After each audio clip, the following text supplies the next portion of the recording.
Excellencies, distinguished state representatives and United Nations colleagues, representatives of the civil society, mesdames et messieurs, bonjour tout le monde, assalamu alaikum. Before we begin, simultaneous interpretation is available in Arabic, English, French, and Portuguese. Just as a reminder, the interpretation function can be found at the bottom of the Zoom screen. So please select the language that you'd like to hear and speak in. If when you're speaking, you want to switch between languages, you must remember to also switch the channel to the same language. So all statements and interventions can be made in any of these languages. And I'd like to remind everyone that except the speakers for the session that is occurring, to close your microphones and camera. I'm going to say a few words in French first. Je vais dire quelques mots en français. Donc, veillez à utiliser la langue d'interprétation de choix, votre langue d'interprétation de choix. Je suis Fernand de Varenne, le rapporteur spécial des Nations Unies sur les questions relatives aux minorités. Je déclare ouverte le Forum régional de l'Afrique et du Moyen-Orient sur la prévention des conflits et la protection des droits humains des minorités. D'abord, évidemment, je suis ravi de vous accueillir aujourd'hui et j'espère que nous aurons 2 journées stimulantes et fertiles en échanges et recommandations. Et je vais maintenant continuer dans la langue de Shakespeare. I will now switch to English. This is the 3rd Africa Middle East Regional Forum on Minority Issues, convened under my mandate as Special Rapporteur and coordinated through the Tom Lantos Institute. This year's Regional Forum is hosted by the government of the Gambia, which is, as you know, a strong voice, not only in Africa in defending human rights, but also has and is continuing to play a significant role at the international level in the United Nations as a champion for the protection of the rights of those who cannot always defend themselves, including in the actions that the government has taken on behalf of the Rohingya minority before the International Court of Justice. And may I express my gratitude to the government of the Gambia for this strong moral and legal stand to hold accountable those who may be responsible for one of the most horrendous of crimes against the minority, genocide. And it should not need to be said, but as a reminder, we should always keep in mind that the main targets or the targets of genocide are almost always minorities. It is my pleasure to introduce the keynote speakers for the opening session of this online regional forum, hopefully the last online regional forum with the pandemic, hopefully under control soon. It is now my honor and privilege to greet His Excellency Dawda A. Jallow, Attorney General and Minister of Justice of the Republic of the Gambia. Excellency, the floor is yours. Thank you. Thank you. Thank you very much. Thank you, Excellency, Mr. Fernandez. You will excuse me with the pronunciation of the names. Verenes, UN Special Rapporteur on Minority Issues, and Miss Alice.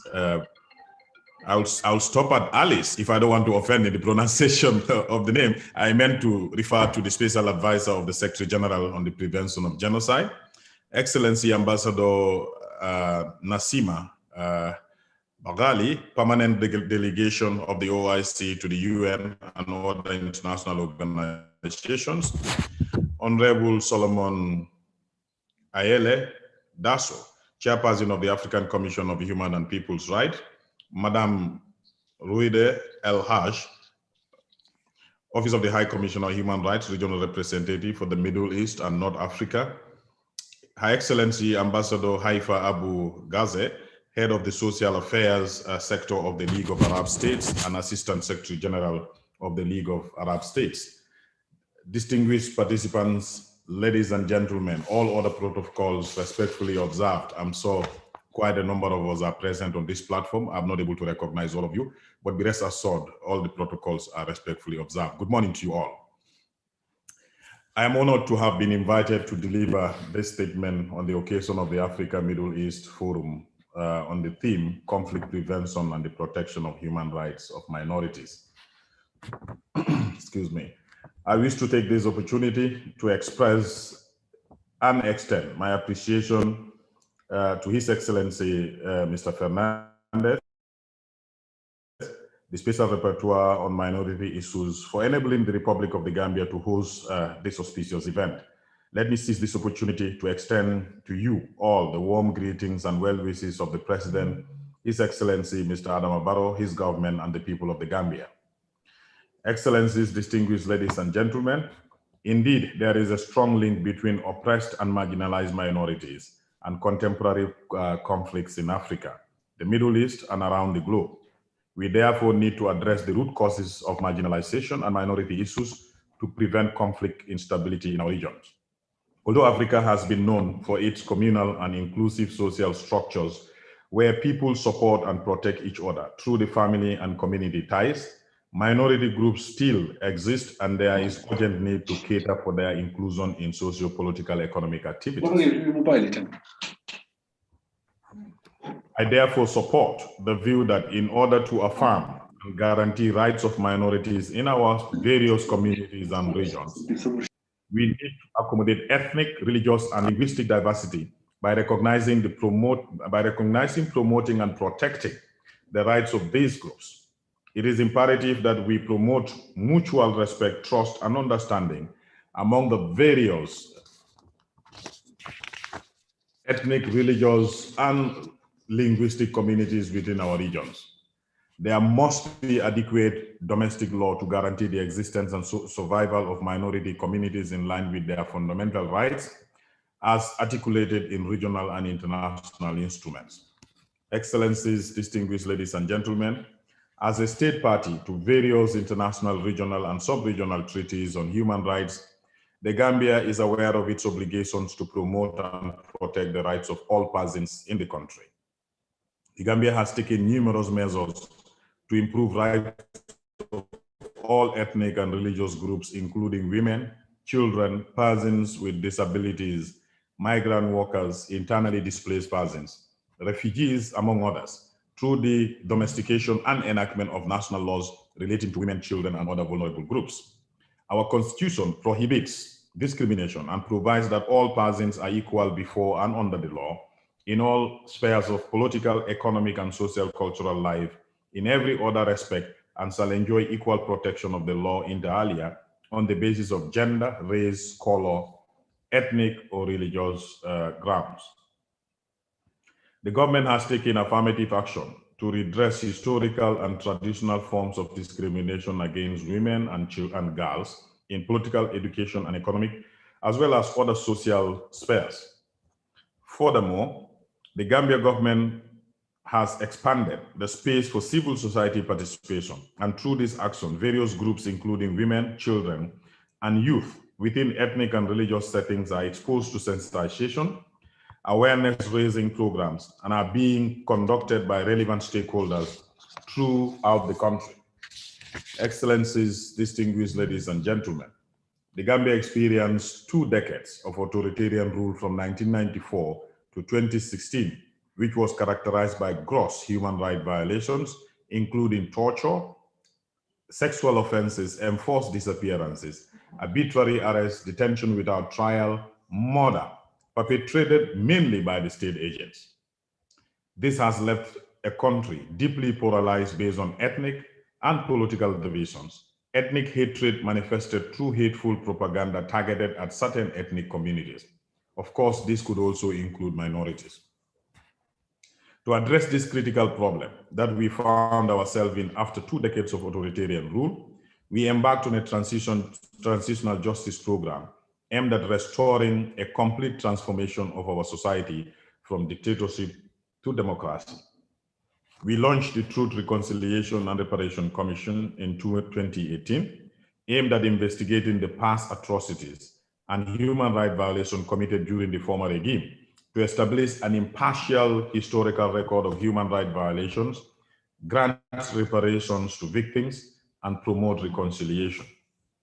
The gruesome nature of some of these violations committed against individuals, ethnic and religious groups, among others, were confirmed by the perpetrators themselves through the Truth and Reconciliation Commission, which has just concluded its public hearings and is expected to submit its report by next month, July 2021. We believe that the report of the TRRC will provide us the basis for serious reflection and soul searching, and take the necessary steps to move forward to consolidate the gains that we've already made during this transition period, and also to move forward to make a more peaceful Gambia and democratic Gambia for all and sundry, including minorities. Excellencies, distinguished ladies and gentlemen, transitional justice agenda of the new government has progressed through the promotion and protection of human rights and advancing peace building through accountability. The establishment of the National Human Rights Commission, the National Assembly Standing Committee on Human Rights and Constitutional Matters, the ratification of key international human rights instruments, as well as the review and enactment of progressive legislations in line with international human rights standards, just to name a few, are all clear attestations of our unwavering commitment to restoring Gambia's lost image as the human rights capital of Africa. Excellencies, distinguished ladies and gentlemen, we in the Gambia are of the firm conviction that violations of human rights in any part of the world should be the concern of the people everywhere. The right to life, human dignity, equality, and non-discrimination are fundamental values that should be enjoyed by people everywhere, irrespective of their race, creed, or color. It was on the basis of this conviction that the Gambia sponsored a resolution at the Council of Foreign Ministers meeting in Bangladesh in 2018, which was unanimously adopted by the OIC. This action by the OIC sent powerful and clear message to the world that the OIC, at least on this occasion, was not going to keep quiet about the atrocities being committed by the government of Myanmar against the Rohingya minority. That it is going to translate its words into action, and Gambia supported a file an application against Myanmar before the International Court of Justice for two principal reasons. To expose the crimes that are being committed against the Rohingya by the Myanmar to the whole world, so that the world will see the regime in Myanmar for what it is, a genocidal regime. The second reason is to hold the state of Myanmar to account through the Genocide Convention, because every member state under the convention has an obligation to prevent or punish genocide. If all the member states fail to take steps, this is a recipe for impunity, and soon the international community will lose its ability to prevent and punish the crime of genocide. By this, the Gambia is showing that you don't need a military might or economic power to speak up against injustice. We have a moral voice, and we use that moral voice to speak out in condemnation of the injustice in Myanmar. Excellencies, distinguished ladies and gentlemen, I wish to conclude by stating that there is no denying that our continent continues to make steady progress and development in the promotion and protection of human rights. Some states have adopted laws to fulfill their human rights obligations under various regional and international instruments. Others have adopted various strategies to implement the mechanisms for the establishment of institutions for the promotion and protection of human rights. These are all remarkable achievements. We must continue to encourage this positive approach for the sake of our peoples. However, challenges do still remain. Internal conflicts in some parts of the continent, inadequate resources, capacity to aspire or to conspire to make collective efforts in effectively addressing human rights concerns, of our people, especially as it relates to minority rights, is still remaining a challenge. But we must be determined. We must be open to new and innovative ways and ideas of addressing these difficult issues. I wish to thank you all for your kind attention. Thank you very much. Merci, Procureur General Diallo. Thank you, Attorney General Diallo. It's an honor and a pleasure to be the Gambia hosting this regional event and to share such positive initiatives in your country. And I want to emphasize the point, the human rights capital of Africa. It's our hope that we'll be able to work again in and with the Gambia in the near future, hopefully in person, in order to be able to advance, make progress with what is increasingly one of the world's growing challenges of hate, discrimination and exclusion and marginalization of minorities, making our world, unfortunately, more intolerant and also prone to violence and conflict. I would now like to turn welcome to Gambia. Thank you. To Alice Waimirimu Ndiritu, the United Nations Special Advisor of the Secretary General of the United Nations on the Prevention of Genocide, who will give her statement by video. I will now ask the Tom Lantos Institute team for the forum to start the video message from Her Excellency. Thank you. The United Nations Ladies and gentlemen, I would like to start by thanking you for inviting me to this forum, and especially thank the Special Rapporteur, Dr. Fernandez, for convening us on this timely and important topic. Preventing conflict and protection of minorities are core to my mandate and the mandate of my office. As the United Nations Special Advisor on the Prevention of Genocide, I'm mandated to monitor and raise alarm over situations where there is a risk of genocide and related atrocity crimes, by which I mean crimes against humanity and war crimes. In addition, my mandate and that of my office is to raise awareness on the causes and dynamics of these crimes in order to strengthen capacity of member states, regional organizations, as well as of civil society to prevent them. We know from past instances of atrocities that these crimes, in particular genocide, are not random or spontaneous events. They do not occur in a vacuum. Rather, they are processes that develop over time with several indicators of risk and warning signs. 14 risk factors of atrocity crimes. Risk factors are set out in a tool developed by my office in 2014 called the Framework for Analysis, a tool for prevention. Two of the most critical risk factors are directly related to the topic of this forum. First, the presence of an armed conflict, and second, patterns of discrimination and marginalization of protected groups, including ethnic and religious minorities. Preventing conflict and protection of minorities are therefore key ingredients to successful prevention of genocide and other atrocity crimes. Unfortunately, we are seeing alarming trends across the world when it comes to these two risk areas. Even in the midst of COVID-19 pandemic, and despite the Secretary General's call for a global ceasefire, we have seen conflicts continue to rage.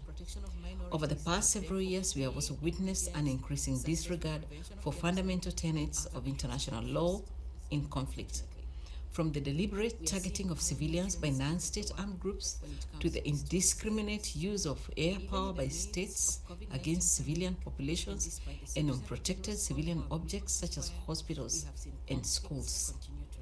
Around the world, we are also witnessing a surge in hateful and divisive rhetoric amplified by digital technology and has resulted in hate crimes, discrimination, and violence. In the most serious cases, hate speech may also be a precursor and trigger of atrocity crimes. Africa and the Middle East are not immune from these trends. In the Sahel, community-based conflict stemming from the marginalization of minorities is putting the entire region at risk of atrocity crimes. For example, communal violence continues in Mali and has spread to neighboring countries, including Burkina Faso and Niger. The violent disputes involving minority communities and other communities have become chronic, with community-based militias initially formed to defend communities becoming increasingly violent and involved in attacks against other communities. In South Africa, xenophobic attacks against black immigrants have seen recurrences, while in Ethiopia, tensions between majority and minority ethnic groups across the country have turned violent over competition for natural resources. The situation of minorities remains dire. In countries afflicted by armed conflicts such as Yemen, Syria, and Iraq, minorities have been targeted by state and non-state armed actors. We are all too familiar with the gross violations committed by Daesh against the Yazidis and other minority communities, violations which, if determined by a competent court, may amount to atrocity crimes, including the crime of genocide. In the context of the armed conflict in Yemen, discrimination and marginalization on the basis of race and ethnicity remains a concern.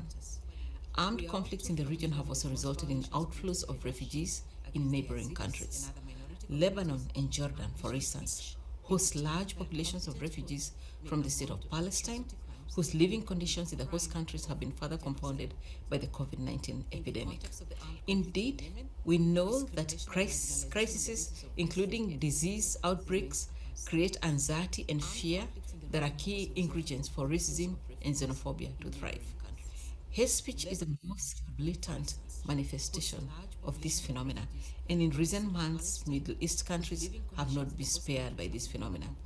Ladies and gentlemen, atrocity crimes are not inevitable. We can prevent them. They are a reality in our world today because we keep repeating the same mistakes and are unable to learn our lessons. We must do more to address the risks of these crimes in our communities and societies. This includes rooting out hatred and discrimination against populations on the basis of their identity. At the United Nations, we have developed a global strategy and plan of action for tackling growing trends of hate speech, including its root causes. My office is a system-wide focal point for this strategy and is working with several partners in both regions for its implementation. For example, in collaboration with the Ethiopia UN country team, we have provided training to civil society, media and government officials on addressing and countering hate speech. We have also supported various UN field entities in Africa.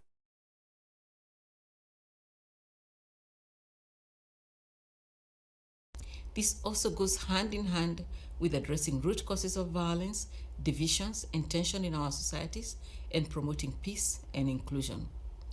States have the primary responsibility to prevent populations from atrocity crimes. While there has been much progress in this regard, including increased understanding of early warning signs of these crimes, more efforts are still needed to ensure that this translates into early response. Effective prevention should also include placing local communities at the center of action and supporting them to implement prevention strategies at the community level. In this context, it is critical that those with influence in communities, such as political, religious, and community leaders, and civil society actors, advocate for peaceful coexistence. In Africa and the Middle East, my office is supporting such efforts through supporting grassroots actors, including religious leaders in Mali, Lebanon, and Iraq, to foster dialogue and peaceful coexistence among different communities to prevent atrocity crimes. I therefore encourage you all to include these elements in your discussions and considerations today and tomorrow. You can count on my office to remain a partner in these endeavors. Thank you. Apologies for a few technical issues with the sound. Technology is great when it works, but it doesn't always work. Thanks to Special Advisor Nderitu for her statement. And I'd like to share her regrets for not being able to join us directly from New York. I'm now delighted to give the floor to Dr. Solomon Ayele Derso, Chair of the African Commission on Human and People's Rights. Without any further ado, Dr. Solomon, the floor is yours.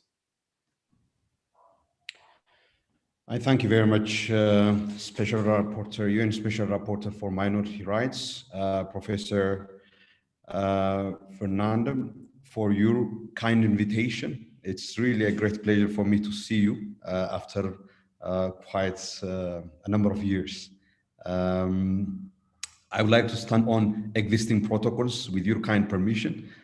I wish to extend my greetings to all excellencies and distinguished participants present here. As the African Commission on Human and People's Rights, the premier human rights body, we are very delighted to join you here for this very important theme, which has direct relevance for the situation on the African continent. The African Commission on Human and People's Rights operates on the basis of the African Charter on Human and People's Rights. This is the treaty establishing the African human rights system, adopted in 1981. This year it marks its 40 years anniversary. The African Charter is unique among various human rights instruments in the world. One of the features that makes the African Charter unique is the equal legal recognition that it has extended to individual civil and political rights, economic, social, and cultural rights, and the collective rights of peoples. It is, therefore, one of the legal instruments of the African human rights system, which provides all the relevant human rights guarantees that are necessary for realizing the rights and freedoms of minorities, not just as individual members of minority groups, as is provided for example, in the international minority rights provisions, but minorities even as collective groups. You can, for example, find from the jurisprudence of the African Commission on Human and People's Rights, the recognition given and the application provided with respect to collective rights of peoples, what are called people's rights in the African Charter, applied to minority groups. Of particular significance, for example, is the landmark decision of the African Commission, SERAC versus Nigeria, which provided clear interpretation and application of people's rights to the minority groups in Ogoniland in Nigeria, who have been affected by displacement, environmental degradation, and suffered various socioeconomic deprivations as well as environmental degradation on account of the operations of extractive industries, particularly oil companies. On the African continent, despite these normative developments, the treatment and recognition that's accorded to minorities leaves a lot to be desired. Minority rights, however, remain extremely important for achieving peace and security and socioeconomic development for a number of reasons, among which is basically the nature of the post-colonial African state on account of its socioeconomic, sociocultural and linguistic as well as religious diversity. The African state is characterized by the plethora of social, cultural, linguistic, and religious diversities that make up the populations of the African state. Most states actually do not have majorities in the way that we understand majorities in the European nation-state system. And from that perspective, therefore, it is within the framework of recognition given to and protection accorded to minorities that we have a strong chance of ensuring inclusive political systems of governance that assures all members of society a place without discrimination. And such a provision would ensure that people do not feel excluded, marginalized, and discriminated against, and therefore are not forced to resort to seeking inclusion through a means other than what they have to find through legal protection. It is therefore for all of these reasons that today's theme, minority rights for conflict prevention, becomes so relevant and is of particular significance for our continent. There are a number of situations, as recognized by the African Union, policy instruments, which result from what in the African Union common parlance is known as failure of effective management of diversity, which result in conflicts and violations. And there are a number of experiences, including those that were mentioned by the Special Advisor of the UN Secretary General on prevention of genocide. And the question that we face is, how do we first achieve recognition of minority rights as important tools and frameworks that advance inclusive systems of governance that also promote national cohesion and peaceful coexistence? And second, what are the tools and the instruments that minority rights avail us in order to detect and also initiate relevant responses to prevent tensions on the basis of ethnic identity, linguistic characteristics from escalating into open conflicts? I do hope that this event would provide us with an opportunity to reflect on these questions and get away with some answers in order for us to continue with our reflections and achieve the integration of minority rights as part of the range of rights instruments that help us achieve peace and stability on the African continent. Thank you very much for your kind attention. Thank you very much, Dr. Solomon, for that insightful statement, and reminding us all how unique the African Charter is, particularly in the recognition of collective rights of people, including minorities. And let me also add on a personal level that it's a pleasure of finally seeing you after all these years, even though it's actually still virtual. But one day, we will meet in Africa or perhaps in Geneva. I look forward to that. I would like to give the floor to Ambassador Nassima Bagli of the permanent delegation of the Organization of Islamic Cooperation to the United Nations and other international organizations in Geneva. Your Excellency, Ambassador Bagli, the floor is yours. Thank you very much. Good morning, everybody. Honorable Minister, Excellencies, ladies and gentlemen.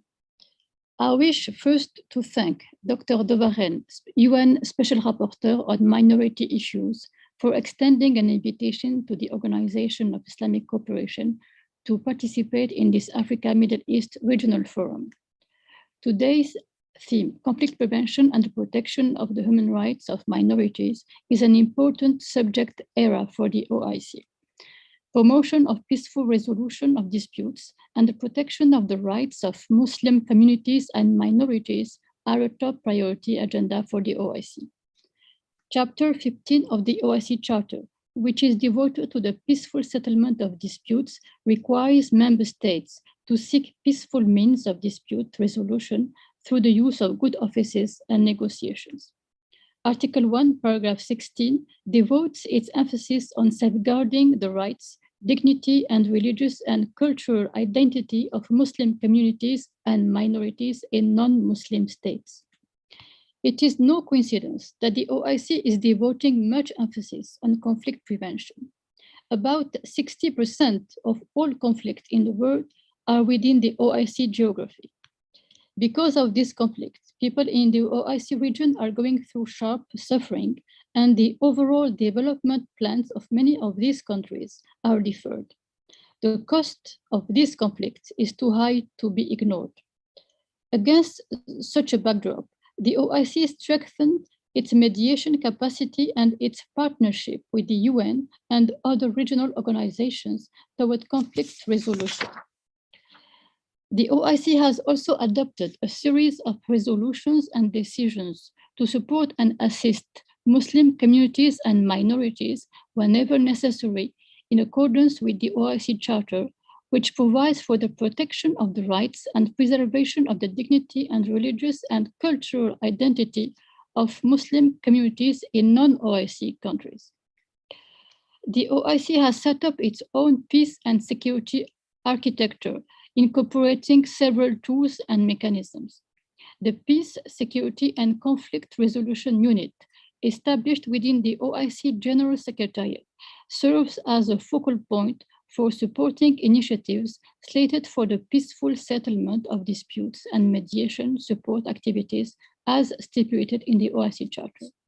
The OIC 2025 Program of Action lists out the strategic objectives of the peace and security architecture, stressing the need to enhance the role of the OIC in peaceful settlement of disputes, conflict prevention through preventive diplomacy, promotion of dialogue and mediation among its goals. The OIC Contact Group of Friends of Mediation serves as a platform for collective endeavors in mediation, as well as complementing the existing peace and conflict resolution mechanisms deployed by the OIC. The OIC Contact Group on Peace and Dialogue aims at developing appropriate solutions for challenges on radicalism, extremism, sectarianism, religious discrimination, Islamophobia, xenophobia, statelessness, and terrorism, as well as the promotion of mutual understanding and moderation. Throughout its history, the OIC has successfully mediated various disputes, including conflicts in Sudan, Chad, Afghanistan, southern Philippines, and southern Thailand. In Somalia, the Central African Republic, Mauritania, and Guinea, the OIC supported international efforts aimed at establishing peace and security. In Iraq, too, the OIC effectively contributed to ending the sectarian tensions in 2006. Among the most recent cases, the OIC played a key role in addressing the concerns of the Muslim community in Sri Lanka in the aftermath of the terrorist suicide attacks on the churches and hotels in April 2019, and policies affecting their rights during the COVID-19 pandemic. The OIC is as well very much involved in the issue of the Rohingya community of Myanmar, who was forced to flee its country because of the harsh discriminations and persecutions it was subjected to. On behalf of the OIC, the Gambia has filed a lawsuit at the International Court of Justice against Myanmar for violating the Convention on the Prevention and Punishment of the Crime of Genocide. The Honorable Minister of the Gambia has just elaborated on this issue. The OIC follows a clear and realistic policy towards Muslim minorities, guided by the principles of non-interference in the domestic affairs of states, respect for their sovereignty, independence, and territorial integrity, and commitment to cooperation and coordination with the governments of concerned countries. Muslim communities and minorities still face different and diverse political, economic, social, and cultural challenges. They are affected by a number of factors, such as conflict outbreaks, insecurity and instability, political unrest, the rise of hostile or anti-immigrant and anti-Muslim political movements, and the deepening of economic disparities and the dominance of vested interests. In this respect, minorities should be embraced and protected in order to become actors of positive integration and cultural diversity, working for the development and prosperity of their countries. This regional forum certainly provides a platform to consider effective and practical actions to promote the peaceful resolution of conflicts, tolerance, mutual respect, and understanding, particularly through education, media, and civil society, to protect all individuals and communities against hate and violence based on religion and faith, and to ensure the protection of the right to belief and worship. I wish you constructive discussion at this regional forum, and I thank you very much. Merci, Votre Excellence. Shukran. I'd like to thank Her Excellency Ambassador Bagley for her insightful statement. It's my hope also, and I should point out, it's my hope that my mandate, yourself and the OIC, will be able to work together much more closely in the near future. Muslim and other minorities are as you know, are at the receiving end of much hate speech and violence in different parts of the world. So the key roles of the OIC in this area in conflict prevention and the protection of Muslim minorities suggest that we really should be working, must be working much more closely. L'invitation est lancée. I now would like to give the floor to Her Excellency Ambassador Haifa Abu Ghazai, Head of the Social Affairs Sector of the League of Arab States and Assistant Secretary General of the League of Arab States. Ambassador Abu Ghazai, the floor is yours. Thank you, and good morning to all of you. Actually, I will move to Arabic, so if you'd like to put on the interpretation for all your guests. Thank you for inviting me. أصحاب المعالي والسعادة، أشكركم على توجيه الدعوة لجامعة الدول العربية للمساهمة في هذا المنتدى الهام. ومن المعلوم لديكم أن قضية حقوق الأقليات من القضايا الرئيسية التي تهم جميع الدول في العالم وجميع فئات المجتمع، وتحتاج إلى مزيد من الدراسة والاهتمام من خلال هذه المنتديات الإقليمية والدولية، وإلى تحريك سريع على أرض الواقع. وفي غياب اتفاقية دولية ملزمة، يبقى إعلان حقوق الأشخاص المنتمين إلى أقليات قومية أو إثنية وإلى أقليات دينية ولغوية مرجعية هامة يحتاج تنفيذها إلى تكاثف الآليات المتخصصة وفق مبادئ ومعايير متفق عليها بهدف تجنب النزاعات ومعالجة أسبابها. في السنوات الأخيرة ونتيجة للسياسات التمييزية والممارسات الثقافية في بعض الدول، أصبحت هوية الأقليات العرقية والدينية التي تعيش في تلك الدول مهددة. قد ثبت أن المجتمعات التي نجحت في الاندماج الاجتماعي الإيجابي للأقليات تزدهر في كثير من الأحيان، بينما تتعرض المجتمعات التي تمارس التمييز والإقصاء لنزاعات داخلية مستمرة.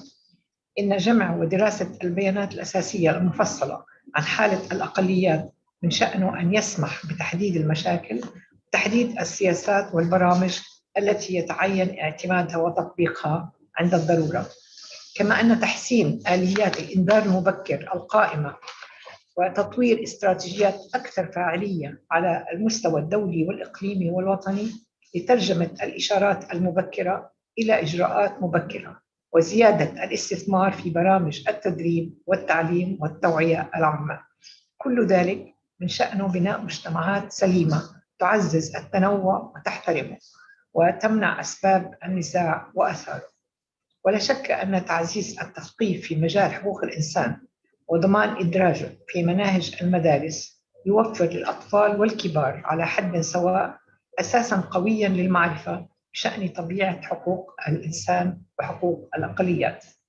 السيدات والسادة، لقد تحقق تقدم حقيقي داخل المجتمعات العربية التي تتميز بمستويات عالية من التنوع والتجانس الديني واللغوي والثقافي، بحيث أصبحت حقوق الأقليات منصوص عليها في العديد من الدساتير العربية، وأدرجت بعض مبادئ الإعلام في دساتير وقوانين وسياسات وممارسات بعض الدول العربية، وذلك لضمان اندماج الأشخاص المنتمين إلى مجموعات الأقليات بشكل جيد وقدرتهم على المشاركة الكاملة في جميع جوانب المجتمع دون عوائق على أساس هويتهم. كما تنص المادة 25 من الميثاق العربي لحقوق الإنسان على عدم جواز حرمان الأشخاص المنتمين للأقليات من التمتع بثقافاتها واستخدام لغتها وممارسة تعاليم دينها. وقد شجع ذلك الدول العربية على الاهتمام بحقوق الأقليات داخل المؤسسات الوطنية ومؤسسات حقوق الإنسان القائمة في الدول العربية كتدابير أساسية لتجنب النزاع. سيدات والسادة، هناك حاجة متزايدة إلى تعزيز الاتصال والتعاون بين الآليات الإقليمية المختلفة التي تتناول على وجه التحديد القضايا المتعلقة بالأقليات والتعاون بين الدول وتبادل الممارسات الجيدة بشأن التدابير الفعالة لتنفيذ المعايير القانونية التي تحمي حقوق الأقليات وتعززها. إننا ندعو جميع الدول في العالم والمنظمات والأطراف التي تلعب بورقة الأقليات خدمة لمصالحها السياسية أن تتوقف عن تأجيج الصراعات ودمار المجتمعات وتقسيم الشعوب والدول، فبدلا من تعزيز قنوات التواصل وتقوية الحقوق للجميع، يتم في بعض الأحيان التحريض ضد ما يعتبرونه الأكثرية إثارة الفتنة بين مكونات المجتمع بهدف تمزيق أواصرها ونشر نزعة الانفصال داخل فئاتها تحت ذريعة حماية حقوق الأقليات. فلا وجود لتعدد وتنوع من غير وحدة، ولا وجود لاختلاف وتعارض من غير تماثل وتشابه، كما أن فتيل النزاعات يسهل إشعاله ويصعب إخماده لما له من آثار اجتماعية واقتصادية عميقة تطال الجميع، ووضع خط عريض تحت كلمة الجميع. أخيراً، ندعو إلى تضافر الجهود الإقليمية والدولية بالتنسيق مع كل الفاعلين المعنيين من أجل ضمان حقوق الأقليات وعدم تسييسها وتعزيز الاستقرار والسلم الاجتماعي، وبما لا يتعارض مع مقاصد الأمم المتحدة بما في ذلك المساواة في السيادة بين الدول ووحدتها وسلامتها الإقليمية واستقلالها السياسي. السيدات والسادة، أتمنى لكم نقاشاً عميقاً ومثمراً وشكراً لكم. The floor is yours. Thank you. Shukran. Many thanks, Excellency, Ambassador Abu Ghazali, for your statement. I would like now to extend my gratitude for the participation of the League of Arab States and extend also an invitation to you for considering working much more closely with my mandate in the future on minority issues in the Arab world and other parts of the world also. I now give the floor to Roida El Haji, OHCHR Regional Representative for the Middle East and North Africa. Madam, the floor is yours. Thank you. Excellencies, the distinguished panel members, esteemed ladies and gentlemen and colleagues, it is an honor for the OHCHR Regional Office for Middle East and North Africa to participate in this important regional forum on minority issues. We congratulate Mr. de Verenez on this inclusive and multi-stakeholder initiative implemented in 4 regional fora. This collective experience sharing avenue is crucial to better understand how the world would provide better prevention and protection for the human rights of minorities. The MENA region is home to rich and diverse ethnic, linguistic, religious, and cultural communities, existing side by side for centuries.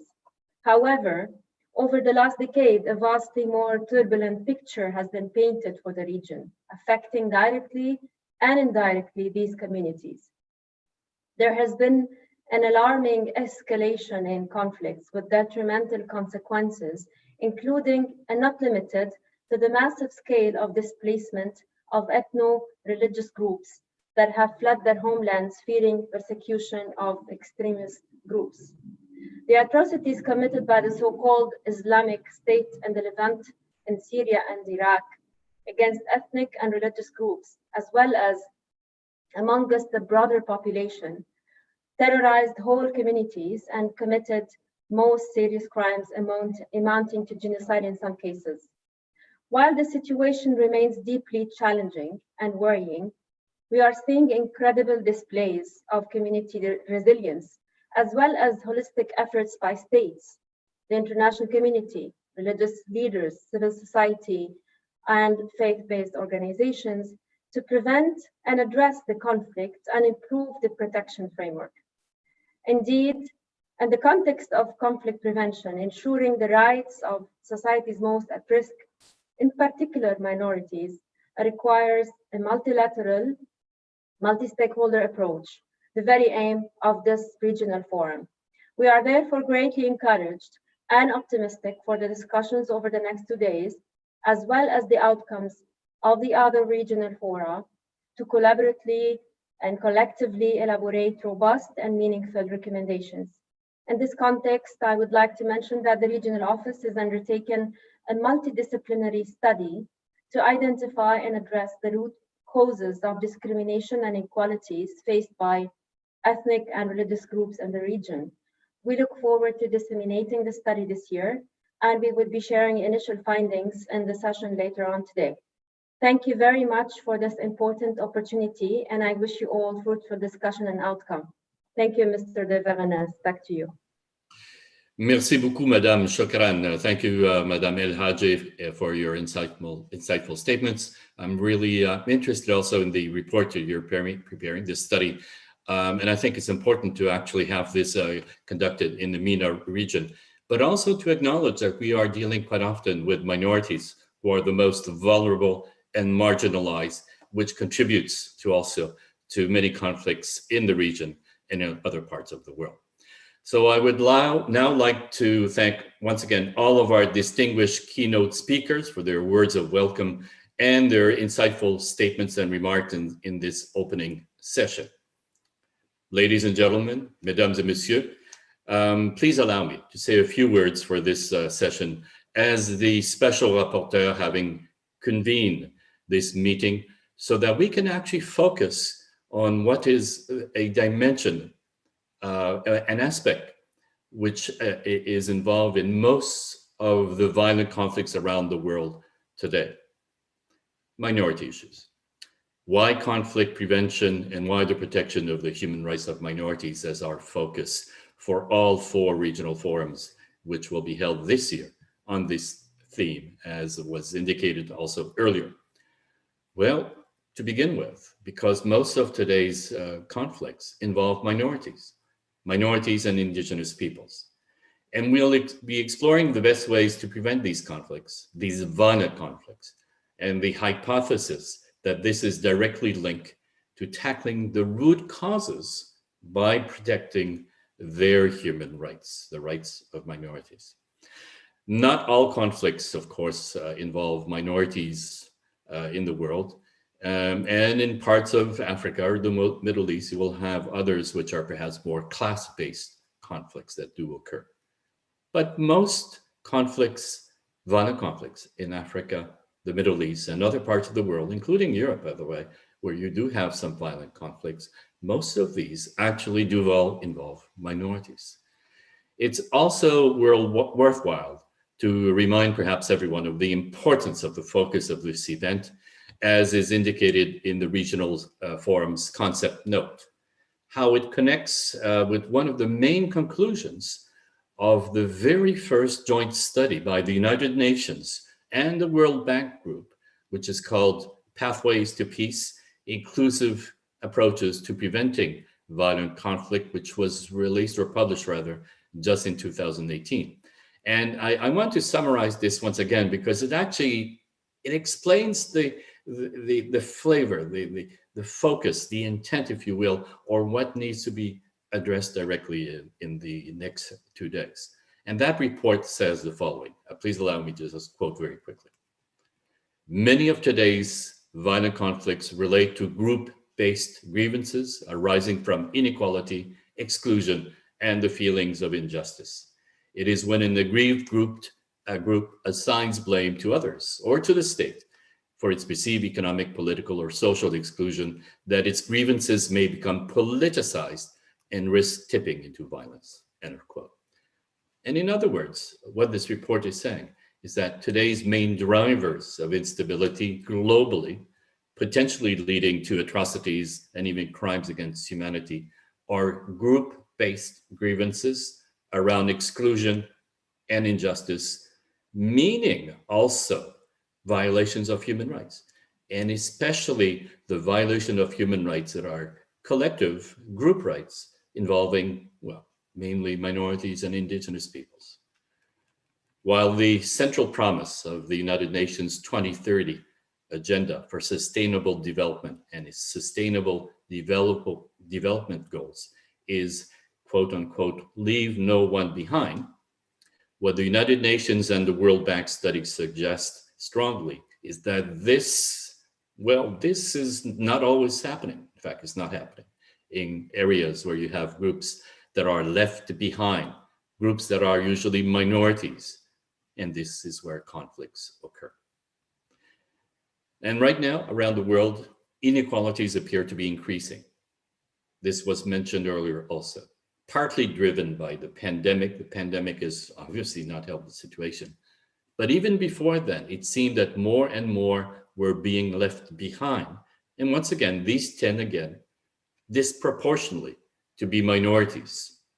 So what is happening in regions such as Africa and the Middle East and others in the world where violent conflicts erupt, or where you have groups which have long-standing exclusion, discrimination, and inequalities that remain unaddressed for significant periods of time and leave behind whole communities. So what we are looking at is how to address these root causes, and that this requires using the normative framework of international human rights law to combat these causes that undermine equality and lead to exclusion, discrimination, and inequality.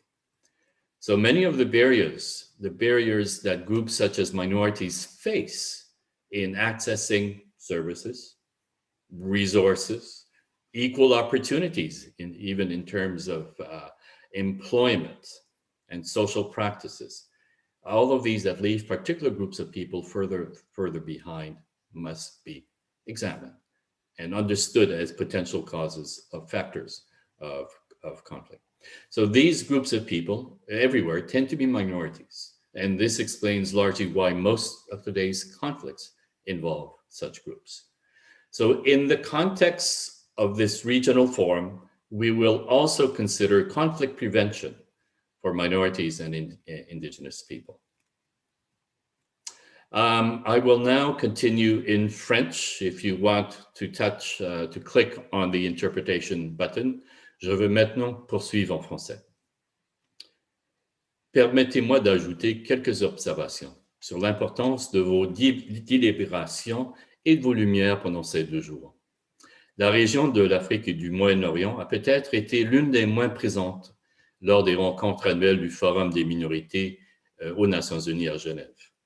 En d'autres mots, c'est la région d'où nous entendons peut-être le moins souvent les voix, la région que nous recevons peut-être le moins de renseignements sur leur situation et leurs défis, et donc la région que nous comprenons peut-être un peu moins les particularités et les besoins. Nous avons d'ailleurs déjà reçu un message clair qu'il était temps d'entamer ce genre de rencontre régionale. On vient de m'informer que ce forum, en ce moment, que nous avons peut-être le plus grand nombre d'inscriptions de participation depuis l'organisation de nos forums régionaux en 2019.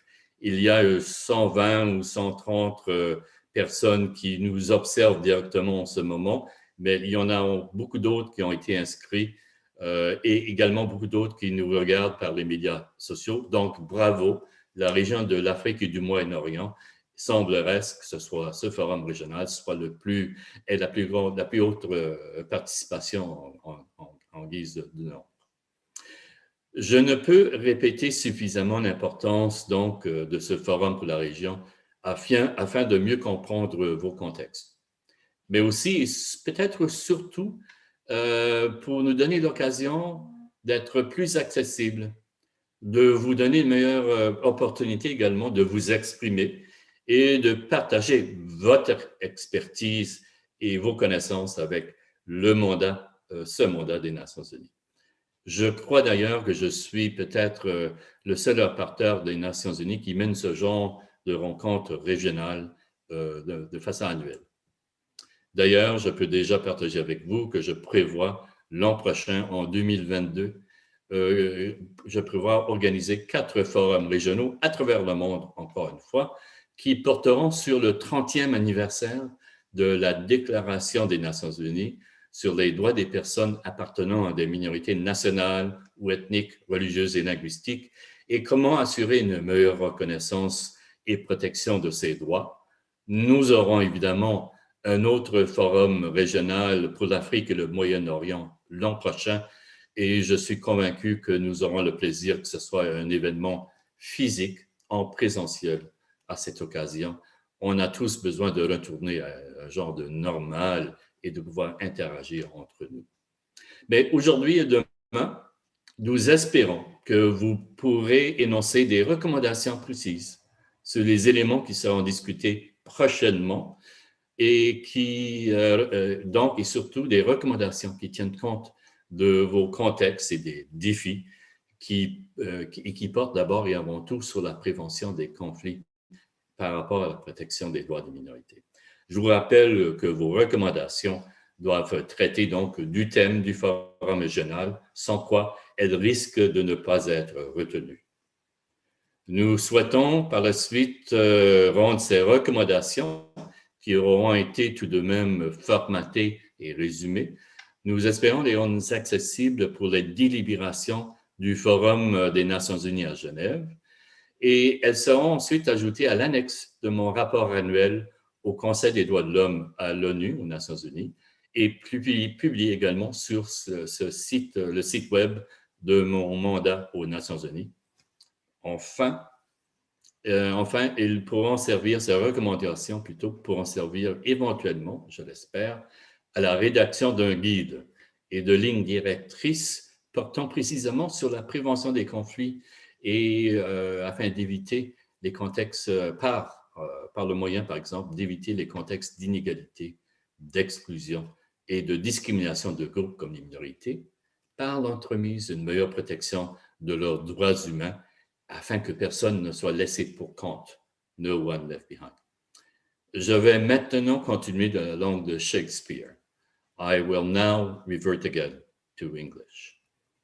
Thank you very much once again, everyone. I will now give the floor to Mr. Sean Waller of the Tom Lantos Institute, who will explain the rules of proceedings for the Regional Forum and summarize the process. Mr. Sean, the floor is yours. Thank you, Dr. Fernanda Varenne, and thank you to all our distinguished keynote speakers for their insightful statements and remarks. I'll now explain the rules of proceedings for the Regional Forum and summarize the process that we will go through. So participants of the Regional Forum are reminded to contribute constructively to the discussions along the themes addressed in the programme of work for the Regional Forum. Please note that all interventions and statements under each theme of the Regional Forum should be relevant to that particular theme.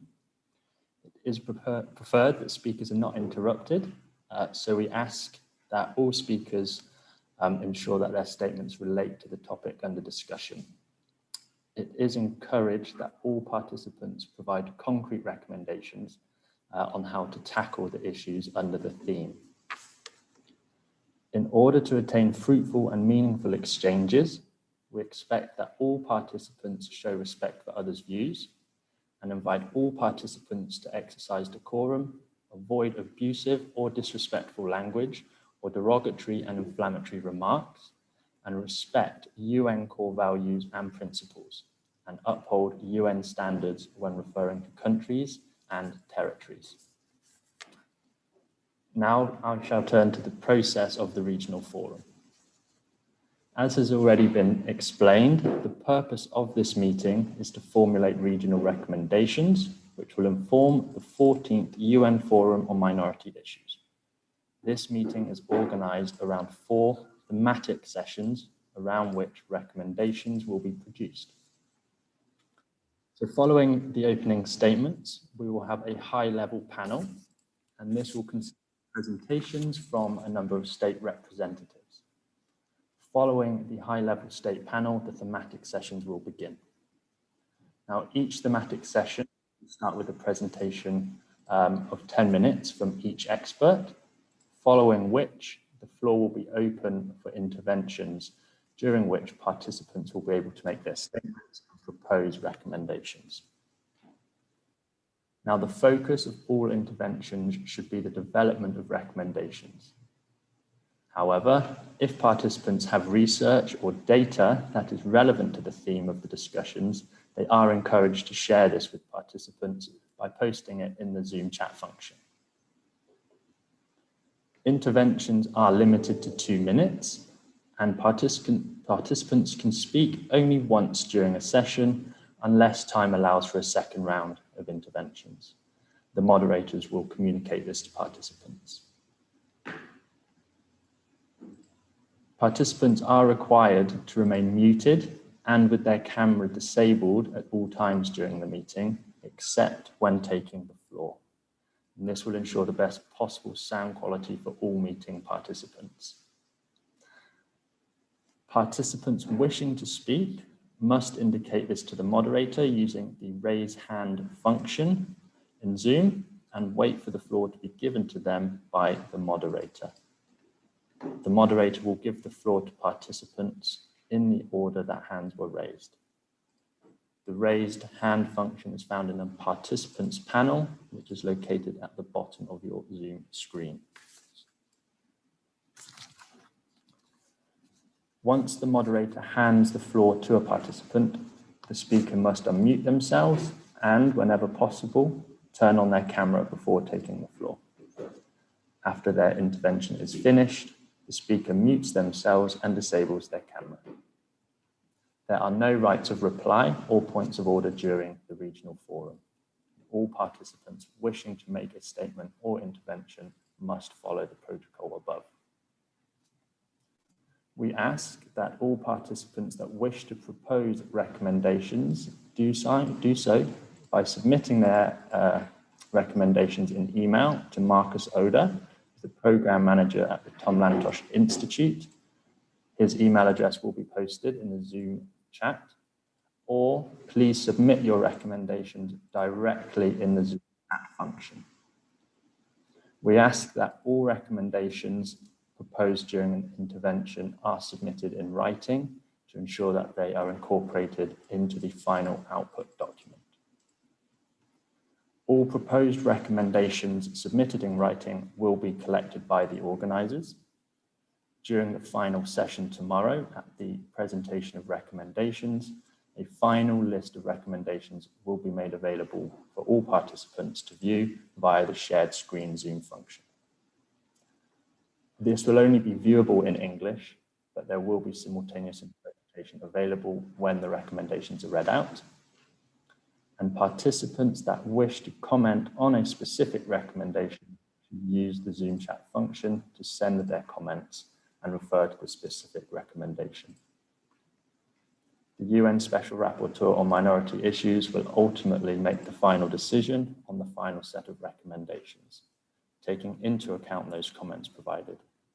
These will subsequently be posted online on the organizer's website, the webpage of the UN Forum on Minority Issues, and on www.minorityforum.info. Please be aware that the regional forum is being live streamed on YouTube, and the video and audio recordings will be publicly available on the Tom Lantosh Institute's YouTube channel and on the minorityforum.info website. Finally, the Special Rapporteur on Minority Issues will be available for 1 hour at the end of each day of the regional forum for media inquiries, and all media inquiries should be sent to his office, and their email addresses will be posted in the chat function. For more details and information on the process of the regional forum and on accessing the Zoom features, please refer to the practical information documents and Zoom guide, which have been emailed to all participants and are available on the regional forum website. So that brings an end to this opening session. I would again like to thank all our distinguished keynote speakers for their statements.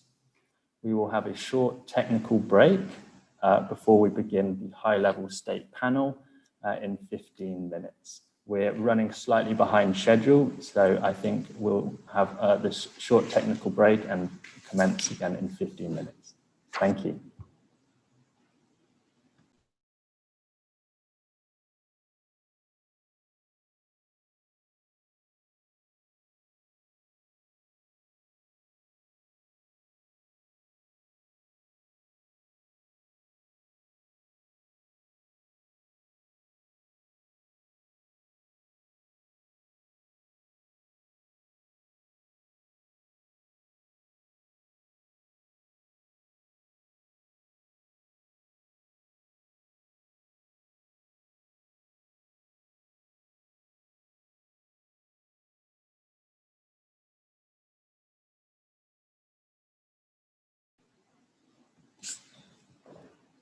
Hannah Forster, please, can we just check your audio and microphone and video, please, for the high-level state panel?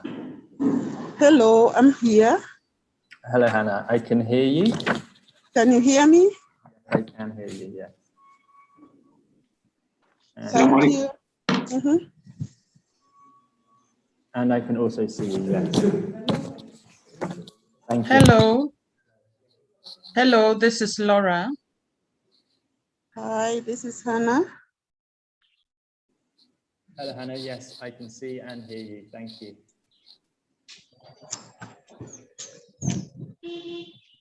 Hello, Sean. This is Laura.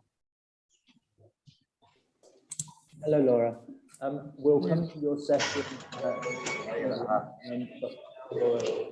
And do you need to test my voice because I have a speech also after 5 minutes? This is me, Come on, help me. Turkey Al Mahmoud from Qatar. Hello, Your Excellency. Yes. Clear? I want to connect. Hello, everyone. I just want to test my voice because I would hope to have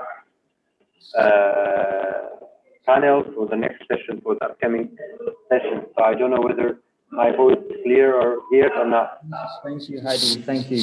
However, your session will not start yet. We are going to have the high-level state panel first. So if you could please keep your microphone. السلام عليكم.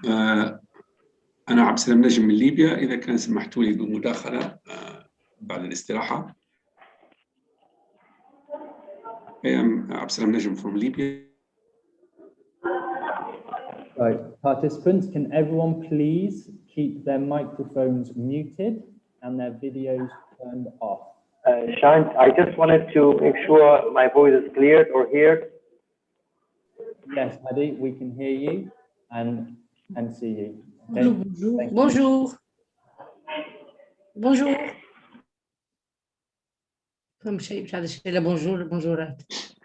Bonjour.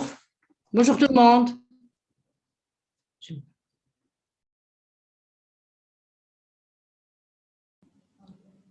Ms. Bafu Jain, for the high-level state panel, could you please check your audio?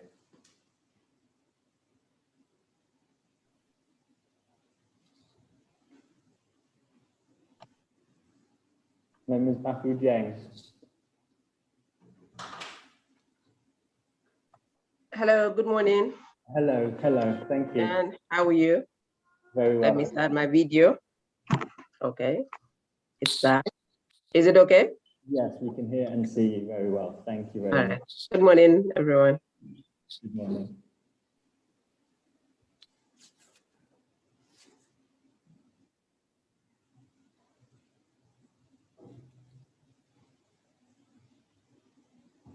We will start the session in 5 minutes.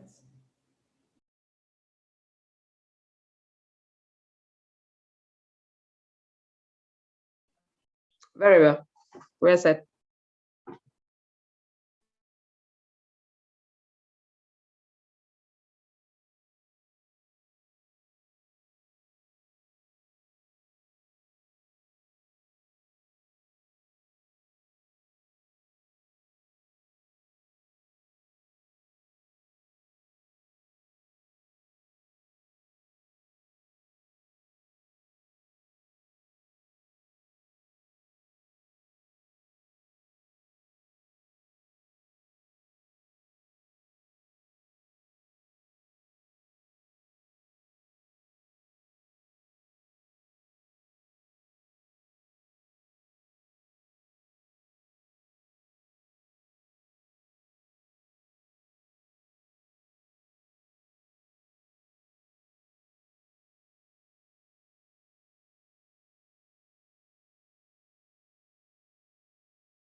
We will be continuing in 1 minute.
Mesdames et messieurs, ladies and gentlemen, I'd like first to begin by saying thank you for Sean giving us some technical information on how we will be proceeding. Merci, shukran, obrigado. Bonjour à tous, assalamu alaikum. I'm delighted to now invite Madame Hannah Foster, the Director of the African Center for Democracy and Human Rights Studies, to take the floor as moderator of the high-level state panel, where representatives of two national governments will indicate their government's contributions and good practices on conflict prevention, particularly in relation to minorities. Hannah, the floor is yours.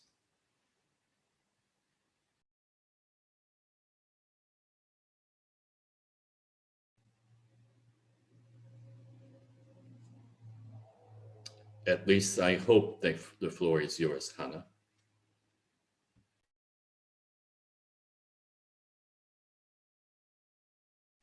Your microphone, Hannah, please. Your microphone.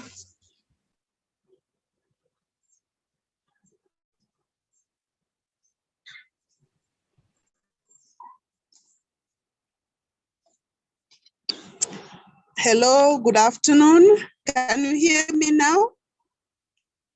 Yes, we can. All right, thank you very much for this opportunity to moderate this session on this high-level panel at this very important forum, looking at the issues of conflict prevention and minorities. It is indeed my pleasure to moderate this session. And as we continue to look into the issues of conflict and how the violations of human rights regarding in the area of inequality, in the area of discrimination, as well as in the area of exclusiveness. We've seen a lot of conflict emerging all over, especially in Africa, in relation to the effect that a lot of issues have come up relating to minorities being violated as a result of them being excluded, as a result of being discriminated against, as well as inequality in terms of law, in terms of policy and practice. It is my honor and privilege to introduce to you this panel, at the high-level state panel at this forum. We have two speakers, Ms. Bafo Jeng, the Senior State Counsel and Coordinator of the Human Rights and Child Unit of the Ministry of Justice of the Republic of the Gambia, and His Excellency Dr. Turki Abdullah Al Mohammed, the head of the Human Rights Department, Ministry of Foreign Affairs of Qatar. Without preempting their contributions, I want to acknowledge the fact a lot has been done to address the issues of minorities, but a lot more needs to be done, especially at the state level. So we are very pleased that we do have 2 state representatives in Africa and Middle East at this forum to share with us their experiences and what they have in their various states done to ensure that the rights of minorities are very much taken into consideration. It is my honor then to call on Ms. Bafo Jeng to take the floor. Madam Jeng, you have the floor. Thank you, Madam Moderator. Thank you. And good morning, everyone. Excellency Dr. Turki Abdullah, my co-panelist. I greet you from Banjul, and greetings also extended to all distinguished participants. Ladies and gentlemen, good morning to you all and good afternoon to those in different time zones. It's a pleasure being here once again, and please allow me to extend our appreciation to be associated with this forum. Madam Moderator, it's indeed right that minority rights are recognized by national legislations and international law. They are premised on the ground that minorities are vulnerable and therefore require appropriate protection from discrimination, assimilation, hostility, or violence. And minority rights exist independently of the universal non-discriminatory individual rights that we are all aware of and that are assigned to everyone regardless of your racial or ethnic group. Therefore, the call for the recognition of minority rights by states and the Gambia also in particular is to ensure that each minority right represented has an equal voice in government and society, and to allow each group to maintain their individual identities, such as the freedom to speak a native language, to practice a different religion within the larger confines of society. Where minority rights are ignored and unaddressed, they can resolve, or the issue can resolve in instability, insecurity, and conflict. So it's therefore important that positive steps are taken to respect cultural, religious, and linguistic diversity in every society to promote peace, stability, and development. Madam Chair, in Gambia, significant steps have been taken to ensure that the rights of women, the girl child, youth, persons with disability, and elderly, considered to be the most vulnerable and marginalized in our society, are fully addressed by the state. Gambia have ratified all the 9 core international human rights treaties and regional and some core regional and sub-regional human rights treaties, and significant efforts are being made to domesticate them in order to eradicate all forms of discrimination. Measures have been put in place to ensure gender equality and to end all forms of discrimination against all women and girls, eliminate all forms of discrimination against women and girls, including trafficking in persons and sexual exploitation, as well as eliminate all harmful traditional practices, such as early and forced marriage of the girl child and female genital mutilation. The 1997 Constitution of the Republic of the Gambia recognizes that women shall be accorded full and equal dignity of the person with men. Women shall also have the right to equal treatment with men, including equal opportunities in political, economic, and social activities. The draft Constitution 2020 has very progressive improvements on the status of and the rights of women. It provides that the state, once it comes it passed the referendum, the state will take measures, including affirmative action programs, to ensure that women access relevant education and training, have opportunities to associate, be represented, and participate in political, social, economic, and other spheres of life. Protected, that women are also protected from abuse and all forms of violence and exploitation, including protection against hazardous or exploitative labor. And that women will also access employment opportunities. The Constitution, the draft Constitution for the states that the state shall ensure gender balance and fair representation of women, youth, and persons with disabilities on bodies that are established under or pursuant to the Constitution and any act of the National Assembly. And that all other public bodies, including statutory bodies and state-owned enterprises, will ensure the equal representation of women. These are remarkable improvements, and they go a long way in the elimination of discrimination against women and the empowerment of women and girls. Furthermore, in the Constitution, or in the draft Constitution, 14 seats have been reserved for women. 2 will be elected from each of the administrative districts. Madam Chair, it is only when we make concrete efforts to eliminate all forms of discrimination against women and work towards the empowerment of women and girls that we can start talking seriously about national development. Other than the Constitution in the Gambia, we have other legislations, and another one of them is the Women's Act.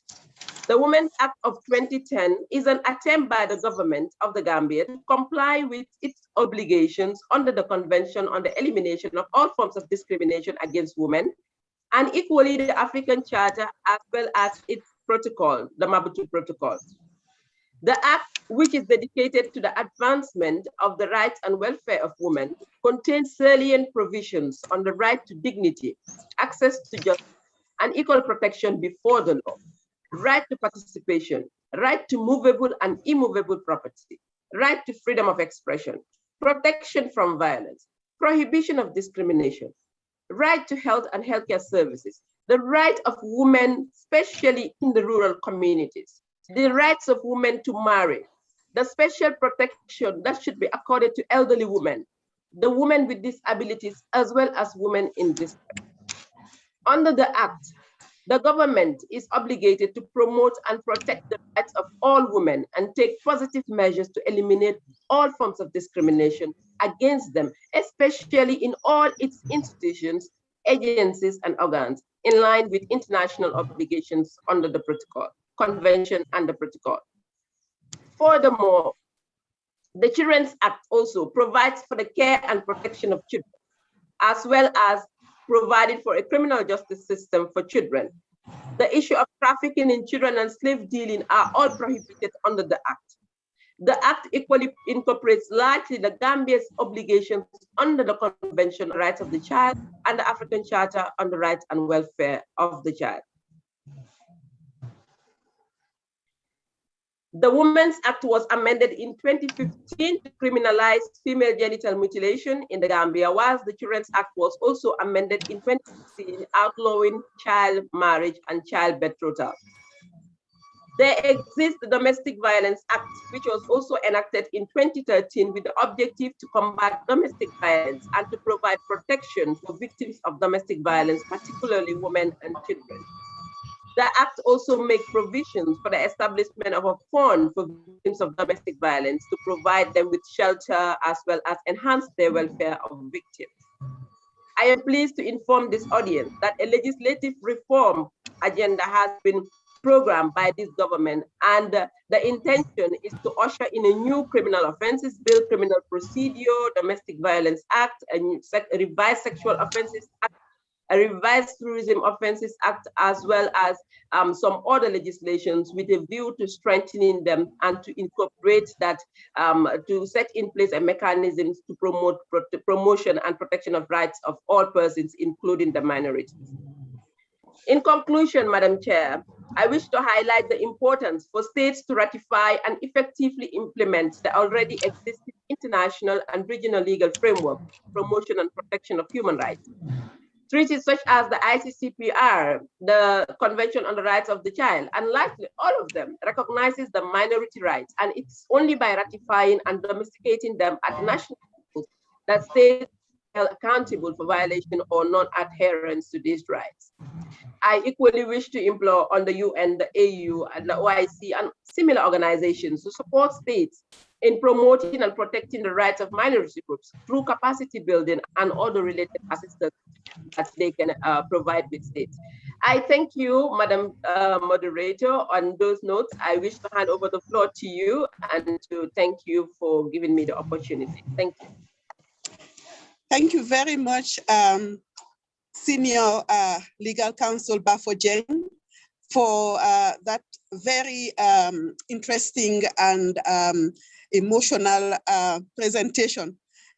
which highlights the different mechanisms that the Republic of the Gambia has taken to address the rights of minorities. I want to highlight the fact that there has been a couple of instruments that you have indicated that the Gambia has signed and ratified, and also some of the there seemed to be a disruption, and some of the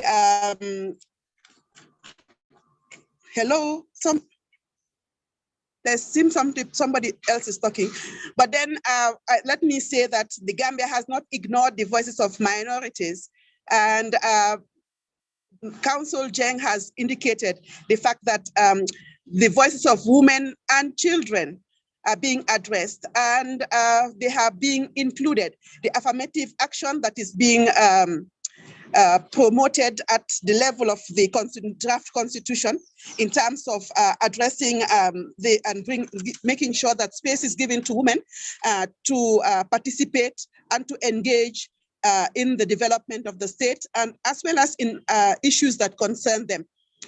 We want to congratulate them in relation to some of these developments, the Women's Act that was put in place to ensure that their commitment to the rights of women are also realized, as well as addressing victims of sexual violence, victims of domestic violence, as well as children from child marriage.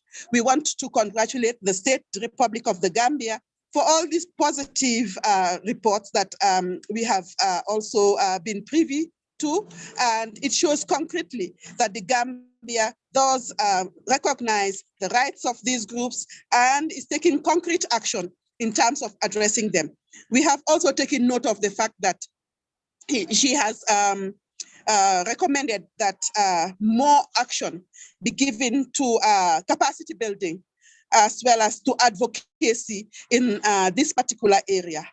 Let me, on behalf of the organizers, thank you, Senior State Counsel Bafo Jeng, for this very informative presentation.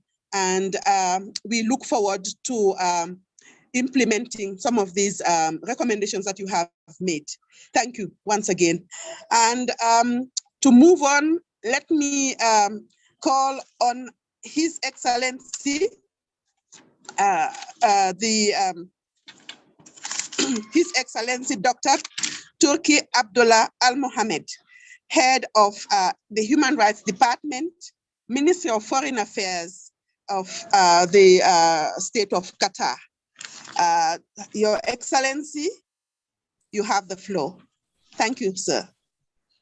Thank you so much, Moderator Hannah, and thank Bafo Jeng for this useful presentation. It's a really thoughtful information that you shared with us. And now allow me to switch into Arabic to share with you my presentation for this session.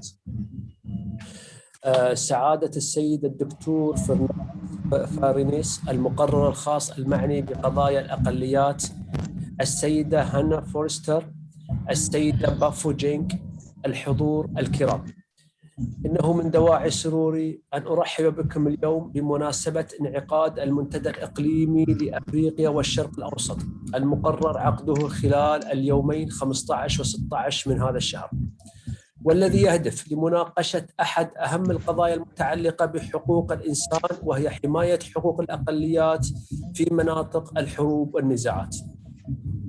إن من أهم أولويات ومبادئ دولة قطر هي نزع فتيل الأزمات وحل الصراعات والمساهمة في التنمية في مناطق الحروب والنزاعات، وهذا ما أكده حضرة صاحب السمو الشيخ تميم بن حمد آل ثاني أمير دولة قطر، وأكده قادة الدولة وزير سعادة وزير الخارجية في مختلف المناسبات الدولية، أن الصراعات والأزمات لا يتم حلها إلا بتقارب وجهات النظر على طاولة الحوار وتجنيد لغة العقل والبعد قدر المستطاع عن النزاعات المسلحة.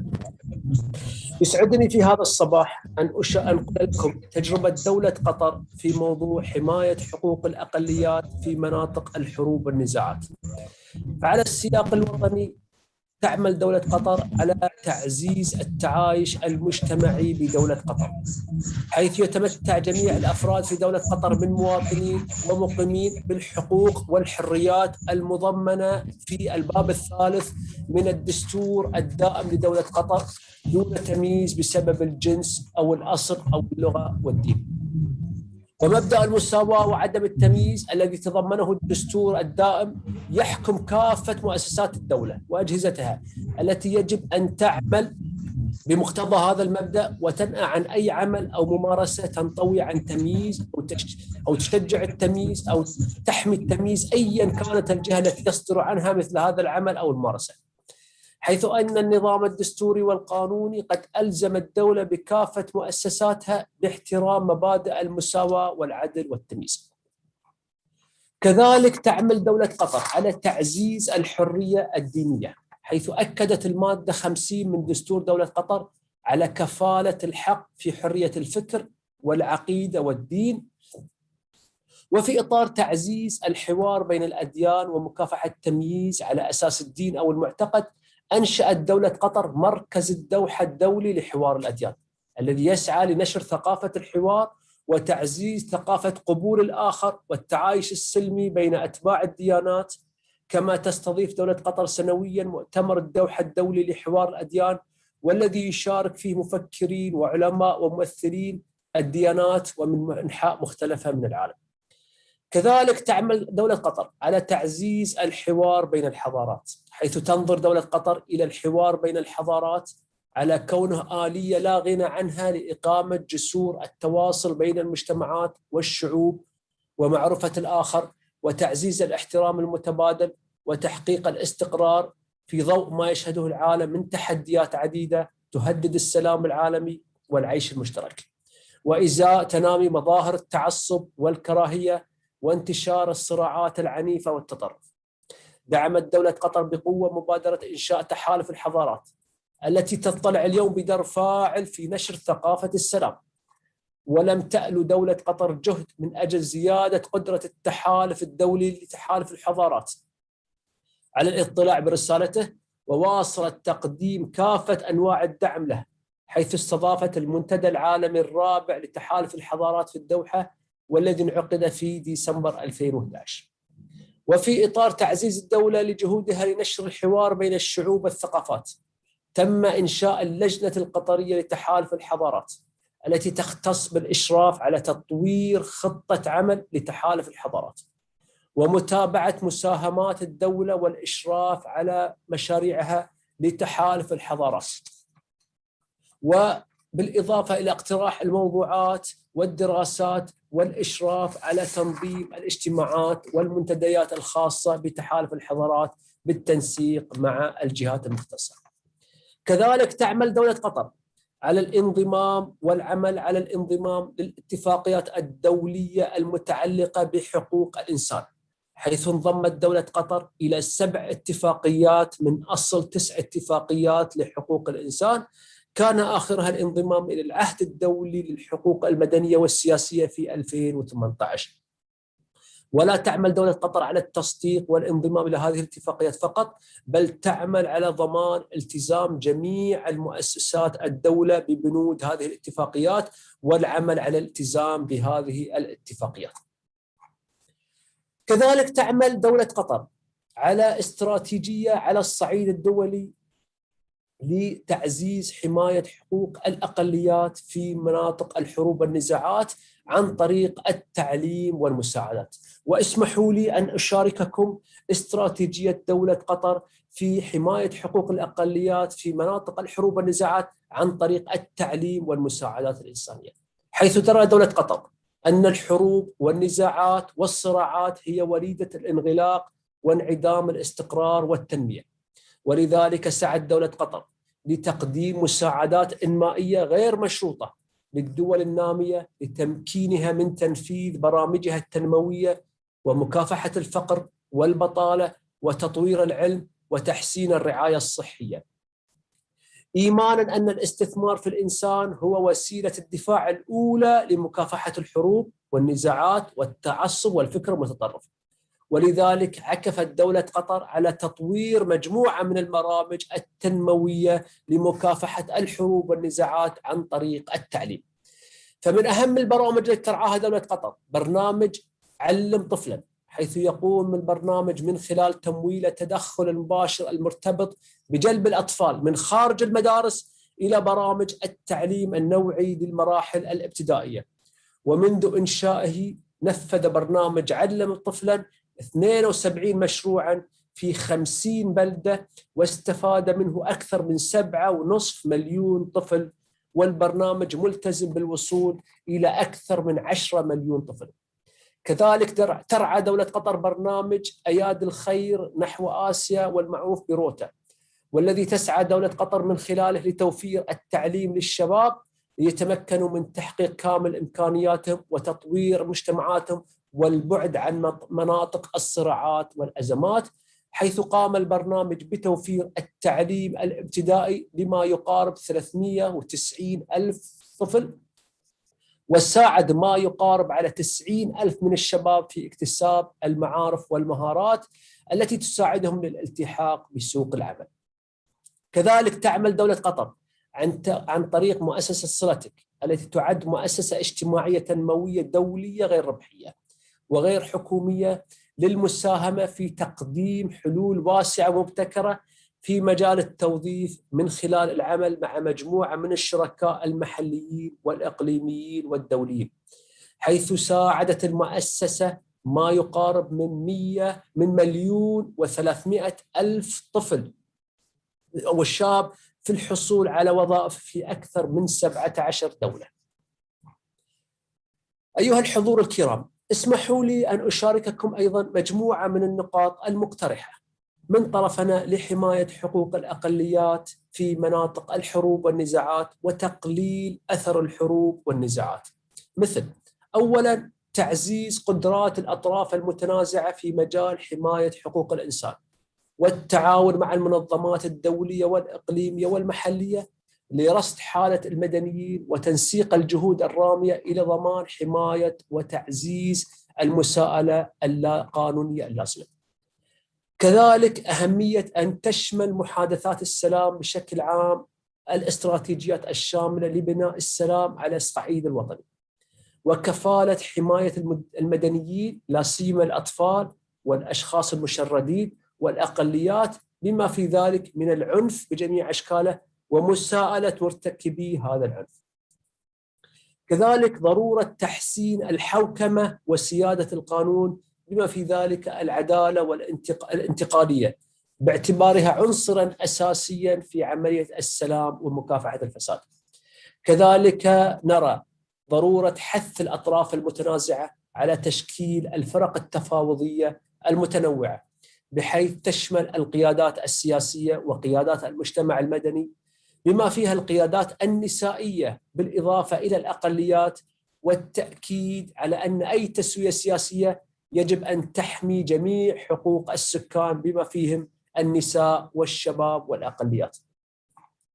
وبالنظر إلى التحديات المتعددة الواسعة النطاق المبنية بشكل واضح في الأساس على التهميش وغياب الحقوق الاجتماعية والاقتصادية فضلاً عن الحقوق المدنية والسياسية، يمكننا بصورة منطقية الاستنتاج أن الخطوة الأولى لمنع الأزمات من التحول إلى صراعات مسلحة وعنف يكمن في معالجة الأسباب الأساسية لهذه التحديات، وتأتي في مقدمة الأولويات تعزيز وحماية حقوق الإنسان وبسط سيادة حكم القانون وتعزيز قيم المساواة والتعايش السلمي بين جميع أفراد المجتمع وتحقيق التنمية المتوازنة. في الختام اسمحوا لي أن أشارككم بمجموعة من جهود دولة قطر على المستويين الإقليمي والدولي التي ساهمت أيضا في حماية في نزع فتيل مجموعة من الأزمات والصراعات. حيث تركز السياسة الخارجية لدولة قطر على الدبلوماسية الوقائية التي تهدف للوقاية من الصراع ومنع نشوبه، كما تلعب دورا أساسيا ورياديا في الوساطة لحل النزاعات، وتتحرك وساطة الدوحة بطلب من الأطراف المعنية وأصحاب المصلحة، أو تكون مبادرة من الدوحة بموافقة الأطراف المعنية من أجل الحفاظ على السلم والأمن الدوليين، مستفيدة من إمكاناتها الدبلوماسية وعلاقاتها الإيجابية مع الأطراف المختلفة. حيث تؤمن دولة قطر بأن الوساطة هي أداة رئيسية لمنع وحل النزاعات بالسبل السلمية، ويمكن أن تمنع وقوع النزاعات وتصاعدها وتجنب سفك الدماء، كما يمكنها أن تدعم التحولات السلمية والمصالحة الوطنية وتساعد في بناء المجتمعات. وقد نجحت الدبلوماسية القطرية في احتواء العديد من الأزمات والصراعات والنزاعات على المستويين الإقليمي والدولي، ومنعت من تفاقمها وتصاعدها. وتباينت الوساطة القطرية سواء على مستوى الصراعات بين دول متنازعة أو بين جماعات ومجموعات سياسية أو جماعات مسلحة أو قوى معارضة. وكانت آخر الأدوار التي لعبتها دولة قطر هي دور الوسيط في المفاوضات بين واشنطن وطالبان، والتي أسفرت عن توقيع اتفاق تاريخي في أواخر فبراير 2020 لانسحاب أمريكي تدريجي من أفغانستان وتبادل الأسرى. وقد استضافت دولة قطر المحادثات بين الولايات المتحدة وطالبان الأفغانية عام 2018 وتوجت باتفاق سلام في فبراير 2020. كما تشرف دولة قطر على محادثات السلام الجارية بين الحكومة الأفغانية وطالبان منذ سبتمبر الماضي. هذا النجاح في منع النزاعات ومنع تفاقمها انعكس بشكل إيجابي ومباشر على حماية حقوق الأقليات في مناطق النزاع إلى حد كبير. وفي الختام أغتنم هذه الفرصة لتقديم الشكر للمتحدثين والمتحدثات والحضور الكرام، آملين أن تكلل أعمال هذا المنتدى بالنجاح والتوفيق. شكرا لكم. Thank you, Your Excellency.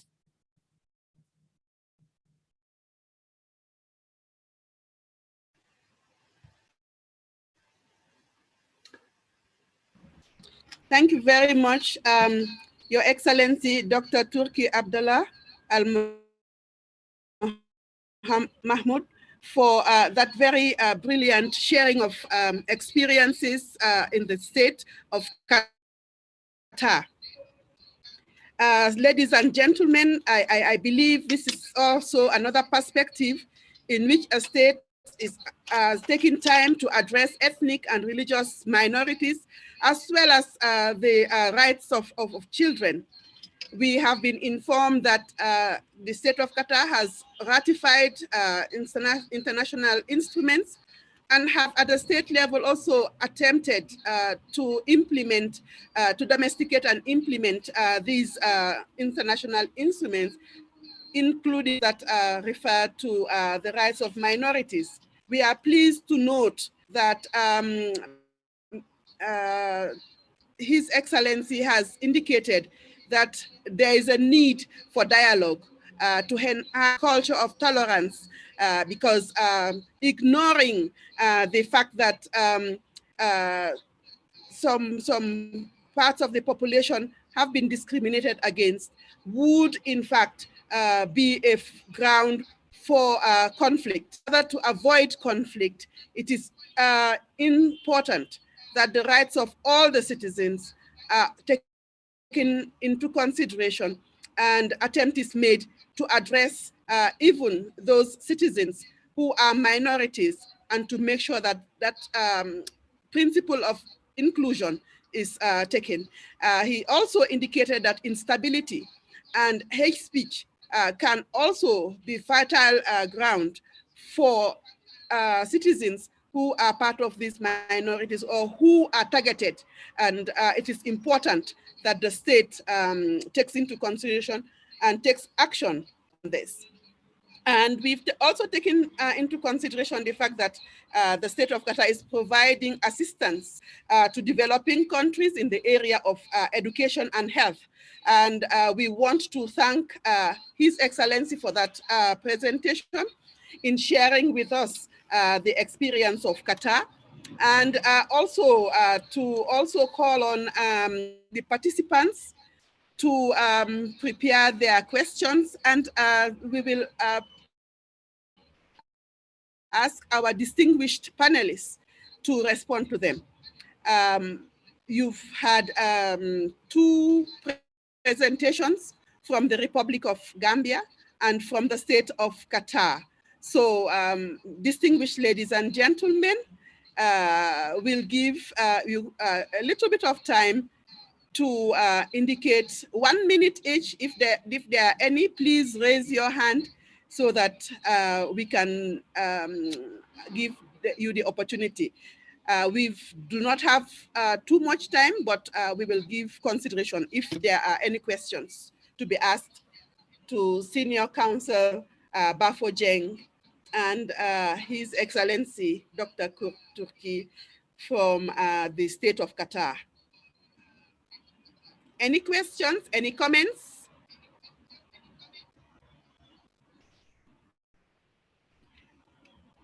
No? All right, then I want to hand over the floor back to Ferdinand de Varens, the Special Rapporteur on Minority Issues. I want to thank you, as well as the Tom Lantos Institute, for providing the African Center with this opportunity to be part of this organization, of this forum, and to also moderate this session. Thank you very much, Ferdinand. And thank you to our presenters and participants. Thank you. Bye-bye. Thank you very much, Hannah, for your steady moderating of this session. And thanks to both Senior State Counsel Bafo Jeng, His Excellency Dr. Turku Abdullah Al Mahmoud for their invaluable contributions. Qatar and the Gambia are two countries which I think can play significant roles in terms of human rights protection and the prevention of violent conflicts in the region. And I'm looking forward to collaborating with both of you in the future. There are conflicts involving minorities, such as in Yemen, Ethiopia, Cameroon, and others that I could name, which need the efforts and the diplomatic efforts and support of states such as yours to help address the grievances that are at the root of these and other conflicts. So, shukran, merci, obrigado. I believe now that it is that we have need to take a technical break. Once again, Hannah, it's a pleasure seeing you, and thank you for moderating this session so well, so abruptly, in such a competent and stable manner. We will now take a 15 minutes for a technical break to prepare for our first substantive panel. So we will continue in 15 minutes, everyone. Thank you very much. Merci. Au revoir.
Nazi, could you please test your microphone and video for us before we start in less than 10 minutes?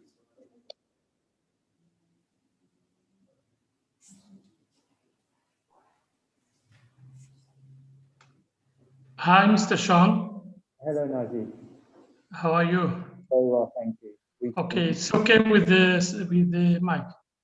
Yes, we can hear and see you perfectly. Thank you. Okay. Hello, Mr. Sean. Hello. Hello, Laura.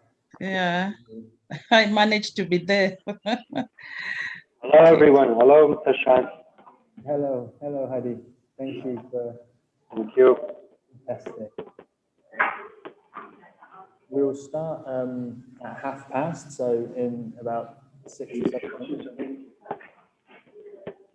Hey, Sean, can you hear me? Hello, Sina. Okay, I'm using my phone. Unfortunately, I can't. I don't know if you are able to change my name. Would you be able to change my name from that your end? Okay, thank you. But we can hear and see you absolutely fine. Thank you. Yes.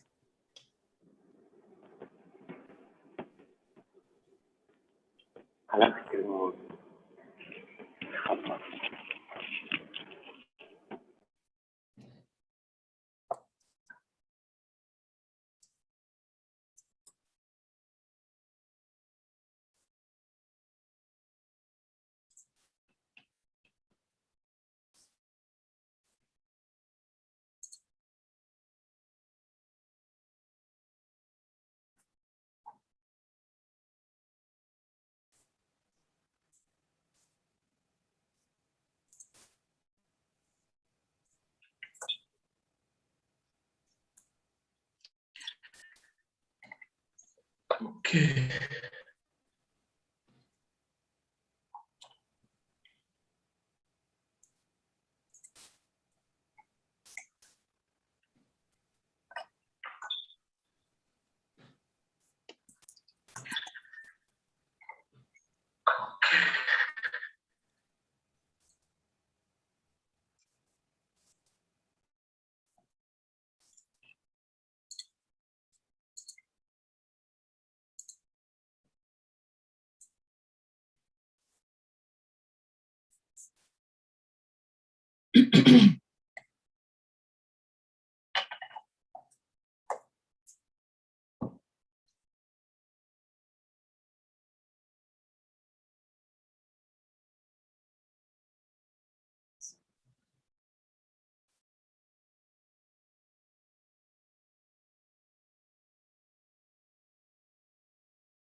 Welcome back, everyone.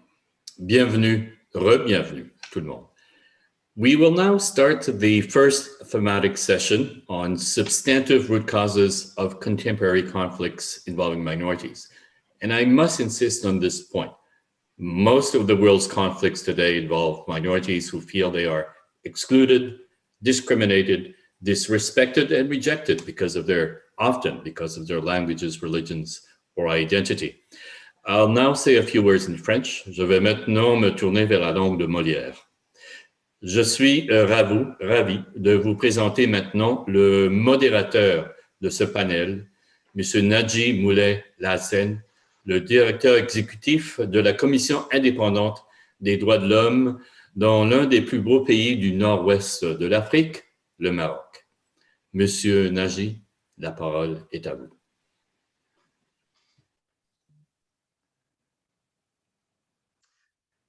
Thank you very much, Excellency.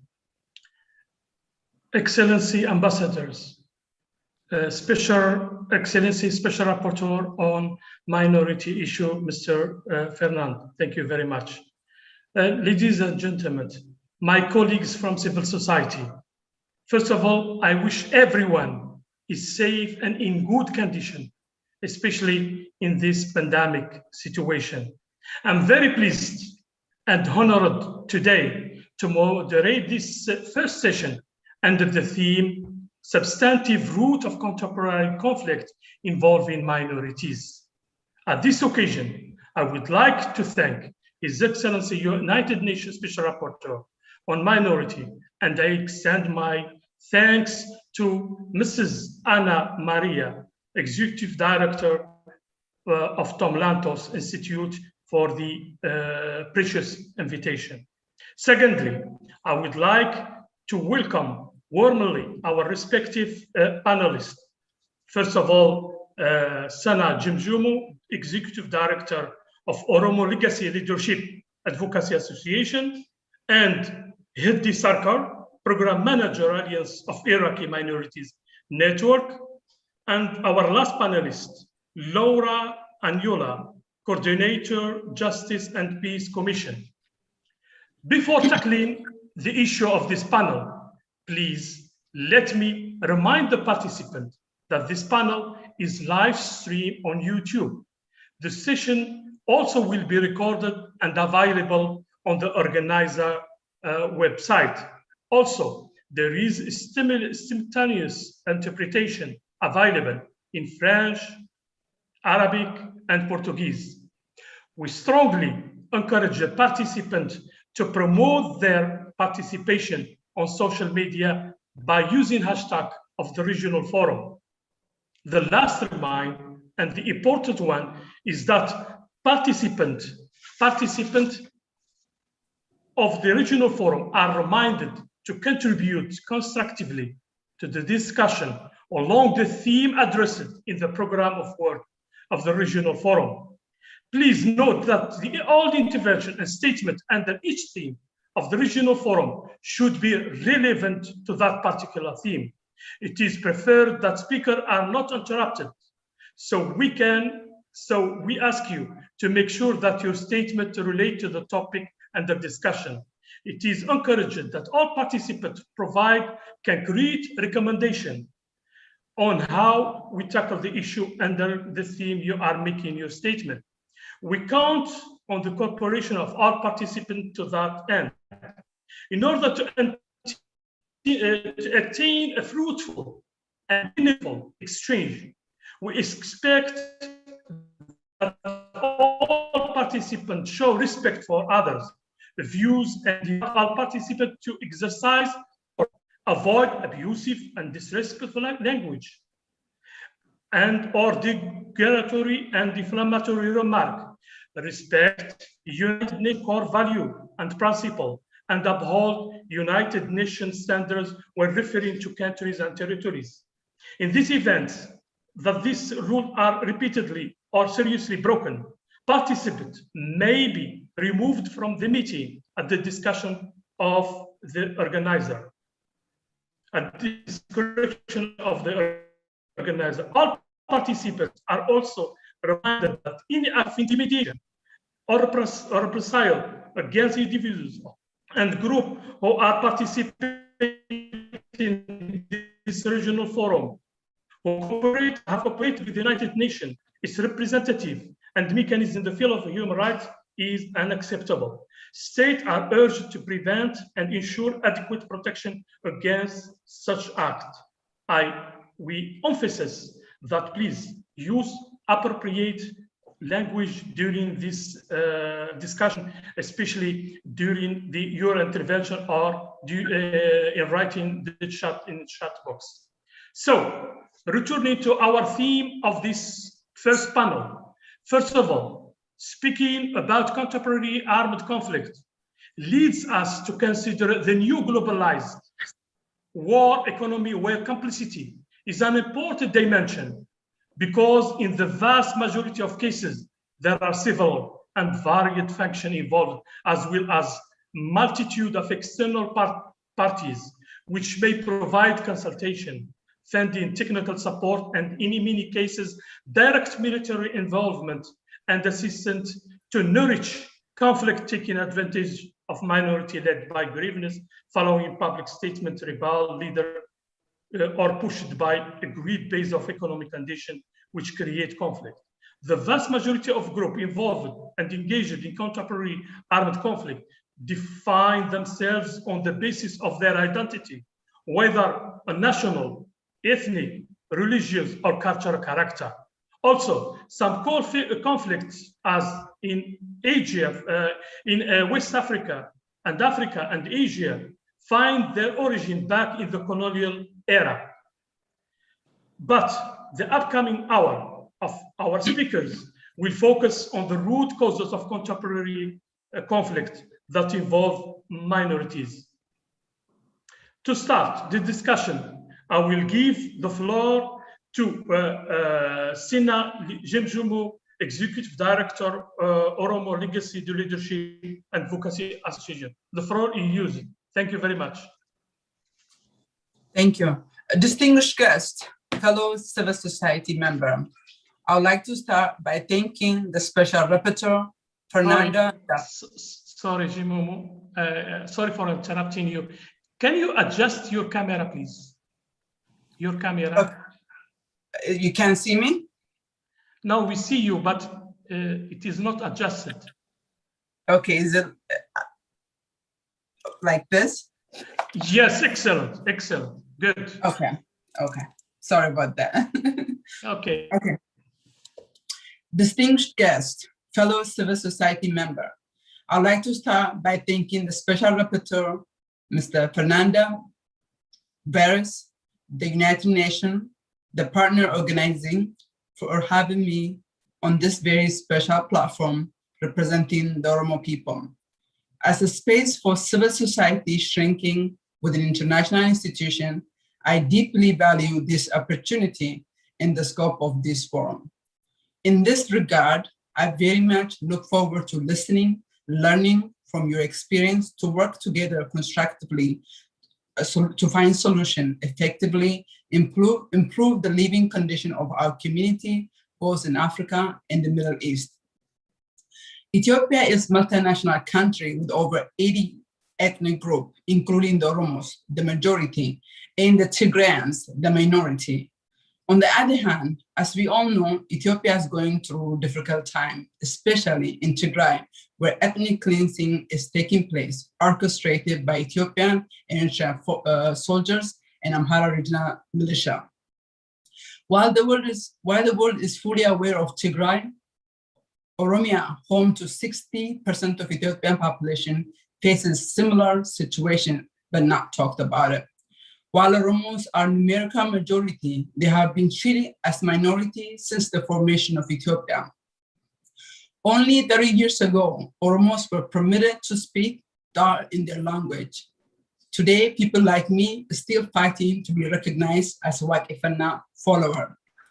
I think it is ironic a country such as Italy providing 400,000 euro through the United Nations Developmental Program to support election where legitimate opposition parties are successfully pushed out Part of Amhara and Oromia region remain under a state of emergency. Tigray is in full war, not to mention the latest announcement by so-called election board, where additional 2 regions will now cast their vote due to irregularity. I have never seen or heard credible election could take place under such circumstances, yet some powerful actors want to make it seem. I believe conflict prevention for minorities is something that needs continuous reminder and work. Of course, this very body is dedicated to making sure minorities have the voices, representation in the era of hate speech, xenophobia, racism, intolerance, in the era of social media, where anyone can say anything at any time without revealing their identity. I believe one of the root causes of contemporary conflict involving minority in Africa is the state or territorial boundary of current African country. I think territorial mapping of Africa is the original or among the first seen of Africa that still breeds instability in the continent. Most of African boundaries are shaped by colonial time, where non-indigenous or foreign people draw maps that have no meaning attached to the indigenous people. However, nearly 150 years later, since the Berlin Conference took place, when Scramble for Africa began, millions of Africans still fight to become independent nation. Unlike Europe, where the states were born out of hundreds of years of struggle to shape and become free, independent nation, many African nations still remain struggling to find where they belong. I think the forced marriage between or within one country have left many developing nations to fight for self-determination rather than focus on economic development, gender equality, democracy, which have remained a mere dream. But what is self-determination? Isn't that right enshrined in Article 1 of Charter of the United Nations, right, that is usually understood as mere independence, the right to freely determine the political status and freely pursue economic, social, and cultural development? That right should not remain dream. Rather, UN should support communities to enforce the founding principle. On the other hand, without a doubt, I understand some of this self-determination is the root cause of the conflict where minorities are victimized. But often, developing countries, elite dictatorship protected to keep minorities to keep majorities in check. The latest support for Ethiopian sham election by Italian reinforced why Africa can never see democracy for as long as powerful nations continue to put self-interest ahead of human rights and indigenous people rights declared in the UN Charter. I don't think it is difficult to understand why it would be convenient for foreign or for powerful countries to keep minorities or dictators in power to serve their interests. It is extremely unfortunate anyone has to suffer in 21st century where globalization has brought millions of people together from all walks of life to live in peace and prosper. However, sadly, the neo-colonialism of African poorest countries still forces African brightest to flee from continent, while self-centered dictators remain to exploit the weak, the powerless, while powerful countries supplies endless resource. It is unfortunate that African youth can never overcome or win a modern struggle, which create an even and fair level playing field, where criminals like Abiy still keep Nobel Peace Prize and receive millions in aid to continue terrorizing his people with never again motto that only exists in paper. In the case of Ethiopia, even though Oromo makes half of the Ethiopian population or numerical majority, they have suffered one of the egregious human rights violations from more than any other group, as they have seen a threat to power since the start of Scramble for Africa. It is mind-boggling to me, despite being majority, their right quest to exist are completely ignored for generations.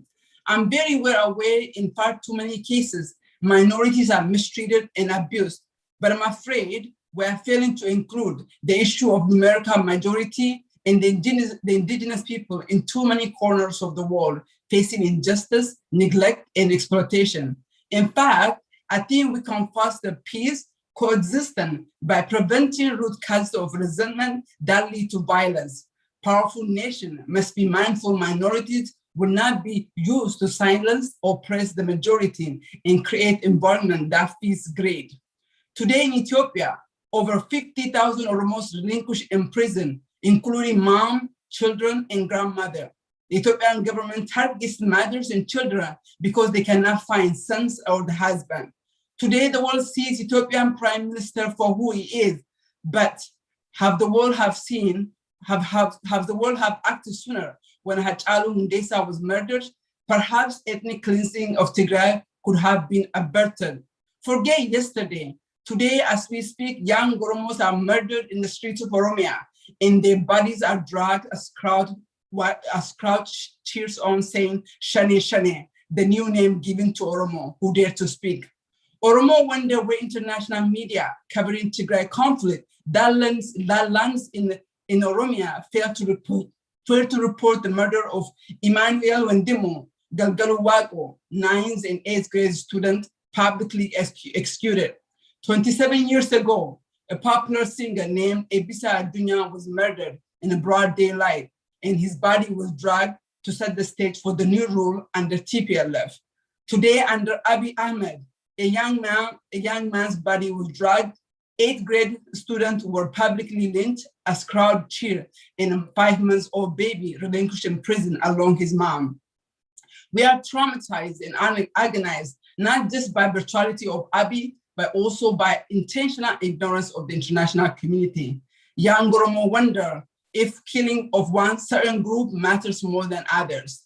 After 25 years of brutal dictatorship in Ethiopia, after 20 years of protest in diaspora, after 4 years of non-stop protest in Oromia, where over 5,000 youths have ultimately paid the price, we can confidently say the current illegitimate prime minister came to power in the back of Oromo youth, to which he has successfully eliminated or jailed.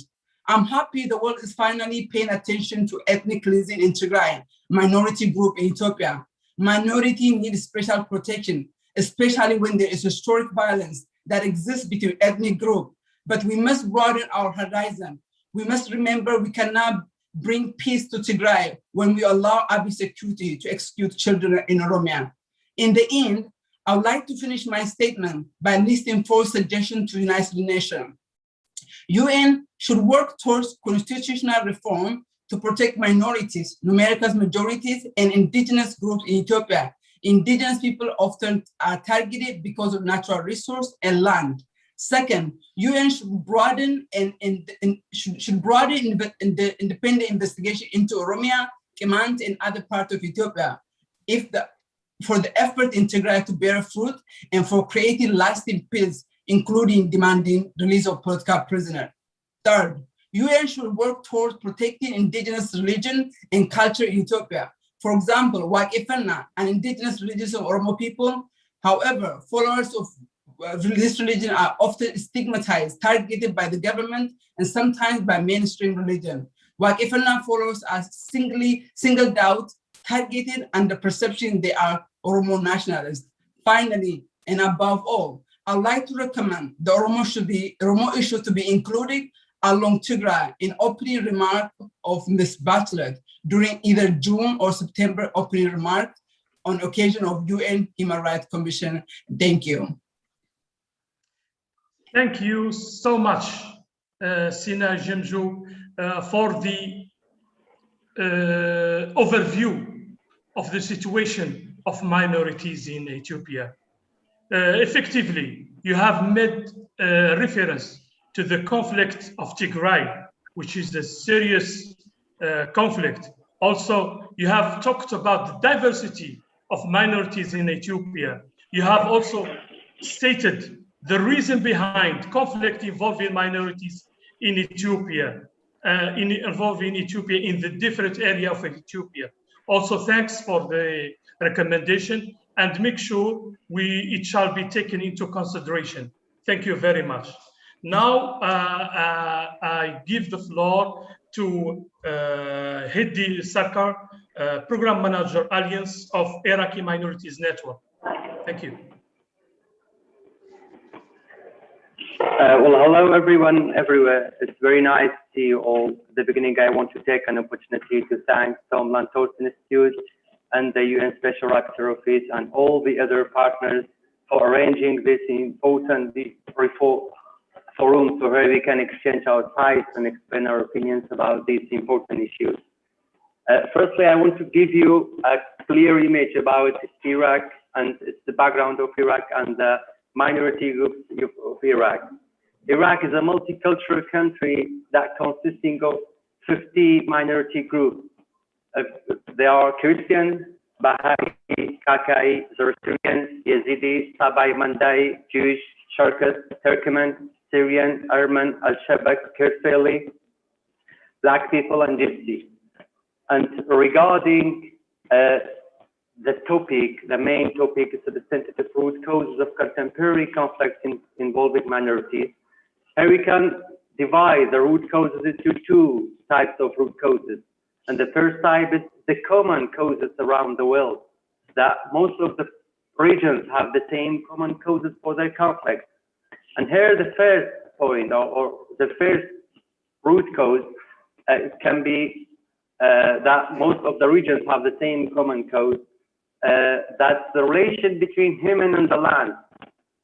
During the mankind's history, the majority wanted to claim or to ownership, to holding or having the land, actually most of the land. So that causes the minority to be displaced in their own area, to be killed or to be surrendered.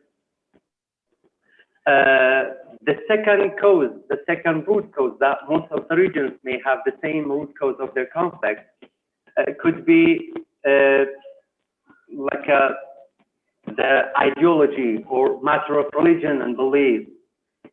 You all may know that any region that has power tries to omit the other regions or the previous regions. And most of the conflicts or bloodshed are because of the difference of the region. So that causes the minorities or the religious minorities to be hated, to be killed, to be surrendered, or they're always under threat. So that was the two root causes that they were commonly, most of the regions have the same common causes. And the second type of the root causes that are related to the Iraqi community, and here the first root causes for their conflict is the political accusation. The Ba'ath regime was ruling Iraq during the time of 1617 to 2003. And during that specific time, the minority groups tried to protect themselves behind the authority of Ba'ath regime. They hadn't had any other choice. They had to protect themselves behind or kind of back to the authority. Otherwise, they would face violence by the majority or even by the authority itself. So after the overthrow of Ba'ath regime in 2003, the minorities have been accused of being involved with the authority of Ba'ath regime. So many people have been abducted, or many people have been killed or threatened. So many houses have been burned because of this mentioned conflict. That causes the minority to leave Iraq, and many people of the minorities left Iraq because of this conflict that I've mentioned. So, for instance, I have some statistics. For instance, the Christian population, the Iraqi Christian population before 2003, they were 1,200,000. But this number of population decreased gradually because of the same conflict I've mentioned, so reached to only 200,000. And the same case for the Sabai Mandayan, they were 16 to 17,000 Sabai Mandayan people in Iraq. But now you cannot find them more than 10 to 20,000 people in Iraq. Actually, I have some more examples to show, but for the sake of saving time, I would go to the other point, the other root cause, which is the Iraqi constitution itself, specifically the article number 140. after changing the system, the ruling system of Iraq and the adoption of Iraqi constitution, most of the minorities areas refer to the areas of the article number 114. And unfortunately, most of the conflicts between the Iraqi Kurdistan region with the Iraqi government are on these areas and are because of these areas. So the minorities become the first victim in their area. In their own area, they became the first victim. So they are always under threat. And what's worse, some of the minority groups are closer to the Iraqi Kurdistan region, and some of the other are closer to the Iraqi government. And unfortunately, these two authorities kind of using them. So there are conflicts, serious conflicts between them sometimes, I mean, between the minorities. So there's conflict among themselves or with each other. And the other root cause, I mean, the other point of the root cause is that related to the Iraqi community is the effect of the remnants of ISIS. It's very clear for all of us what kind of disaster ISIS brought to the Iraqi community, and what kind of massacre did ISIS to the religious minority and totally the minorities of Iraq. But after ISIS have been removed in the area, the minority groups have been armed. They have been armed under the title of community mobilization, Christian mobilization, Turkmen and Shabak mobilization, and so on. So the minorities have been armed. Still, there's conflict between them and among themselves. For example, among Shabak and Shabak, a minority group in Iraq, Christian and Christian, Yazidi and Yazidi, and with each other. I mean, Christian with Shabak sometimes, Shabak with the Yazidi sometimes. So that were the points about the root causes that are common causes, I believe, and they are related. Some of the other are related to the Iraqi community. So here I've listed 3 recommendations that hopefully will be included with the UN Special Rapporteur on the Minority Issues recommendations. And the first recommendation, for protecting the minority identity and their existence, the Iraqi government must abide by all the conventions and international treaties that related to the minority rights. And the second recommendation, the Iraqi government must issue a specific law that guarantees the minority rights. Pursuant to the Iraqi constitution, specifically to the article number 125, that says all the minorities' rights, their civil rights, their economic, their social, and their political rights have to be guaranteed within a specific law. And this specific law has not been issued yet. So the Iraqi government has to issue a specific law that guarantees the minorities' rights.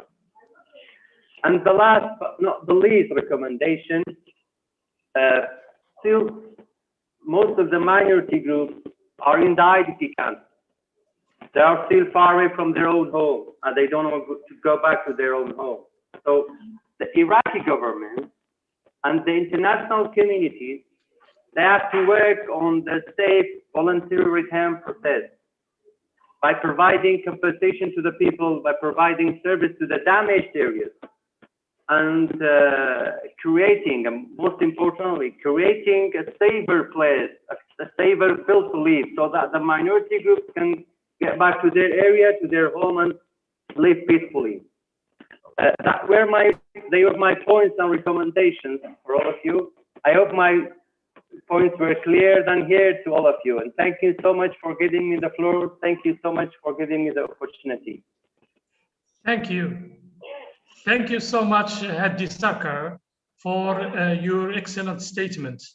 Effectively, you have shed light on minorities in Iraq. And one issue that minorities suffer from, as you said, is displacement, or what we call internally displacement of communities in Iraq. You have mentioned also that the Iraqi constitution should guarantee the protection of minority. Also, you have pointed out that minorities in Iraq have different point of view in certain circumstances. So thank you very much, and thank you for the recommendation, and make sure we take into consideration the recommendation. Now we give the floor to our last panelist, Mrs. Laura Ayula, the coordinator of Justice and Peace Commission. The floor is yours. Thank you very much. I want to first of all acknowledge Your Excellency, ambassadors in the session. I want to thank Dr. Fernand, the UN Rapporteur on Minority Issues, and the director of Tom Lantos Institute. Dear moderator, co-panelists, and ladies and gentlemen, I would like to reiterate that it is wonderful to be amongst you and talking about issues of minorities, because I live and work. I was born and I live and work in the English-speaking part of Cameroon, which is a minority in terms of language and culture. Ladies and gentlemen, I would also reiterate that Africa, this region which we are discussing on today, and every other region in the world is heterogeneous and comprises numerous ethnic, national, religious, and linguistic societies, groups, and sects. Much of the troubles facing a region and a country revolve around the treatment or mistreatment of its minority population. Cameroon is a country in the Central African sub-region who for long has enjoyed some stability. Unfortunately, this beautiful country, supposedly bilingual, with well over 250 ethnic groupings, has been the center of attention the world over. The expression of bilingualism has become a death trap among other issues in the smooth functioning of the state, as the central government did everything to assimilate the 20% English language speaking Cameroonians into the French government style. Democracy is a far-fetched system of governance in this country. And it is a given that since the country, and you would bear with me that since the country's independence in 1960, I would say 61 as well, Cameroon is still in its second president in a super presidential system that is yet to be witnessed in the world, I may say.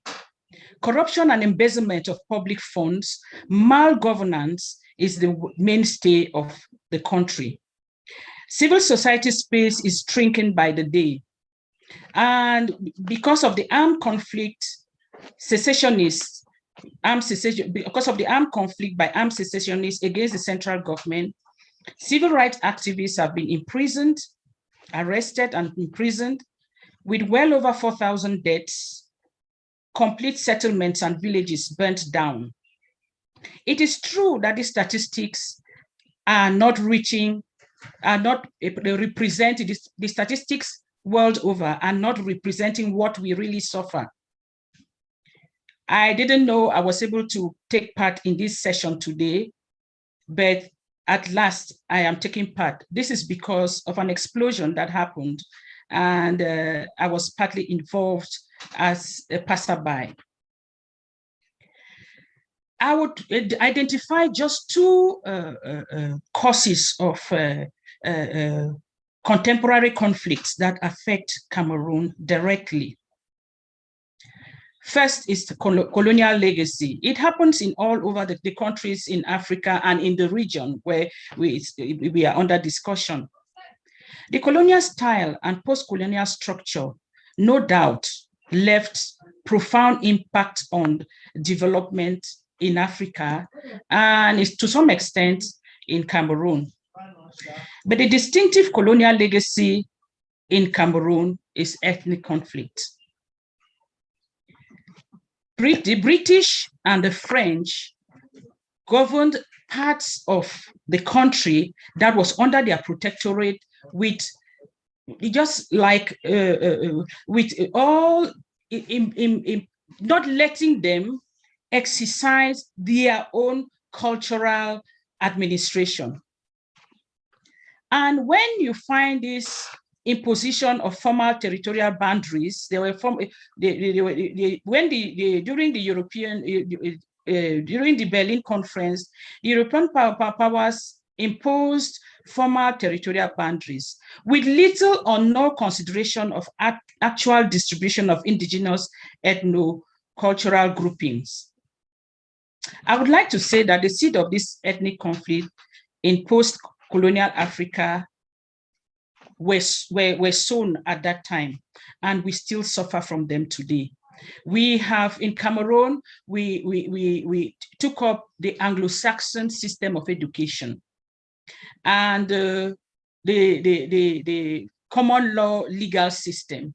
And now to be able to practice all of this, unfortunately, the central government tried to assimilate the English-speaking part of Cameroon into the French government system. And this made a perceived, English-speaking Cameroonians had a perception of assimilation, which could rightly be established from the way the central government behaved. The second cause is the existence of natural resources. It is worth mentioning that the paradox of natural resources linked to prolonged conflicts in parts of Africa and in Cameroon is increasingly reshaping the global political landscape and securing economic and strategic interests, not often in the interests of the countries concerned. I'll give a typical example. We have one mining, one main refinery in the English-speaking part of the oil refinery in the English-speaking part of Cameroon. The list of the things that one would expect is that taxes on the refinery are paid to the council in the southwest where it is found. But unfortunately, the taxes are transferred to Douala. And it makes people start thinking, so what is the essence? What was the essence of us coming together in 1961? What was the essence?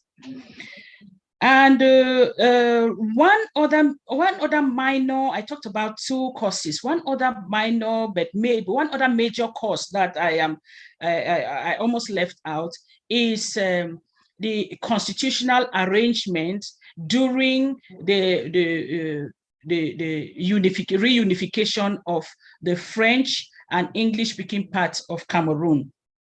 They had an arrangement, an agreement in the Fumban Conference, which was flawed. And that has been, since then, the major contemporary conflict in Cameroon. And so we are there, and we are unable to express ourselves in English, even in the central government. We are unable as Anglophones to assert our rights, the right to education, the right to, nevertheless, Cameroon, the world stays and looks at us, the rights, press releases calling for inclusive dialogue, but Cameroon continues to flag its principle of sovereignty. So for how long are we going to stay and watch many people die? Do we want to wait for another Rwanda? Do we want to wait for another Burundi? How long are we going to wait? I wouldn't say that Cameroon is not making efforts. Cameroon is making efforts because it has ratified the human rights instruments, all the human rights instruments, and is involved in the different instances that it's echoing the protection of human rights. But unfortunately, we don't have any instrument that really puts that is binding, and Cameroon should follow. The case of the Southern Cameroon's, the case in the African Court on Human and People's Rights, pitting the Southern Cameroons and the Southern Cameroon and the government of Cameroon, a judgment was taken and it has never been implemented. And so how do we expect that we wouldn't reach the level where we are? Well, I have 10 minutes and I'm almost at the end. I have some recommendations to make to the UN. First of all, I think it's not only in Cameroon, it's in Africa and the Middle East as well. Let the UN look at the colonial vestiges that remain today and that are the bedrock of violent conflicts in the different countries in the region. Yes, some people blame the UN. Why don't you shove off that blame and address the issue of Cameroon squarely? I would also, we have to talk. In fact, in addressing these issues, we have to talk. It is commonplace that Cameroon denies entry to human rights, international human rights organizations who are coming to do investigations on human rights violations. So one of the things that we would have to do, I would suggest that the UN actually mediates in this or appoint a mediator in this conflict. Else we are going to go on and talk about it forever. And then I would, in the course of that, we would have, of course, constitutional reforms that would go back to the initial constitution that brought the two sections together and agree on what would be kept if at all Cameroon would continue to be a unitary state. And they have to, Cameroon has to recognize, we have to reorganize our nation states and look into things that consider the minority, not only the English-speaking minority, there are other minorities. Consider an indigenous people, get their voices. Let's lead a dialogue. Let Cameroon express goodwill in ending the conflict. Lead a dialogue, develop early warning and early response mechanisms to prevent violence. Of course, I think I would commend one of the international organization, International Crisis Group. They did a lot of work in addressing the issues when they were still not at the level of the 2016 crisis. Dialogue, and I also want to address the fact that not only for Cameroon, there is this recommendation that quotas to be set in the recruitment of minorities in instances in the United Nations systems. I think I've just gone 3 minutes above time. Thank you. I think we can talk later. I would send another written document to the group. Thank you. Thank Over. you. Okay, thank you very much, Mrs. Laura, for the updates on the situation of minorities in Cameroon. This involves diversity of languages, as you said, and also you have stressed the impact of armed conflict in Cameroon on minorities. We take into consideration the difficult situation you are undergoing, especially with the explosion from time to time. We take note also of the situation of the Anglophone region in the Cameroon, especially the right to education and the freedom of expression in relation to English language speaking. Thank you also for the recommendation. Now we shall proceed to intervention from the floor. But please, we remind our participants that they should use appropriate language. We are here for discussion. We are here for solution, not for diversion. So please stick to the end language. Thank you very much. So we have here, I think we have more than 14 intervention raising their participants raising their hand for participation. First, I will start with Iraqi PM Ala Sami. Ala Sami, you have the floor.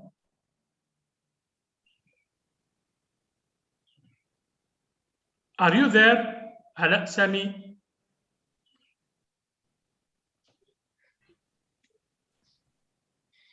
Okay. Thank you. شكرا السيد رئيس الجلسة، ونثمن الجهود التي أدت إلى عقد هذا المنتدى الهام من أجل تسليط الضوء على الأسباب الرئيسية التي تؤدي إلى انتهاك حقوق الأقليات. وبهذا الصدد نود الإشارة إلى جهود العراق في هذا الإطار. إن الدستور العراقي ضمن كافة الحقوق الدينية لجميع الأفراد في حرية العقيدة والممارسة الدينية كالمسيحيين والأيزيديين والصابئة المندائيين، حيث تمارس جميع المكونات والطوائف الدينية في جمهورية العراق حقوقها المتعلقة بالزواج والطقوس المتبعة في ذلك ويحميها القانون. كما يحصل الكثير من حالات الزواج بين أبناء الأقليات القومية والطوائف الدينية الأخرى في العراق. كما أكد الدستور العراقي على أن العراقيين متساوون أمام القانون دون تمييز بسبب الجنس أو العرق أو القومية أو الأصل أو اللون أو الدين أو المذهب أو المعتقد أو الرأي أو الوضع الاقتصادي والاجتماعي. ولكل فرد الحق في الحياة والأمن والحرية، ولا يجوز الحرمان من هذه الحقوق أو تقييدها إلا وفقا للقانون. كما تمنع القوانين العراقية التي تدعو إلى الكراهية الدينية والتي تشكل تحريضا على التمييز أو العداوة أو العنف، ويتم بذل الجهود لضمان الاحترام الكامل والحماية للأماكن والمواقع والمزارات والرموز الدينية، ويتم اتخاذ تدابير إضافية حيثما كانت هذه المقدسات عرضة للتدنيس أو التخريب. كما تضمنت القوانين العراقية حق جميع الأشخاص في العبادة أو التجمع في إطار الدين أو المعتقد، وفي إقامة وإدارة الأماكن اللازمة لهذه الأغراض. وضمنت حق جميع الأشخاص في كتابة وإصدار وتوزيع المنشورات ذات الصلة في هذه المجالات، انسجاما مع القانون الدولي لحقوق الإنسان والاحترام الكامل لحرية جميع الأشخاص وأفراد المجموعات في إقامة وإدارة المؤسسات الدينية والخيرية أو الإنسانية. وشكرا سيد الرئيس.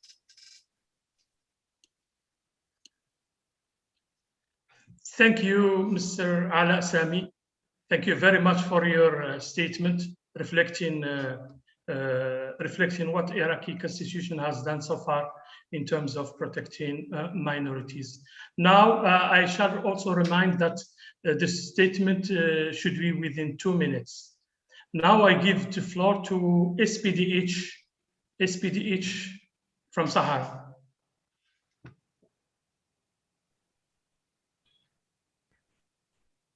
Yes? Are you there? Yes, I'm here. Yes. فقط انتظروا. نعم، أنا معكم. انتظروا فقط أن يفسحوا لي مجال تشغيل كاميرتي. معكم عائشة دويهي، رئيسة مرصد الصحراء للسلم والديمقراطية وحقوق الإنسان بالصحراء الجنوب المغربي.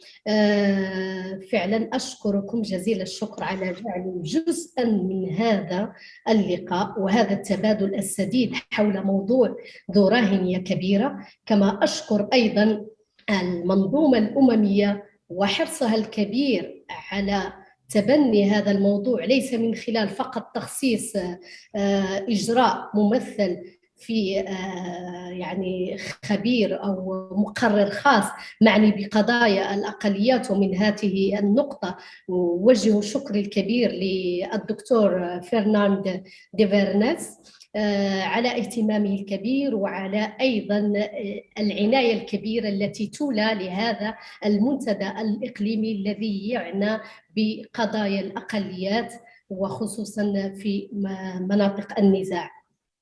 أكيد أنني تابعت بكل اهتمام شديد كل المواضيع والمداخلات التي جاءت في الحفل الافتتاحي لهذا المنتدى الإقليمي، وأيضا تابعت المداخلات في هذه الجلسة مواضيعية. أكيد نتفق كلنا على أن هناك جهود حثيثة من أجل تجاوز هذه التمييزات فيما يخص الأقليات من أجل جعلها على قدم المواساة من أجل النفاذ للحقوق والتمتع بالحقوق والحريات.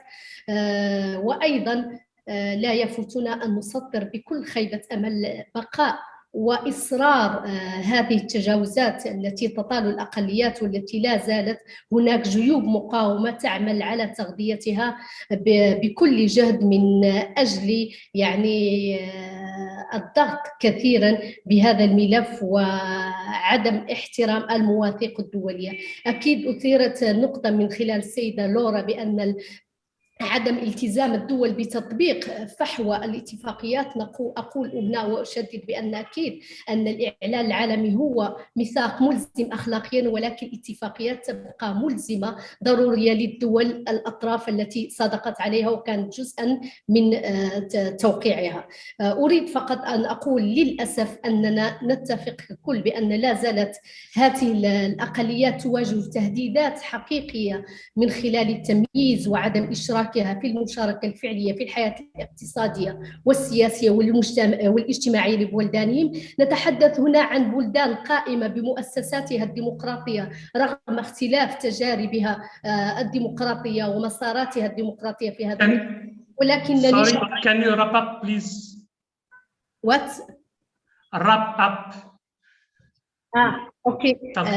سوف أختم هنا وأقول بأن انشغالي ليس على حقوق الأقليات في هذه المجتمعات المؤسسة وداخل البلدان الحقيقية، ولكن انشغالنا الكبير حول حقوق الأقليات خصوصا داخل التنظيمات التي لا تخضع لقوانين قواعد الدول في تسييرها، لا تخضع يعني لا توفر إطارا للحماية لهذه الأقليات. وهنا أذكر كمثال مخيمات دوف وما يطال يعني فئة على أساس التمييز العنصري فئة باشتغالها في العبودية. وأيضا أنشغل كثيرا حول استغلال النساء في شكل آخر من الرق المعاصر ألا وهو الدعارة.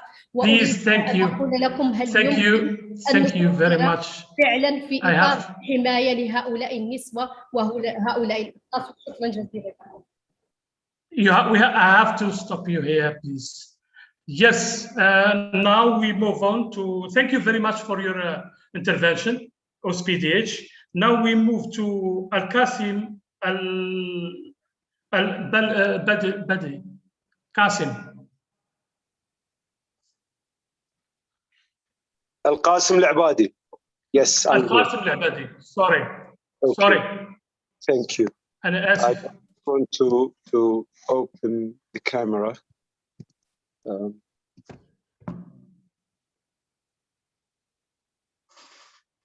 Thank you for the opportunity.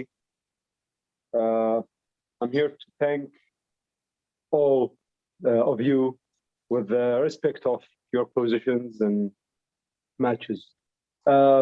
I'm from Iraq. My name is Al-Qasim Al-Abadi, journalist working in the electronic section of journalism. My speech will be concentrate on the continuing and growing phenomena of violence against minorities of all kinds, whether social, sectarian, ethnic, or national, in Iraq. Is it due to continued absence of legal legislation that punishes the perpetrators of these crimes and guarantee the freedom for individuals and groups, accordance with the Universal Declaration of Human Rights and the local constitution of Iraq. For crimes based on intellectual difference that restrict the public freedom and practice of religious rituals and celebrations, in addition to crimes suppressing individual freedoms.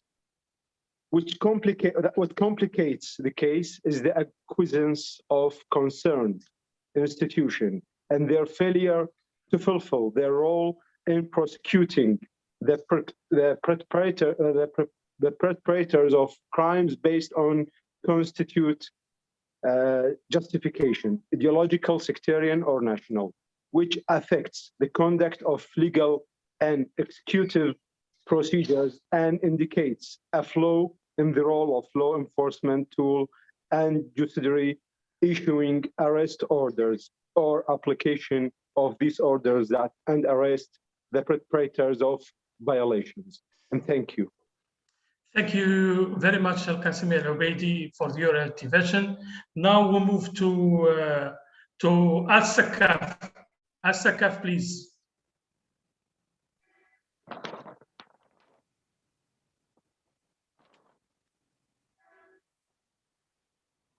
Yes. Thank you very much for giving me the floor, Mr. President, and allow me to switch to the Arabic language to give my statement.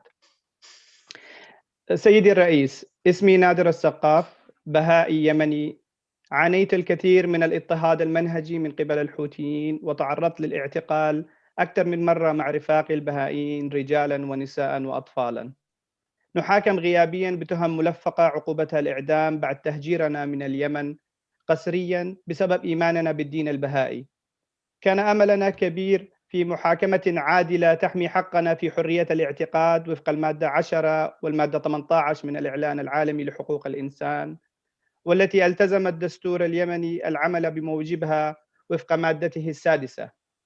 غير أن المحكمة بعد الدعوة المعلنة لزعيم الحوثيين بمحاربة البهائيين باعتبارهم حركة شيطانية تهدد الإسلام، أصدرت حكما جائرا على الديانة البهائية واتباعها بنعتها مؤامرة مرتبطة بالماسونية والصهيونية غايتها محاربة الإسلام، وعليه حكمت على البهائي حامد بن حيدرة بالإعدام ومصادرة أمواله وإغلاق كافة المؤسسات البهائية ومصادرة جميع أموالها.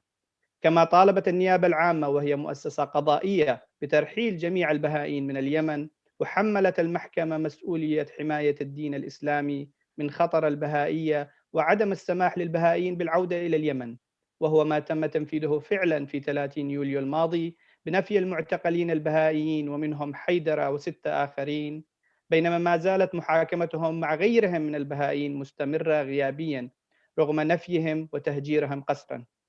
البهائيون اليمنيون قد تركوا العديد من البصمات، لقد كانوا من أوائل الذين مارسوا مهن صحية حديثة وادخلوا خدمات كالصيدلة وطب الأسنان والعيون، كما ساهم عدد منهم في تخطيط وعمران اليمن الحديث وفي المجالات التنموية كالتعليم. ما نريد أن نقوله إننا كبهائيين نؤمن أن العدالة هي الوسيلة الوحيدة لحل جميع النزاعات سلميا بما في ذلك المرتبطة بالأقليات، ونرى أن المجتمع الدولي مطالب أولا بحماية العدالة من أجل حماية الأقليات. يجب أن يخضع كل من يعبث بعدالة المؤسسات القضائية للمساءلة والمحاكمة العادلة الدولية، خاصة في البلدان التي تشهد نزاعات مرتبطة بالأقليات. شكرا سيدي الرئيس. شكرا جزيلا للمداخلة. والآن أعطي الكلمة للرالف. والمرجو هنا تذكير المشارك ذات يجب عليهم احترام لغة الأمم المتحدة فيما يخص تدخلاتهم. الآن رالف، أعطي الكلمة لرالف.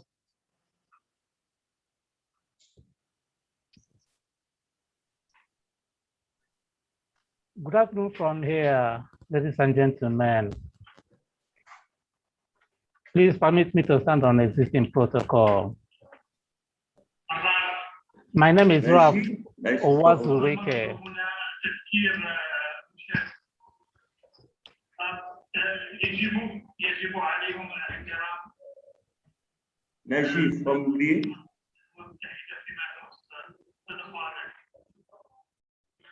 I speak for Biafrans in Nigeria. Biafrans in Nigeria are not minorities. Rather, the people who are minorities in Nigeria are the Fulani group, the Fulani tribe. But because they have stayed in government for a very long period of time, they want to consider themselves the majority in Nigeria. They use the military to come to power over the years. Now, they are in government again. Just by history, we were amalgamated in 1914 by one Lord Lugard between the Fulani Northerners and the Southern Protectorate. That marriage has never worked. Because of that, in 1967, there was war in Nigeria, civil war between the Biafrans and Nigerians. That war ended in 1970. Since 1970, the Biafrans were excluded from any governance in Nigeria, from anything governance in Nigeria. Because of that exclusion and humiliation and marginalization, we started through non-violence the process of actualizing Biafra again in 1999. Since then, the agitators have suffered many casualties. So many of our people have been killed. Up to today, we don't sleep in our houses because of the fact that we are being pursued by the military, by the Fulani herdsmen who occupy our farms. The history is there for the world to know. It is not a new thing. But the question I'm asking, I want to ask His Excellency, the United Nations Rapporteur, is this.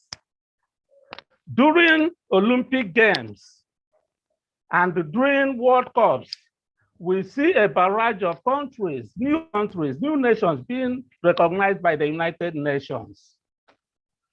These nations are from Europe and America. Mr. Ralph, please wrap up in 20 seconds. Because of 2 minutes we have. Please. The only solution to our problem is the recognition of Biafra as a sovereign nation, just as is done by all other nations of the world, but the recognition given to other nations of the world. We'll receive it, Ralph. Ralph, idea, we'll receive it. Thank you very much. Now I give the floor to Nu'man. Please, I remind the participants, please stick to 2 minutes. Over 2 minutes, we shall stop your intervention. Thank you very much. Now I give the floor to Nu'man, please. Nu'man?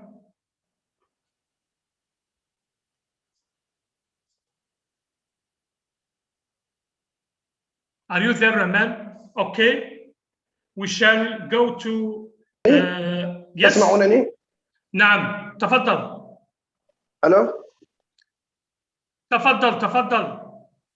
طيب السيد رئيس الجلسة، السادة والسيدات، كل باسمه وصفته، لا شك بأنكم تعلمون حجم الكارثة الإنسانية التي خلفتها الحرب في بلاد اليمن، إذ إن هذه الحرب تسببت في زيادة تفاقم الوضع الإنساني بأكثر من 3.5 مليون من أبناء جلدتي المهمشين السود أو من يطلق عليهم فئة الأخدام، حيث تعيش هذه الشريحة كأقل 2 في أوضاع إنسانية بالغة الخطورة جراء حرمانها من أبسط حقوقها المتعلقة بالحق في التعليم والصحة والحقوق الاقتصادية والمقاضاة العادلة، جراء سياسات التمييز العنصري المنهج. وليس ذلك فحسب أيها السادة، بل فقد وجد أبناء عشيرتي يساقون إلى جبهات القتال من قبل جماعة الحوثيين تحت مسمى أحفاد بلال، وهو مصطلح عنصري إطلق علينا مؤخرا، حيث لقي المئات من أطفالنا وشبابنا المراهقين مصروعهم في جبهات القتال في جريمة أشبه بالتصفية العرقية، ولم تفلح مناشدتنا للأمم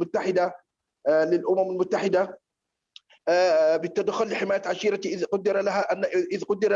قدر لهم النجاة من الموت بسبب انعدام الطعام والشراب، والمشرب في مخيمات النازحين، فإنهم لم ينجوا طبعا وبكل تأكيد من الموت في جبهات القتال مع الجماعة الحوثية. لن أطيل عليكم، فإنني أوصي بضرورة مالي تعزيز آلية الحماية الوطنية الدولية والوطنية الحماية. سيد نعمان نعم سيد نعمان، معلومات وصلت، شكرا جزيلا. شكرا لك. I give now the floor to Rauda Sebi. Rauda Sebi, please. Allô? Bonjour. Bonjour tout le monde. المداخلة متاعي باش تكون فيما يخص الوضع العام للأقليات في العالم. بالنسبة لي لا يمكن أن نطور وضعية الأقليات أو ندعي أننا نحميها أو ندافع عنها دون كتابة التاريخ بصفة حقيقية. عندما لا نتحدث عن المذبحة التي وقعت مثلا على أراضي العراق في حق يهود العراق، مذبحة التي تحت اسم مذبحة فرهود، عندما تونس، وأنا من بلد تونس من الجمعية التونسية لمساندة الأقليات، لا تحتفل بذكرى ترحيل اليهود من تونس والأعمال travaux forcés qu'ils ont subi تحت ألمانيا النازية، عندما نقوم بثورة ويكون لنا دستور الجمهورية الثانية المدافع خاصة المدافع عن الجميع التونسيين، وهو يلغي في فصله 74 حق من هم غير من الديانة الإسلامية للترشح لرئاسة الجمهورية في الفصل 74.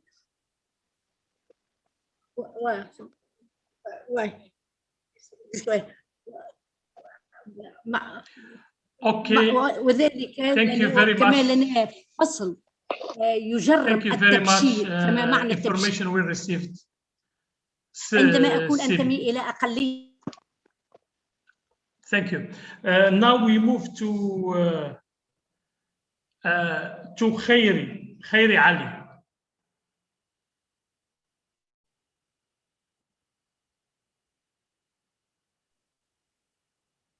خيري علي جميعا. سيدي المقرر الخاص للأمم المتحدة المعني بقضايا الأقليات، السيدات والسادة الأكارم، أوقاتكم جميعا. يتحدث إليكم خيري علي إبراهيم ممثلا عن المنظمة اليزيدية للتوثيق من داخل قضاء سنجار المنكوب. شكرا جزيلا لكم لمنحنا هذه الفرصة الثمينة للحديث لكم عن جزء من معاناة الأقلية اليزيدية التي مرت بإبادة جماعية بدأت بها تنظيم الدولة الإسلامية في العراق والشام، المعروف اختصارا بداعش الإرهابي، في 3 أغسطس عام 2014، ولا تزال مستمرة إلى يومنا هذا. خلف غزو داعش الإرهابي في بداية هجومه على سنجار قتل ما يقارب 1300 يزيدي، واختطف أكثر من 6400 آخرين من نساء وأطفال والرجال. وأصبح واضحا للعالم أجمع الفظائع التي ارتكبها داعش الإرهابي ضد النساء والأطفال اليزيديين. السيدات والسادة، يؤسفني إخباركم أن بسبب الإهمال والتهميش والإقصاء على مستوى العالم منذ 7 أعوام لحقوق الأقلية اليزيدية، هنالك 2767 يزيديا مختطفا دون تحرك جدي لإنقاذهم، كما لا تزال 65 مقبرة جماعية مهمشة موزعة في أرجاء قضاء سنجار، ومن أصل 85 مقبرة جماعية، بالإضافة إلى العشرات من المقابر الفردية. ولا ننسى تفجير داعش ل 68 مزارا دينيا يزيديا. ولا يزال الأغلبية الساحقة من اليزيديين في مخيمات النزوح منذ 7 أعوام يمرون بظروف قاسية، وهم معرضون للمخاطر، على سبيل المثال حرائق الخيم وحالات الانتحار بسبب الظروف المعيشية والنفسية. ولم تتوقف معاناة اليزيديين هنا، بل تستمر في التوسع لتصطدم في خطابات الكراهية وعدم. شكرا أخي الفاضل خيري، شكرا على المداخلة.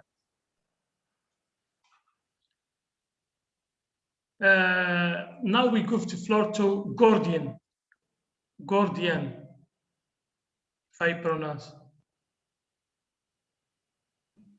Hello, Yes, okay. I want to keep it short. Hello, ladies and gentlemen, distinguished participants. Special thanks to His Excellency Professor Fernando Vernes, the United Nations Rapporteur on Minority Issues, and other distinguished ambassadors for giving us this very great opportunity to discuss minority issues in Middle East and Africa. We, as Hangov Human Rights Organization that observe, report, and document human rights violations in Iranian Kurdistan since 2015, want to mention some of the major issues that Kurdish people face under the Iranian government. We urge the United Nations and other international human rights organizations to pressure the Iranian government to stop sentencing Kurdish citizens to death without any fair trials. During past 4 years, 256 Kurdish civilians have been executed on different charges in cities of Iranian Kurdistan. Since the Iranian judiciary is not independent and clear, majority of the executed citizens never get any fair trials, and they easily are sentenced to death only based on their ethnicity. We also urge these organizations to pressure the Iranian government to stop massacring Kulbers on a daily basis. Kulbers are a group of semi-legal workers in Iranian Kurdistan who carry heavy loads on their backs between the borders of Iran, Turkey, and Iraq for a very few income. Iran is already under international embargo, and the government has opposed another embargo on the Kurds as well. Iranian Kurdistan has been declared as a security zone since 1970s, and this has allowed the Iranian authorities to oppress Kurds in the worst ways. For example, there are over 1,800 checkpoints in Iranian Kurdistan, and the Iranian forces do daily military patrols across the region. During the past 4 years of Hassan Rouhani's second presidential term, over 909 Kulbers have been killed and injured by the Iranian state forces. Thank you very much. Thank you very much. Sorry for interrupting you. Can I finish this? Yes, 20 seconds, please. Hello? Okay, now, yes, now we go to give, please, can you stick to 2 minutes or minus than that, please, because we are out of time, please. Can you give Fattah Azzam, please? Fattah Azzam. Yes, thank you very much, Mr. Naji. I'd just like to point to two huge roots of discrimination against minorities that result in conflict. One is many legislations and domestic laws in countries around the region legalize and institutionalize discrimination. One example I would mention, Israel's nation-state law of 2018, that restricts the right to self-determination only to the Jewish people in Israel. There are many other laws around the region that for example, the restriction of the building of churches in Egypt, the recognition of specific religious and ethnic minorities or the lack thereof within many countries of the region. Another major root cause for conflict is the politically motivated withdrawal of citizenship in many countries around the region. When you withdraw citizenship, you are actually preventing, oftentimes from preventing, minorities, ethnic and religious minorities, from exercising not only their human rights, but the basic rights of citizenship in their home countries. So these are two huge areas that really must be addressed. Thank you. Thank you very much. Thank you. Now we give the floor to Priestley. Priestley, please. Priestley. Thank you, Chairperson, distinguished delegates. As a human rights organisation working to prevent atrocities in fragile states, Rights for Peace knows that tackling root causes is key to prevention. We have several insights and recommendations to share based on our work with Sudanese activists, human rights defenders, and civil society, which built capacities to identify, monitor, and collect reports of incitement to violence. Our findings, laid out in an extensive report, identified that Sudan is seeing an escalation of violence affecting minority groups, often ignited by instances of hate speech and incitement to violence.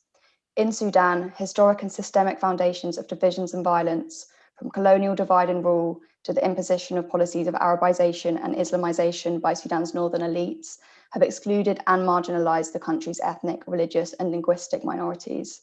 If change towards a peaceful, rights-based and democratic society in Sudan is to be achieved, we recommend that the government investigates historic and root causes of discrimination and hate speech towards minorities as an integral part of the transition and addresses these through policy and legal reforms. Law and policy reform must also be accompanied by attitude change in order to address prejudice and bias, with significant government commitment and funding for long-term comprehensive policies for combating negative stereotypes of and discrimination against minorities. The government must also reform its weak and discriminatory justice system, create a comprehensive anti-discrimination law in line with international standards, and ensure that all reforms are led by inclusive processes with affected minority groups. Thank you, Chairperson. Okay, thank you very much. Now, please, Babin. Babin, are you there? Yes, I'm here. I'm trying to turn off my video, but without success. So I present Association for Integration of Crimea, and the Crimean Peninsula is a part of Ukraine and not geographically is a part of the Middle East. But it is a native land for some Middle East ethnic groups internationally recognized as indigenous peoples for Crimea, such as Crimean Tatars and Karaites, with strong diasporas in Middle East countries. And for example, there are more than 1 million of Crimean Tatar in Turkey migrated to this country as a result of repression of Russian Empire in previous centuries. And now Russian destructive policy in Turkey with the goal of armed conflicts escalation in Azerbaijan, Syria, and Ukraine has the Turkish Crimean Tatar diasporas and its organization as a key target for own influence. Ukrainian and Turkish state authorities in common make some adequate and systematic steps to support Crimean Tatars' ethnic rights in own countries. But since 2014, Russia spent a lot of efforts to split the Turkish Crimean Tatar diaspora and its unique self-organization system, their necks, and to make it the tool of own influence.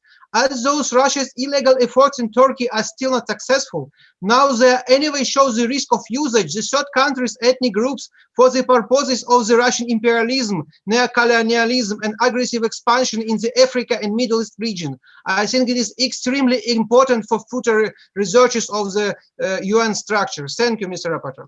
Thank you very much. Now for Eliona Belkola, please.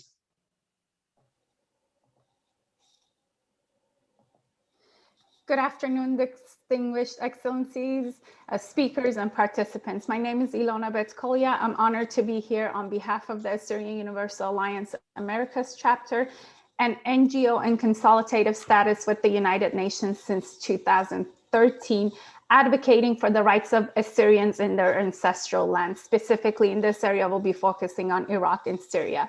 I have less than 60 seconds to discuss the root causes of centuries of discrimination, ethnic cleansing, and conflict directed at an entire nation, the Assyrians. Mr. Sakar did an excellent job discussing the possible disconnect between regional and central governments, IDPs, and the ethnic cleansing, which is forcing minorities, and I'd like to add specifically to that, Assyrians to leave their ancestral land. I would like to add a couple of more points as to what we believe to be root causes of conflict. The disparity in exercise of power, not allowing minorities, indigenous people a seat at the decision table, coupled with absence of punishment, consequences for the abusers as decided by the regional and or central government exacerbates violence. Lack of pressure from international entities such as United Nations to enforce protection of minorities and indigenous people by the local government indirectly enables the abuses to continue. This is directly in support to the recommendation made by Mrs. Tufan. Thank you very much. Thank you very much. Now we move quickly to Savina Daoud. Hello, everyone. My name is Savina Daoud. I am Assyrian from Iraq. I will also mention a few root causes for some of the conflicts involving minorities in Iraq. One is the lack of inclusion of our history, culture, and religion in the educational curriculum of the public and private schools in Iraq. Second is the land grabbing of indigenous peoples and minorities' lands in Iraq, and specifically in the disputed territories and northern Iraq villages. Number 3 is not protecting regions inhabited by indigenous peoples and minorities of Iraq, which led to the ISIS invasion of Nineveh, Shingal, and Kobani, and the current Turkish airstrikes in the northern Iraq regions like Nala and Barwar, which led to complete evacuation of some of the Assyrian indigenous of these villages.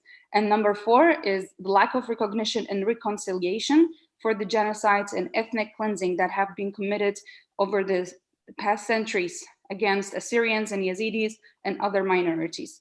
There are many other root causes, but I will stick to the main ones due to the time. Thank you so much for this opportunity. Thank you. Thank you. Without waiting, I give the floor to Slewelly. Slewelly. Slewelly. Siolway. Siolway, yes. Siolway, yes. Good morning, everybody. I'm here from Mexico on behalf of the Barotse National Freedom Alliance.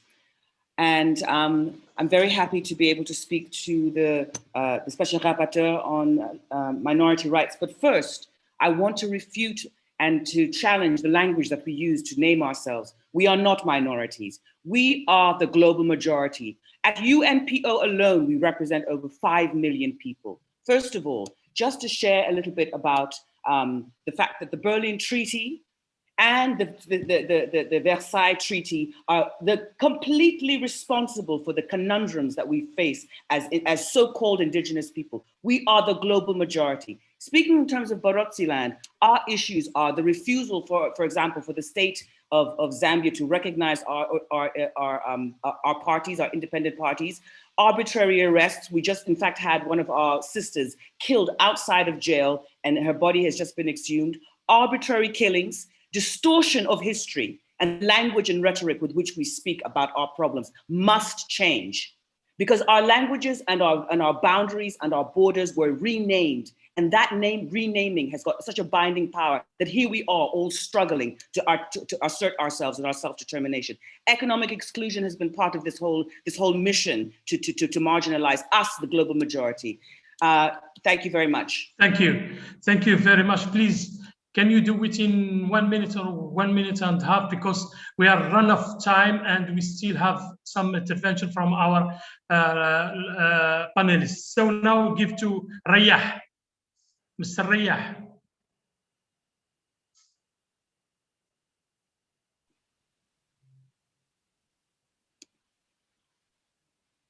Yes, Rayah.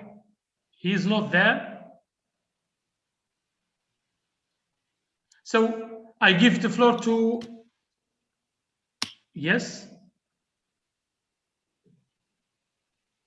Yes, and Boladai. And Boladai. Thank you very much. Thank you very much. Thank you for giving me this time. I'm from Balochistan, in Iranian side of Balochistan. As you know, Balochistan is divided between 3 countries, Iran, Pakistan, and Afghanistan.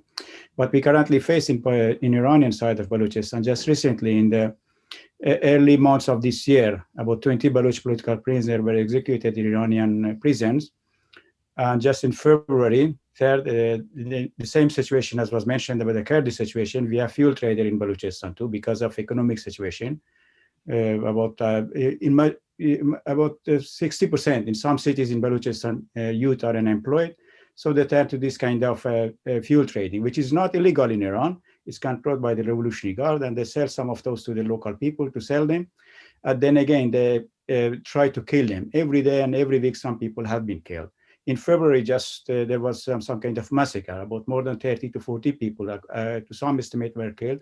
United Nations said about 10 people, but then the subsequent demonstration, about 20 people were killed. What we think was we did not decide to become part of Iran. It was because we was part of the British before. And when British left those region, they divided our country to the 3 parts. One part is in Iran. Actually, the situation as Iran is a nation state is much worse than when we've been ruled by the British.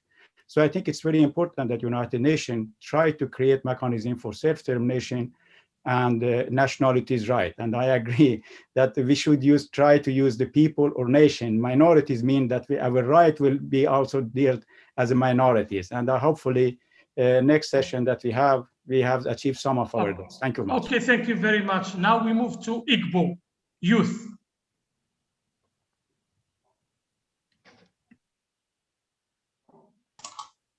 Hi, everyone. Thank you very much for this opportunity. I'm concerned Igbo youth today. Now, as Mr. Ralph said, we the Igbos in Nigeria, we're not a minority, but we're part of the 3 major tribes. The thing is that the Fulani is currently on a conquest of the southern part of the Nigerians, and you hear about a lot of header farmers clashes, but this is the code name for a kind of ethnic cleansing kind of going on in Nigeria of southern tribes, of which the Igbos are suffering the brunt of it, and also the Benue part of the Middle Belt. However, all the Igbos are really asking for, or from the government, is to kind of conduct a referendum to see if the Igbo or the Biafrans still want to be part of the Nigerian constitution or setup. But the way the constitution is set up, that is not going to be granted. So I really call on the United Nations to try to see what they can do to help the Nigerians, of which the Fulani is already in key military positions, and use that as a tool against, some of the other tribes. Thank you very much. Thank you very much. Now, Abdul Salam. السلام عليكم. نرحب بالحضور الكرام السلام عليكم. الاسم واضح؟ الصوت واضح؟ بسم الله الرحمن الرحيم. نرحب بالحضور الكرام من ليبيا ونشكركم على الدعوة. أنا أتحدث لكم من ليبيا باسم منظمة ميثاق للسلم الأهلي. نحن دولة ليبيا تمر بمرحلة من الحرب منذ أكثر من 10 سنوات، خلفت الكثير من الانتهاكات في حقوق الإنسان في ظل غياب الدولة بسبب الحرب. الآن وبحمد الله بدأت ليبيا مرحلة جديدة، وهي اللجوء إلى الحل السياسي للأزمة الليبية، تنتج عنها حكومة وحدة وطنية في مرحلة جديدة لإنشاء دولة المؤسسات. ما نطلبه من الأمم المتحدة حقيقة هي مراقبة حقوق الإنسان في ليبيا، ووضع حد للانتهاكات، وأيضا دعم حقوق المرأة والطفل من خلال الاتفاقيات الدولية. نتطلع لمزيد من التعاون والاهتمام والتعاون من الأمم المتحدة للوصول إلى مرحلة الاستقرار، وشكرا.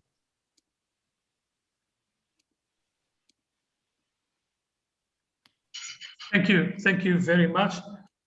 I give the floor right now to Nicholas. الله 1 minute, please. Thank you very much, Mr. President.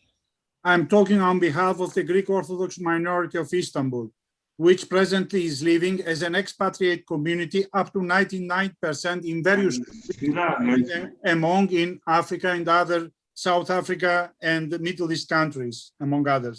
The question I want to raise is what happens if a minority is near of a disappearance? The minority rights context seems to pay little attention to remedy and reparation of such minorities. We believe minority rights effort should consider the 6147 United Nations General Assembly recommendation and implement its proposal to make possible the survival of such minorities being close to physical disappearance. We invite United Nations Minority Institutes to take care on this. Thank you very much. Thank you very much. Now, Ahmed Benjalan. Ahmed Benjalan. شكرا جزيلا. السادة والسيدات المحترمون، السيد المقرر الخاص المعني بقضايا الأقليات، سعيد بالانضمام معكم في هذا المنتدى. أنا أحمد باجلان، مستشار تحالف الأقليات العراقية عن أقلية الشبق.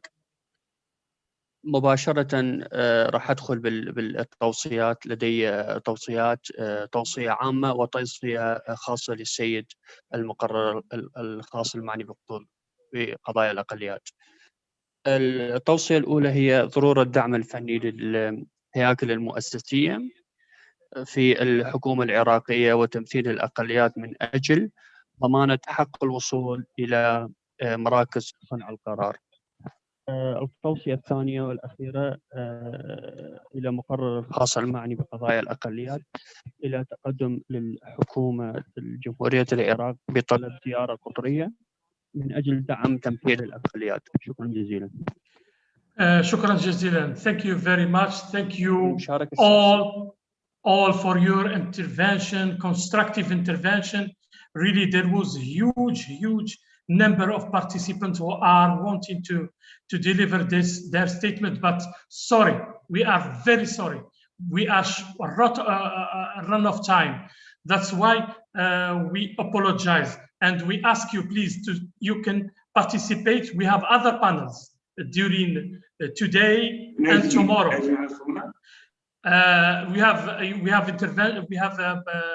You can make your intervention, and also you can submit your recommendation to Oda Marcos from Tom Lantos.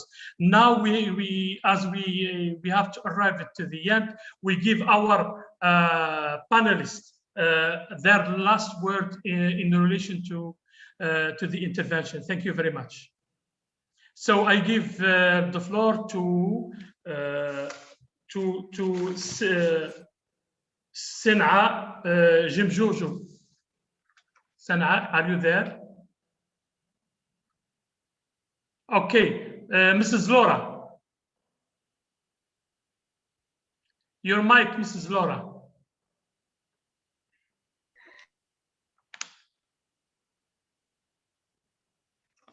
To close the session, I just want to remark that from the many contributions that have been made, I think I want to believe that the UN is taking note of all what has been said. It is true that from most of the regimes, most of the minority issues are coming from repressive regimes. But I think part of it, and the major part of it, that has to do with colonial legacies, the UN is really involved. And I think this is a big bone in the plate of the UN to start thinking strategically if they actually want the violent conflicts in this region to end. They should think strategically how to redress those colonial legacies. Thank you very much, Mrs. Laura. Mr. Hadi Sarkar from Iraq. Thank you so much. Thank you so much again. And I want to start with all the interventions were well said and were structured well, and they were realistic actually about the Iraqi situation and the minorities. And about the point about that I forget the name, was Iraq PM. I don't know. It talked about the Iraqi constitution. We are on the same page. The Iraqi constitution done well so far, but there are points to be work on it. For example, for the minority rights, so that we would have an Iraq for all the Iraqi people, with all the colors, different beliefs, and different languages. So that was the point. So and all the other interventions was very good about the Baha'i and about the Christian and Shabak as well, and the others. And what I want to say as the last word, I appreciate the Professor Fernandi Varens that in this occasion tries to listen the minorities themselves to, they can explain their suffers and they can explain their what's happening about Iraq by themselves. So good luck for all of you. Thank you so much again for giving me the floor on the minorities themselves. Thank you all of you, our participants, for the insightful information and insightful intervention you did today. And also I thank the participants and their intervention, and we apologize for the run of time, and because we have other sessions. They are welcomed in the next sessions to present their intervention. We arrived to the end and we call it a day. Thank you very much. Over to you, Excellency, Mr. Special Rapporteur Fernand. Thank you. Merci beaucoup, Naji. Merci à tous les panélistes. Thank you, all of you, for your comments, observations, and recommendations during the interactive dialogue. The world is not a safer place. And in fact, a number of violent conflicts and a number of victims is increasing. Atrocities against minorities are also on the rise. So the world is a more intolerant and disrespectful place for many, too many minorities. And even denial of citizenship, as we heard also, is a major cause of conflict. And I wanted to highlight that more than 3/4 of the world's stateless people with no citizenship, are in fact from minority backgrounds, once again. So these need to be recognized so that they can be addressed. That is what we are going to begin to look at more closely in the next session. May I remind everyone also that the concept of a minority has no negative connotation. Minorities can also be an indigenous group in a country. Minorities actually have specific human rights in international law. And I want to mention this to be clear. My mandate is limited to minorities. It does not cover the rights of peoples. These are, for the United Nations, these are conceived as different groups from a legal point of view. So there's a limit that I have to respect. And I wanted to share that and perhaps clarify that with you. Even though I agree on the importance of self-determination in the way that maybe in the future, the United Nations can recognize also for minorities.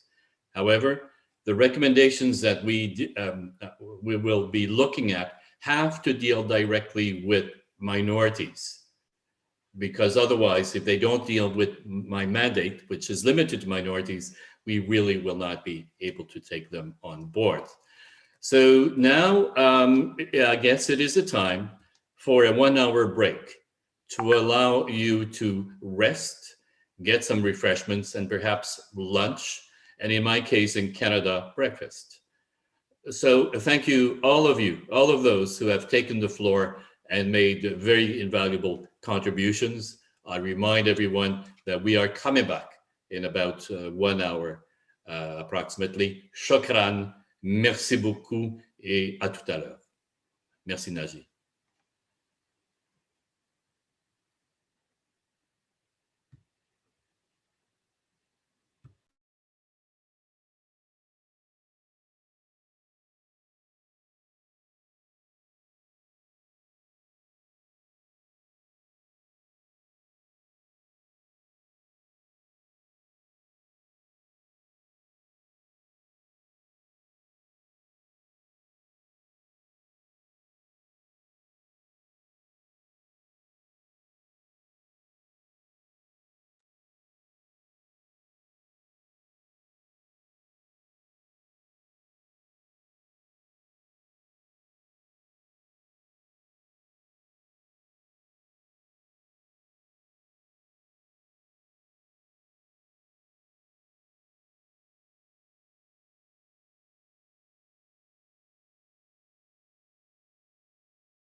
environment ya buso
This is not right. This is not right.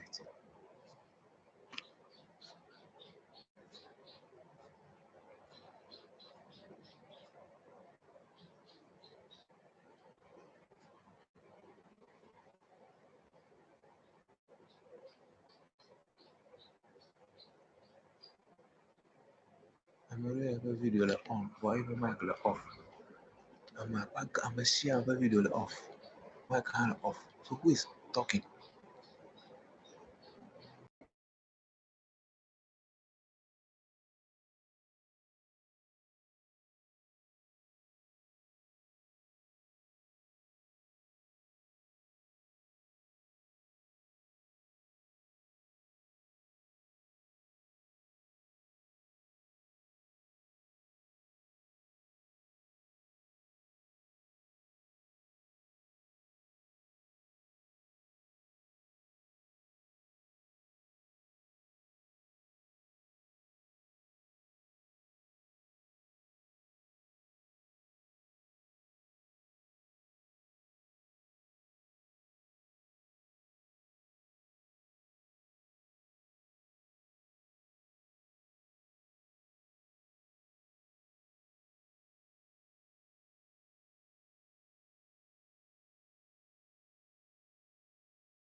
Mr. Hani, could you please check your audio and camera? We'll start the session in 15 minutes, but I would like to just check first. Okay.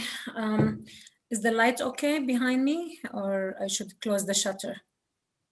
No, that's okay there. Okay. Okay. And Audio is good. okay, I'll close it now. 3 of the 4 experts have joined, so I will check that their audio is also working now. Miss Alfie Hegarty, could you please check your audio and video for us, please?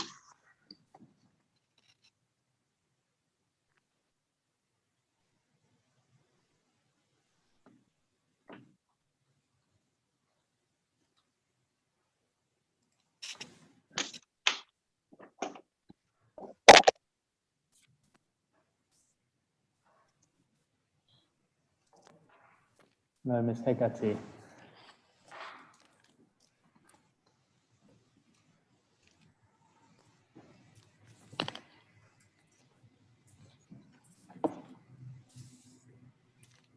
I can see that you.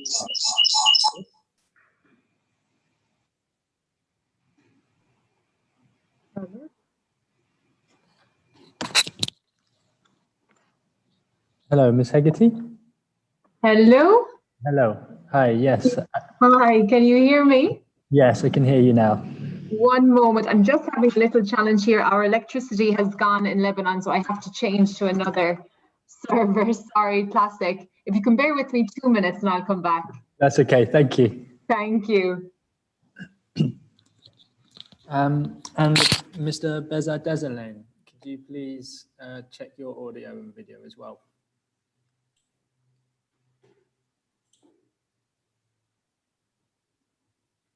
Hi, Sean. Hello, Beza. We can hear you, and I can see your camera is. Am I also visible? Not at the moment. There we go. Okay, great. Perfect. We'll wait for one more expert, Mr. Solomon Ayaldeso, and we also have Justice Jamila Mohammed. Could you please check your audio, Justice? Hi, Sean. How are you? Very well, thank you. Yourself? I have a PowerPoint presentation, so I will require access when when it's my turn to. Yes. Thank you. Thank you.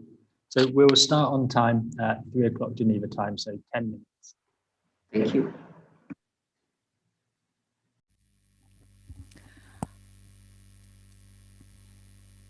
Hello again. Can I just check the audio again here, please?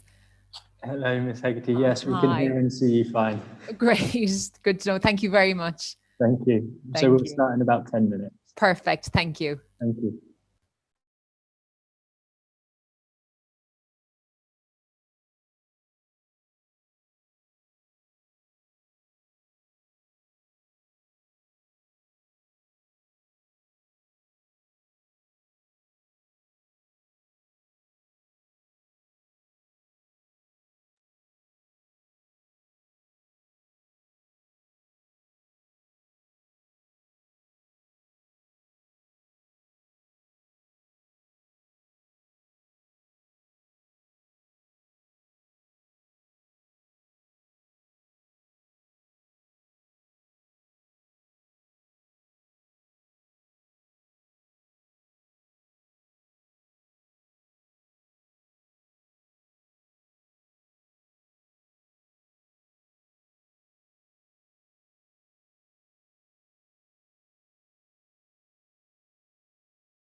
Hello, everyone. We will be beginning in 1 minute.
Welcome back, everyone.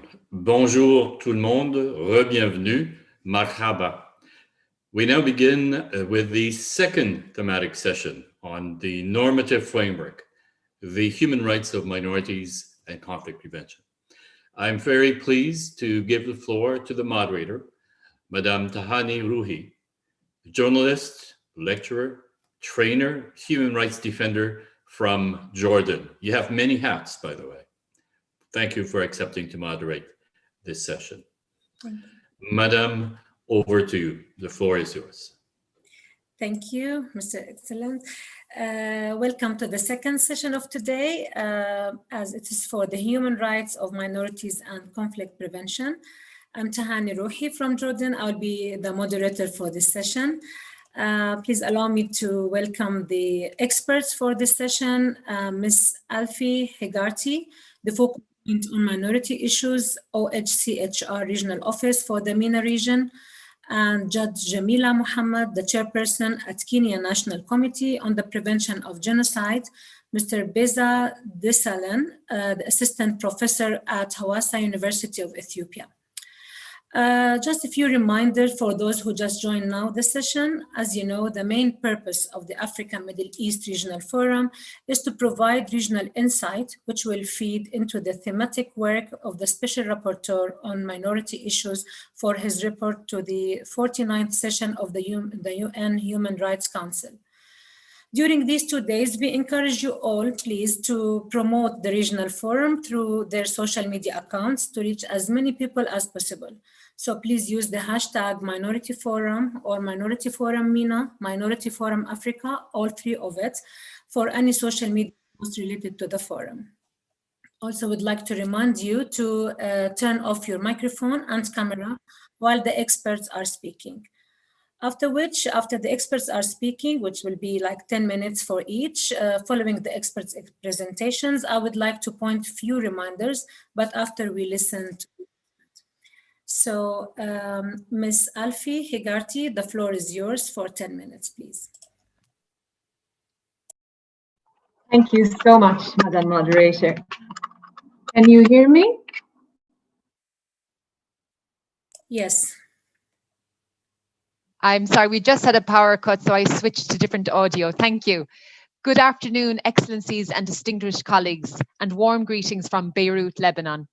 Sincere thanks to the Special Rapporteur, Dr. de Varenne, and his team for the organisation of this exciting and timely event.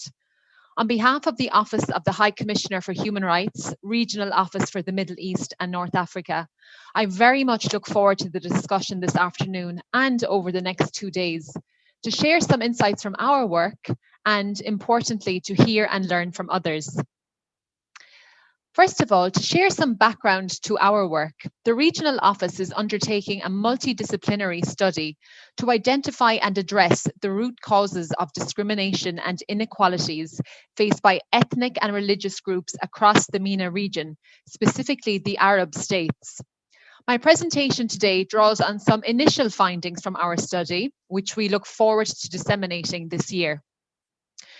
So turning to the regional context, the MENA region is characterized by rich religious, ethnic, cultural, and linguistic diversity, where different communities have coexisted and thrived for centuries, notwithstanding episodes of intolerance and violence. In the last 10 years especially, also in the context of the post-2010 Arab Spring, the region has witnessed a marked increase in the persecution of marginalized groups.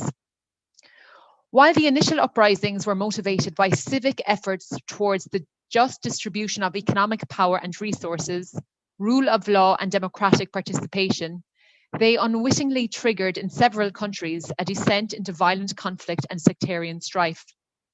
This included the rise of extremist groups, presenting a major destabilizing force to those societies in general and an existential threat to ethno-religious minorities in particular. For example, extremist groups such as the so-called Islamic State or Daesh committed unimaginable atrocities against religious and ethnic minority groups in Iraq and Syria, including against the Yazidis, Christians, Turkoman and Shabaks, amongst others, and caused a mass exodus of these groups from their historical homelands and for some from the region altogether. In most of the cases, minorities were not a party to the conflict, but were caught in the conflict and made a vulnerable target by extremist groups. In such cases, the sectarian narrative of the conflict and the minoritization of different communities played into the hands of extremist groups serving their agenda. Sorry. Sorry, the interpretation. There's some. Il y a une interférence des. Yes. Should I continue? Yes, go ahead, please. Thank you. Hence, in our conflict prevention efforts, we need to be mindful of the way we frame the issues of conflict, which will become a stepping stone to how we resolve it. In this case, it is essential to focus on enhancing the rule of law through a holistic human rights approach that takes into account consideration of all aspects and manifestation of discrimination that affect different segments of society, including people belonging to minorities, but also women, youth, migrants, and refugees. When we look at the normative framework, with this conflict and post-conflict context in mind, what protections does the normative framework offer marginalized and at-risk groups, including minorities? International human rights law offers a wide set of human rights norms and standards that aim to protect against non-discrimination and to ensure the dignity, equal treatment, participation, and access to rights for all, including minorities. Aspects of the normative framework that are relevant in this context include the UN Charter, the Universal Declaration of Human Rights, and the core human rights treaties, in addition to soft law instruments such as the Rabat Plan of Action on the Prohibition of Incitement to Hatred and the Beirut Declaration and its 18 commitments on faith for rights. In adopting this framework, states have agreed to undertake many positive obligations, which include ensuring the protection, representation, and participation of minority groups. For example, Article 27 of the International Covenant on Civil and Political Rights, which looks at the rights of minorities, includes a positive obligation for states to protect minorities from non-state actors. Meanwhile, Article 15 of the International Covenant on Economic, Social and Cultural Rights enshrines the right of everyone to take part in cultural life. This obliges the state party to take a wide range of positive measures aimed at enhancing diversity, including allowing and encouraging the participation of persons belonging to minority groups, indigenous peoples, or to other communities in the design and implementation of laws and policies that affect them. Regarding the 1992 Declaration on the Rights of People Belonging to National or Ethnic, Religious and Linguistic Minorities, our research has indicated that the declaration has not been widely received in the region, since both the term minority and the concept of minority rights are not always accepted or not wholly accepted, including sometimes by ethnic and religious groups themselves. Thus, while some ethnic, religious or linguistic groups in the region may fall within the definition of a minority under a demographic numerical assessment, i.e. that they constitute less than half of the population, they may nevertheless refuse to be considered as a minority for a variety of reasons. Without this element of self-recognition, it is problematic to apply a blanket minority designation. Rather, our research recommends closer liaison and discussion with communities and groups in the region to better understand the reluctance to self-identify as a minority and therewith endeavour to address their specific concerns. In this context, an alternative regional concept known as muwattana, or equal and inclusive citizenship, is worth discussing as it has been endorsed by different groups in the region. Muwattana encompasses three important dimensions. Firstly, equality before the law and access to rights, including gender equality. Secondly, the principle of inclusion relating to diversity of identities without discrimination and without assimilation. And thirdly, active participation of all members of society. While Muwattana does remain an aspirational concept, it was clearly expressed in a number of the popular protests in the last decade, calling for greater equality and social justice amongst the population. Indeed, on this issue of equal and inclusive citizenship, states may consider adopting robust anti-discrimination laws, as well as undertaking constitutional reforms to recognise the religious, cultural and linguistic diversity. This would see provisions in national constitutions for religious pluralism and recognition of the linguistic rights of the non-Arabic speaking communities to have their languages recognised as national languages. Welcome regional developments in this context include the Amazigh language being recognised in both the Moroccan and Algerian constitutions. Turning now to the intersectional forms of discrimination against women and girls. Women from different religious, ethnic or linguistic groups, including migrant and refugee women, often endure intersectional forms of discrimination because they are women and because of their minority status. Minority women can also endure gender-based violence and discrimination within their own communities. Examples of such violence are found in the practice, for example, of female genital mutilation that is justified on the basis of culture or tradition, and also in personal status laws, which are devised according to the religious code of each religious community. Personal status laws may include legal provisions that are not fully compatible with international human rights laws in areas related to freedom of religion or belief, equality before the law, and women's rights. From a conflict prevention angle, disparities in rights and protections between one group and another can trigger inter-community tensions. Therefore, an important area to strengthen protection of both women and members of religious groups is to encourage states and the concerned communities to engage in legal reform processes of personal status laws to ensure their compatibility with international human rights standards. To eliminate harmful practices in a comprehensive and sustainable manner, it is vital to engage with religious leaders and faith-based actors with a human rights-based approach, using, for example, the peer-to-peer learning methodology of the Faith for Rights toolkit. In conflict and post-conflict settings, a robust and transparent accountability process is crucial to ensure justice for the communities targeted by violence. Importantly, states should adopt a survivor-centered approach tailored to national and community contexts to address sexual violence in times of war. In the context of the devastating atrocities committed by Daesh against minority women and girls in Iraq, it is worth noting the adoption in March 2021 of the Law on Yazidi Survivors. The law recognizes the so-called Islamic State's violation against women and girls from Yazidi and other minorities as crimes against humanity and may amount to genocide. To conclude, our research encourages the harmonization and strengthening of national legal framework to guarantee plurality and equal protection for all segments of society. This may include constitutional and legislative reform to strengthen the principle of non-discrimination, as well as greater recognition of religious, linguistic, and cultural diversity. Where personal status laws are in operation, states should ensure their compatibility with international human rights law, in particular from a gender equality perspective. Finally, and in parallel, we strongly encourage collaboration among states, civil society, religious and cultural institutions, university, media and social media companies to address hate speech against minorities and other vulnerable groups and promote awareness, acceptance of and celebration of ethno-religious diversity at the local and national level. Thank you so much. I will leave it there and I very much look forward to the other panelists' presentations and questions from the participants. Thank you. Yes, thank you so much, Ms. Alfie. And please allow me to welcome Mr. Solomon Derso, the Chair of African Commission on Human and People's Rights. Mr. Solomon, the floor is yours for 10 minutes, please.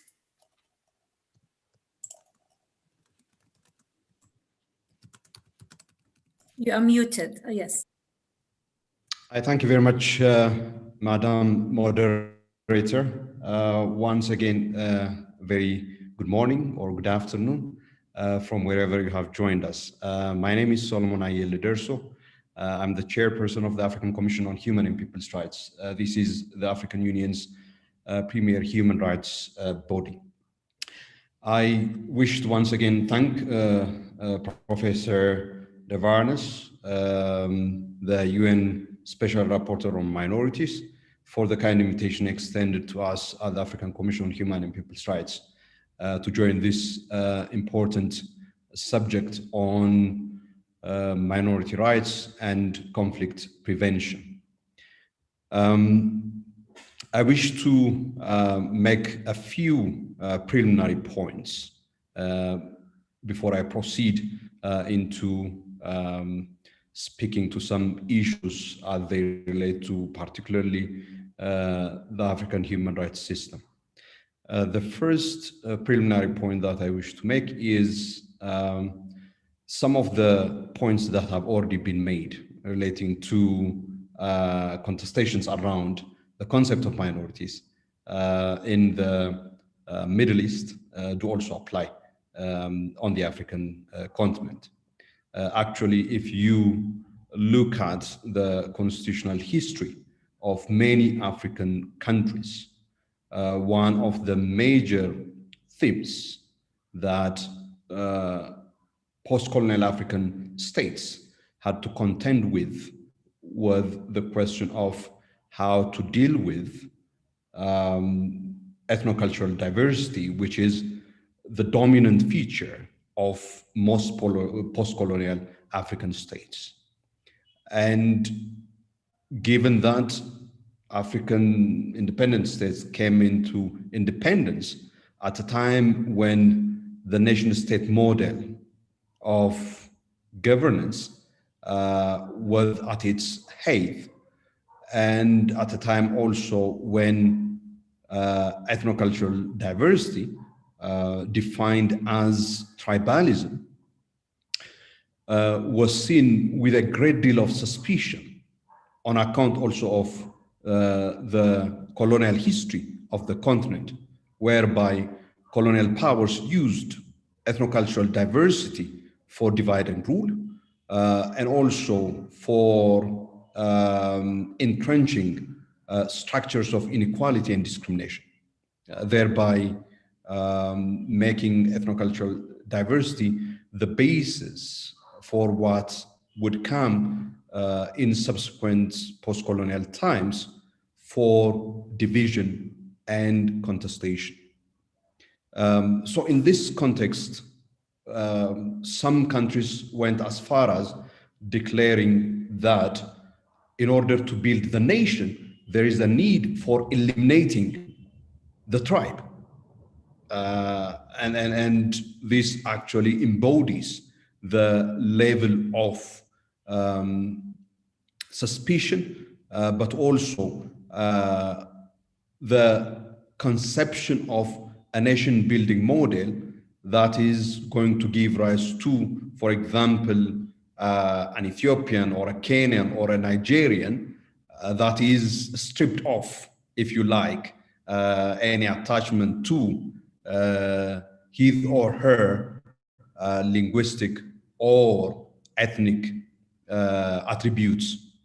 All right, that is the conception of, constitutional model of nation building that emerged on the continent, advocated, among others, by the way, by prominent Pan-African leaders, such as, for example, the renowned president of Ghana, Kwame Nkrumah. And it has been in this context of, one, the fact that the continent has emerged into states who actually lacked the nation, so to speak, but have multiplicity of ethnocultural groups. And more often than not, none of these multicultural ethnocultural groups constitute the majority of the state in many of the countries. And this is the dominant feature of the characteristic of the post-colonial African state. The absence of a majority that is characteristic of the European nation state, for example, with respect of which the concept of minority and the minority rights framework and its evolution and development is associated. And it is in this context of attempting to address the absence of nationhood through nation building that is not associated with the ethnocultural attributes of the people making up the African state. And in a context also of state fragility on the African continent during the post-colonial period, that many have rejected any concept that may give recognition to ethnocultural diversity, particularly a recognition that would lead to the political dimension of its recognitions in particular. The fact that there is a conceptual, there was a conceptual recognition, a conceptual problem, because of the fact that you don't have a typical European nation state on the continent. And the fact that you also have the rejection or a suspicion that anything that gives recognition to diversity is either associated with the colonial experience of manipulation of ethnocultural diversity or as an impediment to the achievement of national unity and cohesion. And it is in this context that you see a lot of rejection of the concept of minorities in the continent as well. Yet, this constitutional model of nation building has not been successful in bringing about the national unity and cohesion that many post-colonial African states campaigned or pledged themselves to. And in actual fact, the attempt to suppress and reject ethnocultural diversity has led to resistance and indeed the emergence of political systems of governance that are dominated by certain ethnocultural groups and leading to grievances by those who felt excluded and oppressed by the political system. And this in so many ways have resulted in national instability on the continent. And in some cases, particularly after the end of the Cold War in the 1990s, we have witnessed some of the worst manifestations of these crises as countries such as Rwanda and Burundi experienced the most horrific acts of violations as a result of conflict along ethno-linguistic lines, epitomized by the loss of close to 1 million lives during the genocide against the Tutsis in Rwanda in 1994. And this development obviously has led to increasing awareness and recognition that there is a need for Africa to find a way of managing its ethno-cultural diversity through various legal, institutional, and policy measures.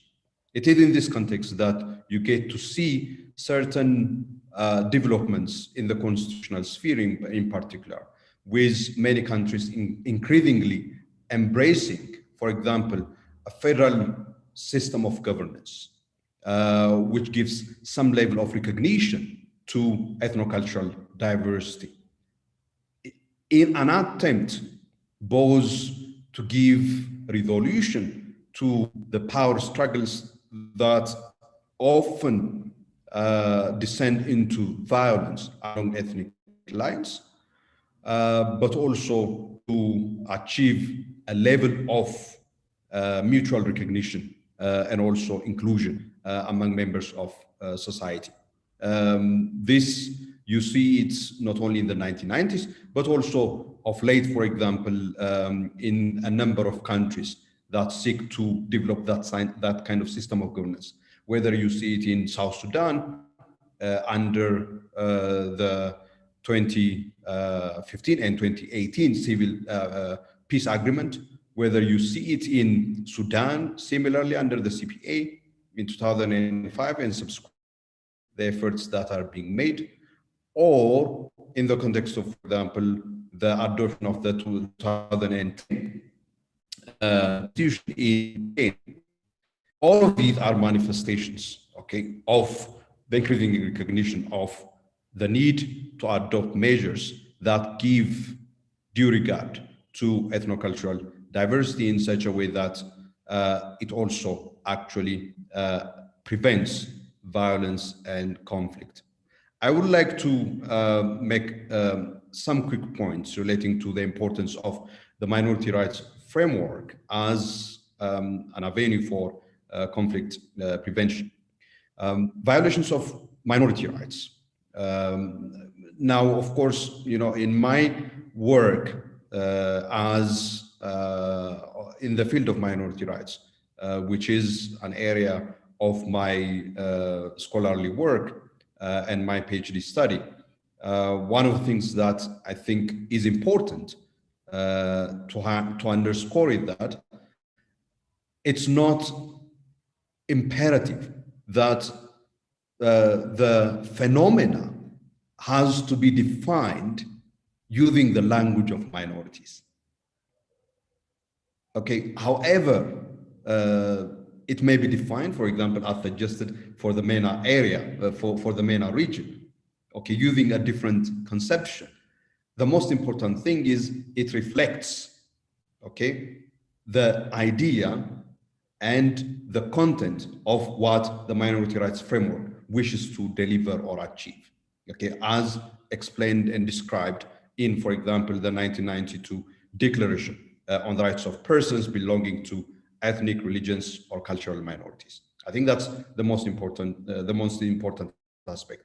And in that respect, the recognition, therefore, and interpretation of the African Charter on Human and People's Rights should be seen within that context of the various rights in the African Charter, from non-discrimination, not only at an individual level, but also non-discrimination as a collective rights of peoples under Article 20 of the Charter, the right to existence of peoples under Article 19 of the Charter, are among the kinds of rights that give the framework, give the human rights basis, which can be translated into institutional, policy, and rights frameworks at the national level in order to actually address issues of non-discrimination, exclusion, and the resultant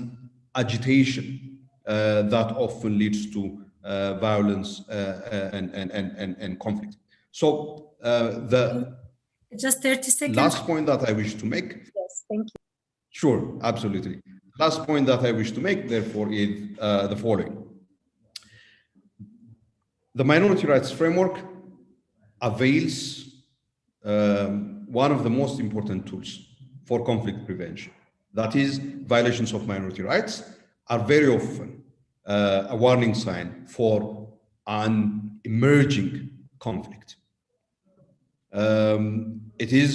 These are violations that are expressed through, among others, state-sponsored or tolerated hate speech, violence targeting members of particular groups, dispossession of land or other resources on which particular groups depend, forcing the religion or language of dominant groups on others, lack or denial of political voice and representation, disproportionate level of impoverishment and deprivation of access to socioeconomic goods affecting particular regions or groups.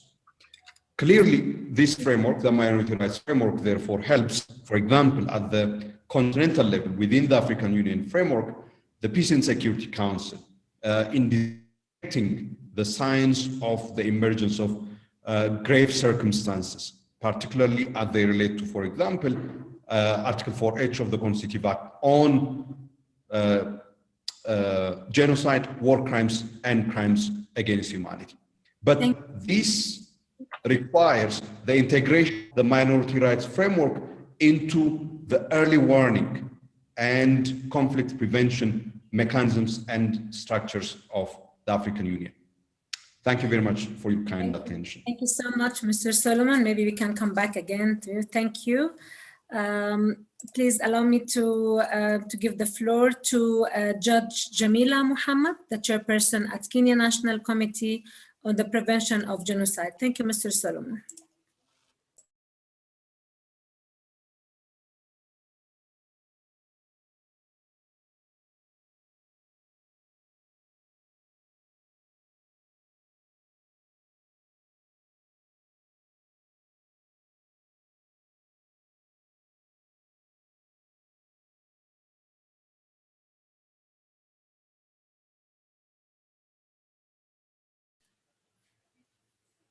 Helmi?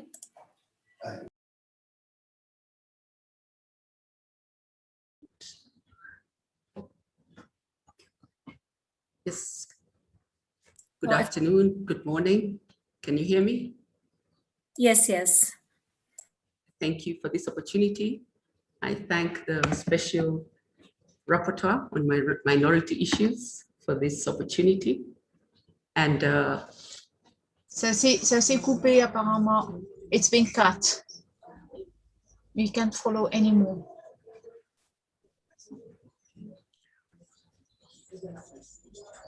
There is a problem of connection.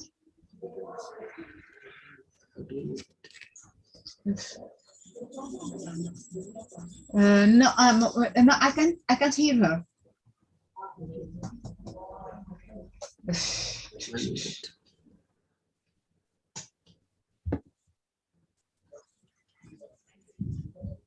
Excuse me, can you hear me? Yes, but I can't see you anymore. Oh dear. Because you are sharing the screen, you are sharing the presentation. All right then. Yes, go ahead, please. You have 10 minutes. Thank you.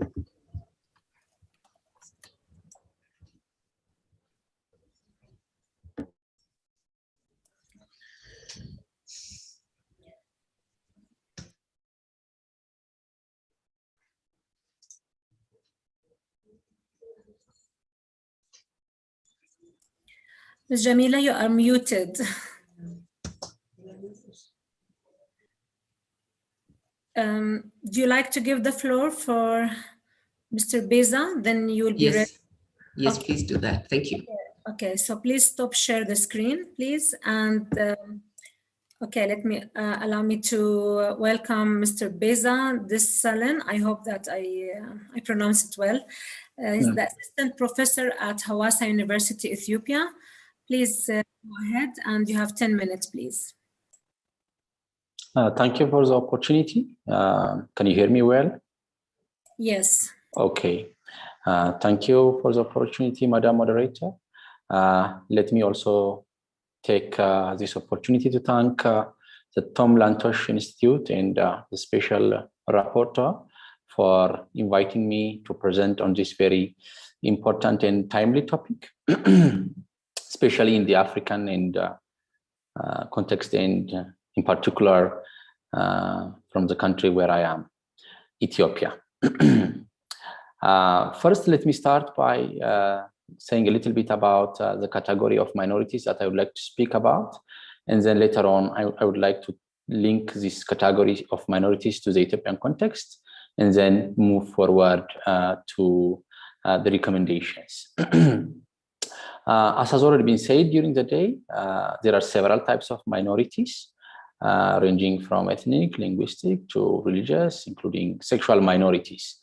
But as we all know, and in particular in the African context, the management of ethnic diversity attracts a lot of attention for the obvious reason that the mismanagement of ethnic diversity has led to several and ongoing conflicts.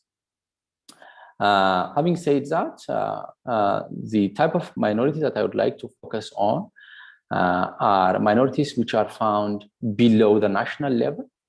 Of course, my limited knowledge regarding minorities in Europe would tell me that much of the attention has been on national minorities. But in the African context, given the immense nature of minority situations, given the fact that we are too diverse, minority situations, more often than not, occur at sub-state and local levels. Now, these sub-state and local level minorities might obviously be regarded as minorities at the national level, but they might also be a majority at the national level. But the important thing is when the territorial or political consideration shifts from the national to the subnational level, these groups would find themselves in a non-dominant position. Now, in the context of Africa, and in particular the Horn of Africa, and again in particular in Ethiopia, there are several ethnic questions that are left unanswered. And as a result, many of the Horn of Africa countries, including Ethiopia, have adopted the institutional or uninstitutional mechanism of responding to this diversity.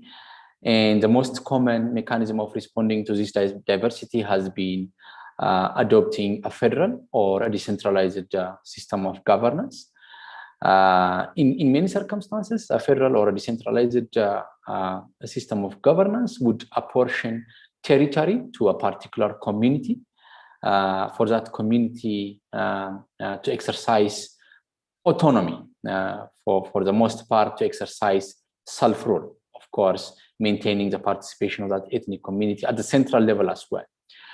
But the thing is, when ethnic communities are given territorial autonomy, and given the large heterogeneity of these territories, territorial autonomies tend to create new minority situations, or what we call new minorities, or minorities within minorities, or internal minorities. Now, the fact that territories are not homogeneous, and it is almost difficult or impossible to find the perfect balance between or an overlap between ethnic identity and territory. New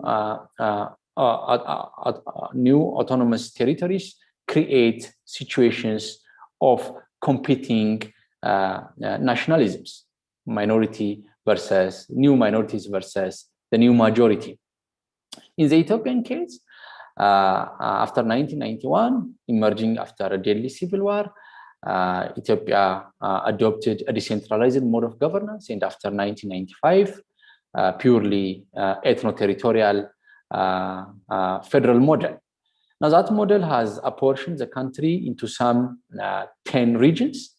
Those 10 regions, by and large, are considered to be home to select ethnic groups in which they exercise both numerical majority and political dominance. But unfortunately, in Ethiopia, we are more than 80 plus ethnic groups. That clearly shows the misfit of creating territorial units for ethnic communities to respond to the ethnic diversity dilemma. Now, in most of these 10 regions, there is a particular ethnic community or a combination of select ethnic communities that are dominant, both in terms of number and in terms of amassing political power, leaving the rest into a minority status. Now, the thing is, a minority in one particular region could be a majority in its own ethnic homeland, or probably be in a dominant position at the national level. But the thing is, because of the extreme ethnic territorial model, a particular ethnic community will find itself in a permanent minority status when either it is found outside its ethnic homeland, or if it doesn't have an ethnic homeland, then it will be considered both a permanent minority at a national and subnational levels. Now, the challenges of these minorities found at the regional level is that they will have difficulty exercising their freedom of movement, their right to work, their right to establish livelihood, their right to participate in the subnational affairs or local affairs in the territories they live in. Now, one of the major challenges of this territorial model is that while responding to the minority question creates its own minority dilemmas. Now, what I would like to do here is that I would like to link this situation to the international level or regional levels, because at the international level, we have the International Covenant on Civil and Political Rights, Article 27, and as has been discussed in the morning session, at the regional level, we have the African Charter on Human and People's Rights that alludes to a particular form of rights to peoples. Now, the question is whether these two international documents encompass the questions of regional minorities that are created when political and territorial boundaries shift, or do these international documents simply refer to national minorities, which are usually the case in Europe and the rest of the world. Now, there are several decisions that have been given by the Human Rights Council of the International Covenant on Civil and Political Rights, and of course, the African Commission on Human and People's Rights. But my argument is that the jurisprudential development at both the national and the regional levels has not paid sufficient attention to regional minorities which are found below the regional level. And that has made it extremely difficult for domestic legal frameworks to explicitly consider this category of minorities as a subject of protection, as groups that require explicit protection.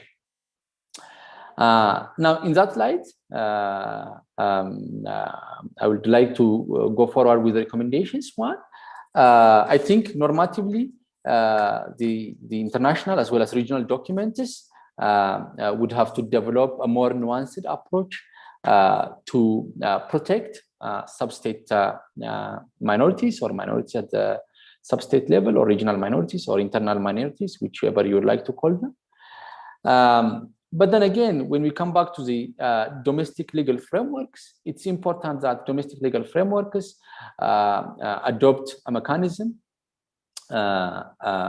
institutional mechanisms to protect these regional minorities, because some of the challenges that these regional minorities face are the basic respect for their individual rights, like displacement, freedom of movement, hunger, and conflict. So it will be important for these minorities to get protection institutionally at the domestic level, particularly from courts. But then again, I think it is also important to have some institutional mechanism of accommodating regional minorities through constitutional designs, because constitutional designs in most circumstances, and in particular in the African states, try to address the minority quandaries through territorial solutions. But now it has been almost conclusively proven that minority situations cannot singularly be addressed by giving them territorial autonomy. So institutional mechanisms, on top of giving territorial solutions to minority questions, it is also important that minorities are accommodated non-territorially in the form of power sharing and consociational arrangements. I think this would be a step in the right direction for countries like Ethiopia to focus on in building consensus between competing ethnic nationalisms that are brewing at sub-state levels. Let me leave it here. I thank you for your attention, and I look forward for the ensuing discussions.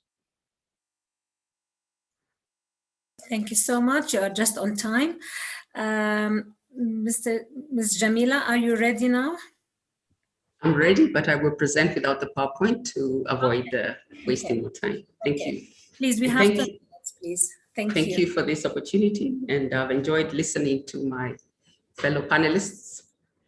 And I'll start by saying that I will focus on the Kenyan experience and also the two committees that I chair. One is the Kenya National Committee on the Prevention of Genocide, Mass Atrocity, and Mass Atrocity Crimes. It's genocide, war crimes, crimes against humanity, and all forms of discrimination.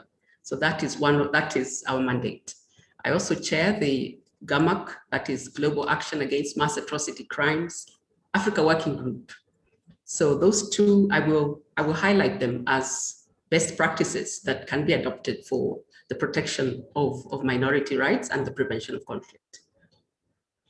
So I'll say by respect and adherence of minority rights is the key that unlocks the pathways to peace and prevents conflict and mass atrocity crimes.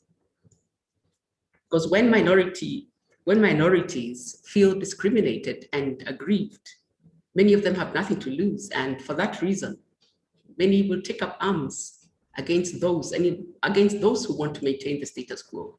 So that is a time bomb. It's a ticking time bomb, waiting to explode. And those rights and issues must be addressed for the sake of the whole community. It's also important to say that these issues are not just national. They should be dealt with at a national level, regional level, and also international level. We know that conflicts are mainly, or in many cases, they are internationalized. So what happens in Kenya will affect our neighboring countries, Uganda, Tanzania. And for that reason, the Kenya National Committee on Prevention of Genocide is part of the ICGLR, the International Conference of the Great Lakes Region, which is a region of 12 member countries, which so it fit in 2006 to sign a protocol to ensure that conflict is dealt with by the whole region, not just country specific, but the whole region. So there is a national committee, there's a regional committee, and membership is from those 12 member countries of the Great Lakes region. And under the regional committee, each country is mandated or encouraged to form national committees. And that is the committee that I chair. So that is the model that we have, and which I would advocate for many countries, or for countries to consider that kind of mechanism as a national mechanism, and also the regional mechanism. And we all may know that no society is immune to the scourge and threat of genocide and conflict. We know that some countries may not have had large-scale conflict, but no country is immune. No country knows what will happen. Some countries like ours are sensitive, or during election periods, our country, Kenya, is prone to the threat of conflict. And we do know that it's important to prevent this conflict and start early. Genocide and conflict are usually, or in most cases, they are processes, not events. They do not just happen overnight. They take planning, they take time. And for this reason, this gives an opportunity for early warning and early response. It is important to be able to analyze and be able to get feedback from the ground and from all stakeholders to ensure and to protect, to ensure that the triggers and the indicators that are pointing towards conflict or genocide are addressed and nipped at the bud. But that in itself is a positive thing. It is an opportunity which conflict actors, conflict prevention actors can take advantage of that window before conflict erupts, rather than reacting to conflict when it does erupt. Because at that time, it's easier to prevent it and to stop it, to stop the pathway towards conflict, and to be able to entrench the pathway to peace. So that is an opportunity. And minority groups face exclusion, discrimination, conflict, and violence. And for this reason, many are, as I had said earlier, many are aggrieved and feel disenfranchised. And when this occurs, feelings of exclusion and injustice arise. So for that reason, it's important to have access to justice and confidence in the justice system, and also protection and prevention and punishment of the perpetrators of any crimes. But the minorities must be confident or have trust and confidence in the justice system, so that they do not take the law in their hands. They're able to let due process take its course.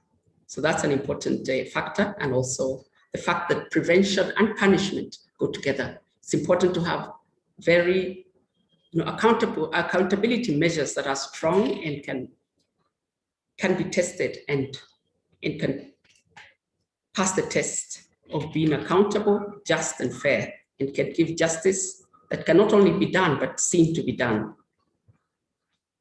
The strategies that I would recommend are to adopt locally owned initiatives, so a tailor-made prevention mechanism. And I've given the example of the Kenya National Committee on the Prevention of Genocide and the Regional Committee under the Great Lakes region. It's important for countries to understand the grievances.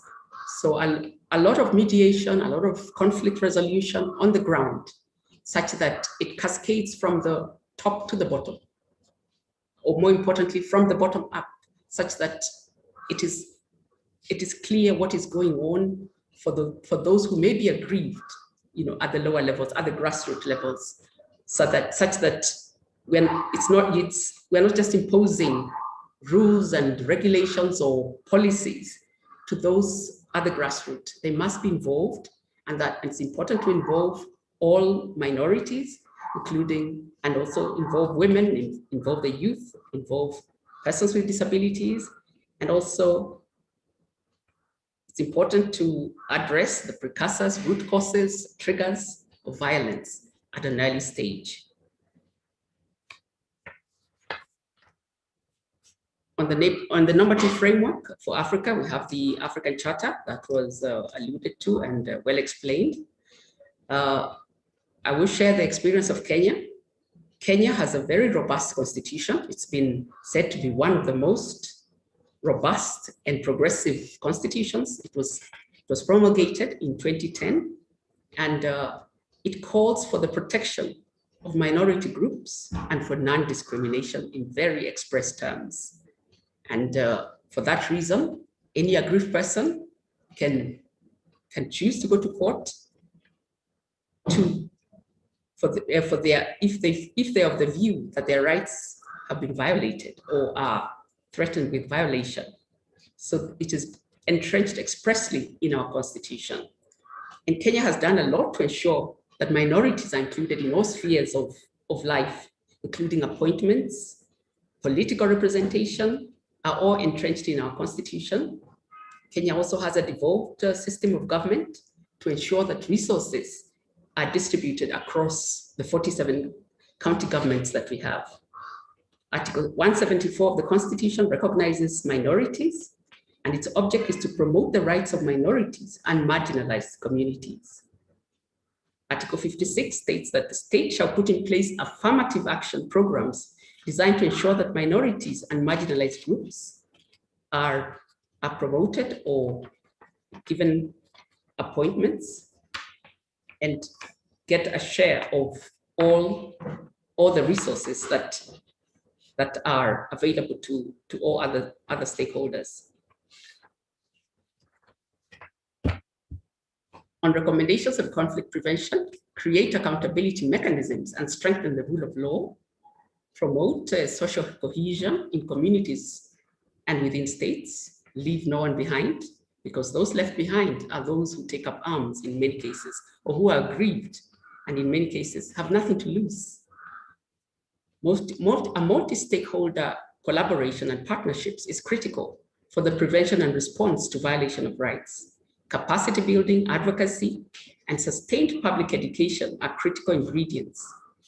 It's also important to inculcate a culture of peace from an early age, from including it in the curriculum from an early stage of school, so that the children grow up in that culture of peace, knowing peace and also appreciating diversity, and knowing that diversity should be our strength rather than a tool to divide us. Respect and promotion of access to and ownership of land and all other resources. The freedom to express culture, religion, and customs should also be promoted. There should also be access to justice, as I had said earlier, appropriate use of media, and to develop and implement frameworks for analysis of early warning and early response, and on GAMAC, as I had said, I will use it as a best practice. That's a global action against mass atrocity crimes. This is a democratic, inclusive approach to atrocity prevention. It is a community of commitment composed of states, civil society, and academic institutions, pledging to prevent atrocities by establishing national prevention mechanisms and policies. It offers a trusted space for frank discussion on challenges and opportunities to prevent mass atrocities. It's seen as a best practice and recognized as a key partner. It prioritizes building national architectures and mechanisms to foster inclusion. And the UN Secretary General, Mr. Antonio Guterres, recognized GAMAC as a valuable network in developing partnerships, mechanisms, and good practices. On the global action against mass atrocity crimes, the GAMAC Africa Working Group, it is a democratic, inclusive approach to atrocity prevention. It's a community of commitment composed of states, civil society, and academic institutions, pledging to prevent atrocities by establishing national prevention mechanisms and policies. It's seen as a best practice and recognized as a key partner. Jamila, you have 30 seconds, please. Okay. On the recommendations,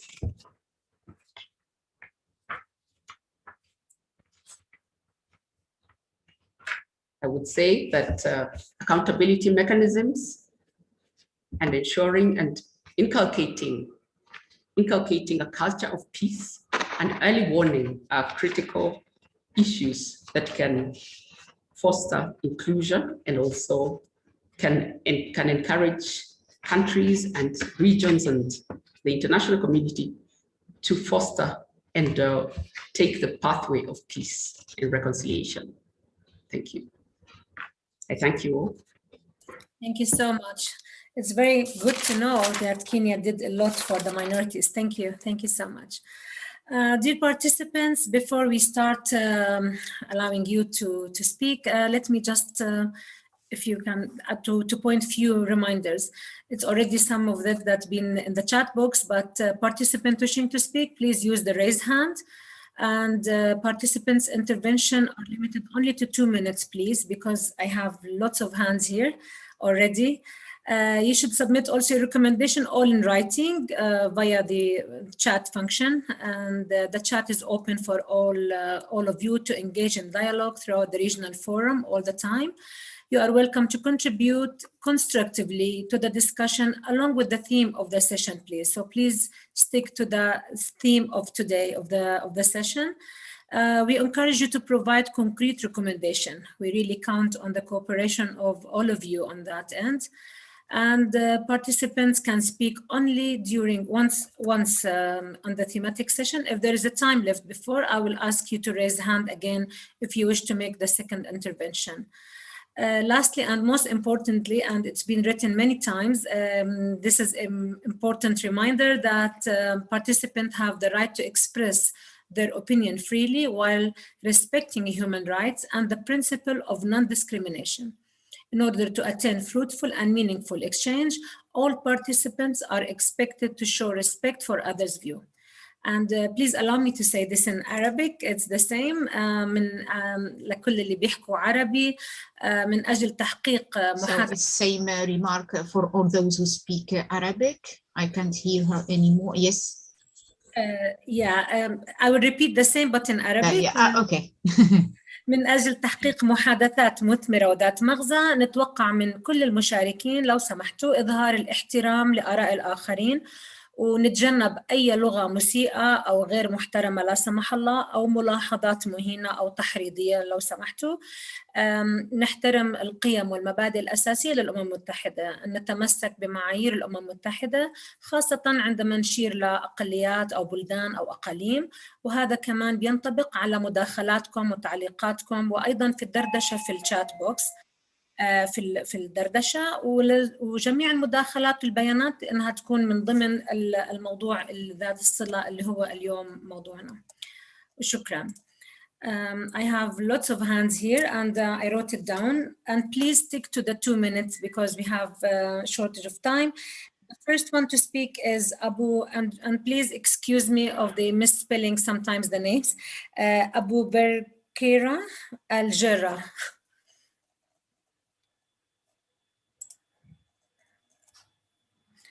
Abu Bekarina. Okay.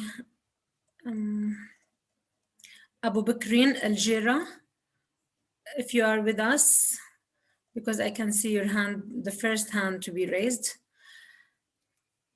Okay, so we can, if he's not there, so we can give it to Ben Siabangu.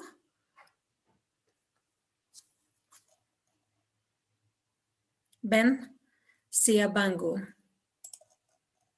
Are you here with us?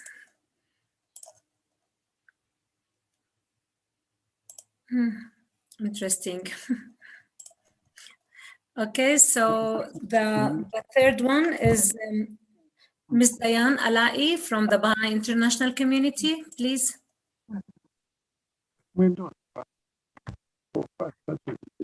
Thank you.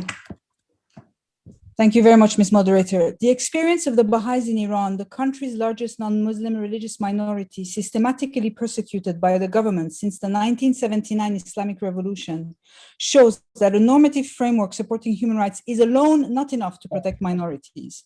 Iran is a signatory to international human rights treaties and claims that its constitution defends minority rights, but Baha'is are not a recognized minority in the constitution. Norms must be enshrined in laws that do not discriminate and that are enforced by the state equitably across all parts of society. The Baha'i faith is routinely slandered in the media and by clerics, and individual Baha'is are branded as criminals when arrested on false charges, but they have no right of reply or access to due process. No Baha'i can bring a case of libel against the Iranian authorities. Baha'is are excluded from Iran's Islamic laws, providing for qisas, the right to demand retaliation or financial compensation after suffering a crime such as the murder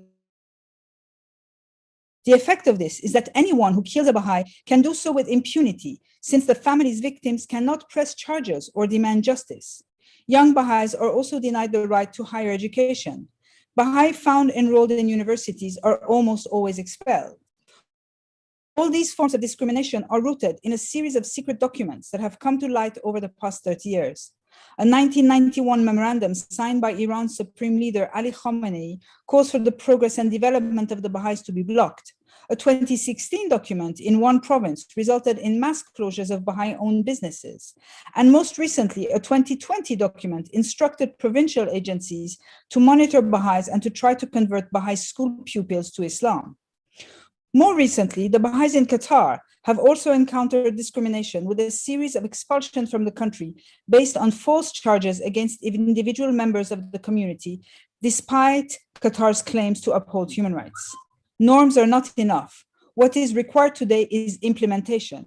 Binding mechanisms must be put in place so that they're then turned into reality at the national level. Thank you. Thank you, Ms. Dayan. Thank you.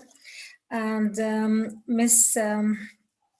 Ben Siabangu, because he said he's here. Siabangu, are you here? Okay, so we can give to Araya. Hello. Hello.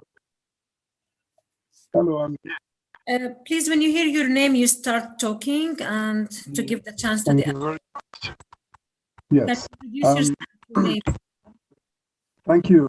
Thank you to the Rapporteur for the United Nations on minority issues. I'm speaking from Southern Africa. We face challenges due to colonial legacy in Africa. We have a country which is actually unknown right now, yet it was one of the first countries in Africa to receive and host a white man called Dr. David Livingstone. Our country was called Zambezia, or Makoroni country, in Southern Africa. It was part of the British sphere of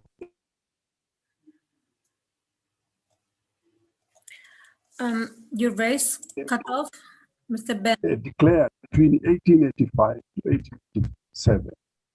We lived under. Yes, can you hear me? Hello, can you hear me? No, we can't hear you properly. We can't hear you. Please be close to the mic. Okay, thank you. I'll go closer to the. Yeah, but make it short. 1 minute, please. Yes, please. Very quickly, we have a country called Zambezia in Southern Africa. It was one of the 5 countries in Southern Africa between the coast of Good Hope in South Africa and south of the Zambezi River. There was such a country which gave host to the first European in Southern Africa called Dr. David Livingstone. Now, we are victims of the misinterpretation of the word protectorate, declared protectorate and sphere of influence. We were never per se colonized by any European power, but now we find that our neighbors, meaning former Botswana protectorate and the former German protectorate of Southwest Africa, they have between them encroached on our land to a point where our country is no longer playing its role on the international community. So we are appealing to the international community to try and get the United Nations to look or review the respect and recognition of old colonial boundaries in Southern Africa. We are called a minority now because our country has been practically partitioned between these 2 former protectorates. Therefore, we are appealing to the United Nations, who sometimes make it very difficult. Now they say to go to the International Court of Justice, you need to have 2 states to support you. Okay. Or it is a case of states. It's a court for states. But what about these people referred to as minority? Thank you. Thank you, Ben. Please make sure to write it down in the chat box. Thank you so much. Thank you. Thank you. I'll give the mic to Araya. Please stick to the 2 minutes. Thank you. And make sure to write it all down in writing in the chat box. Thank you very much, Ms. Moderator. And also, I thank all the panelists, including Dr. Fernando de Varins, the Special Rapporteur for the Rights of Minorities.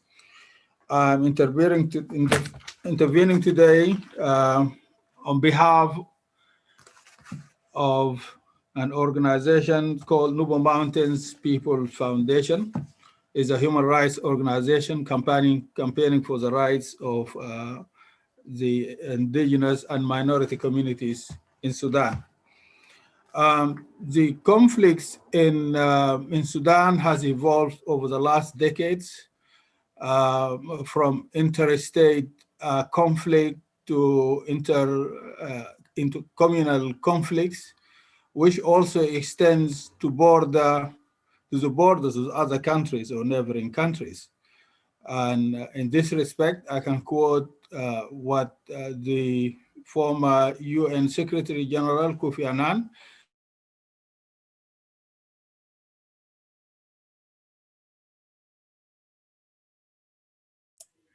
Your voice is cut off. Can you hear us? Okay, you can write that on the chat box. Thank you so much. Can you hear me? Yes, now, and please make yeah, it. So when conflict arises, these minorities sometimes involve themselves in conflicts. So it is very difficult to brief my intervention, but I go forward to the my recommendations. Recommendation number one, we need to see some kind of regional coordination between border countries to limit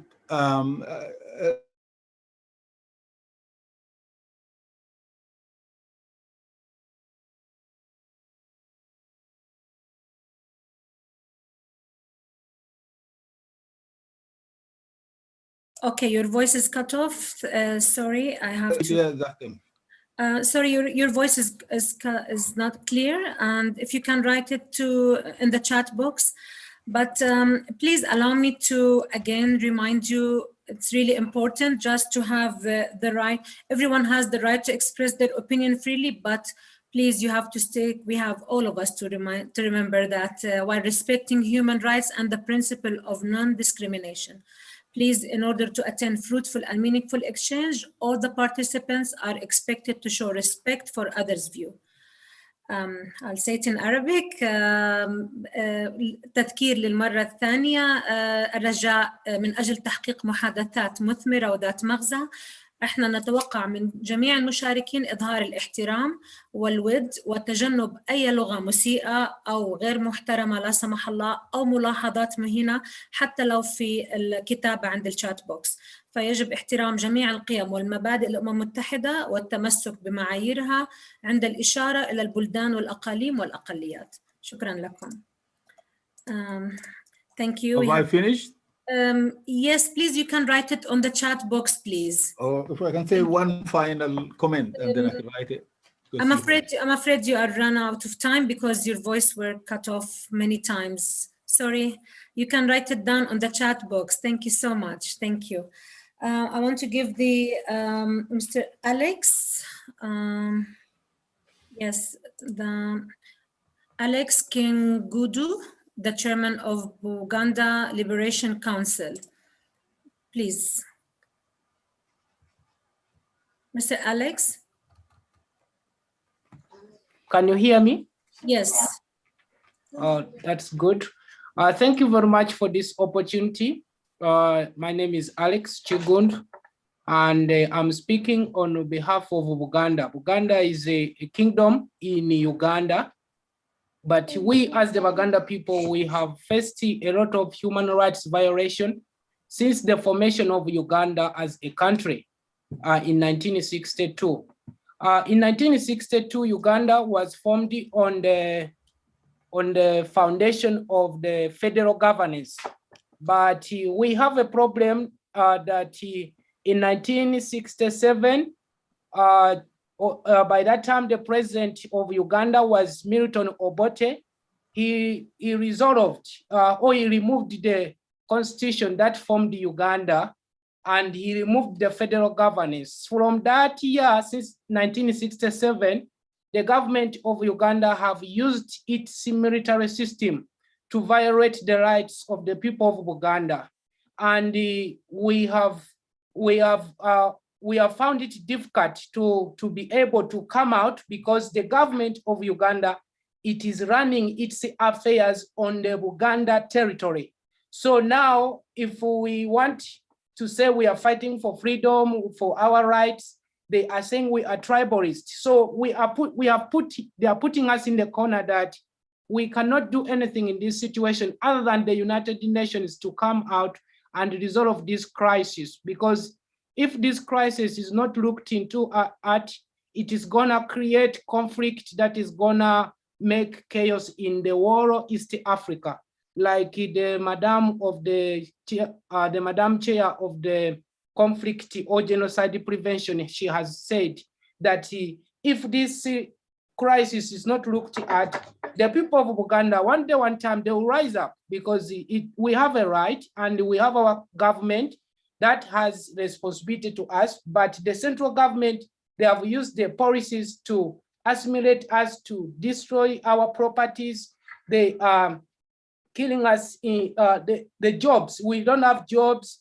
Many things have been violated because of the United Nations giving authority to that government to continue doing so. Why? Because it is looked as if we are Ugandans, but the policies of Uganda, they are used against us. They are not working in our favor. Okay. Thank you very much for this opportunity. Thank you so much. You stick to 2 minutes. Mr. Ala Sami من العراق, from Iraq.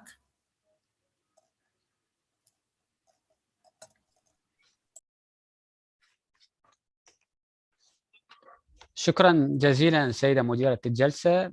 كما نتقدم بالشكر Thank you للسيد very المقرر much الخاص المعني بقضايا الأقليات، ونتقدم أيضا بالشكر للسيدات والسادة من الخبراء وما قدموه من معلومات قيمة بشأن منع النزاع المتصل بقضايا الأقليات.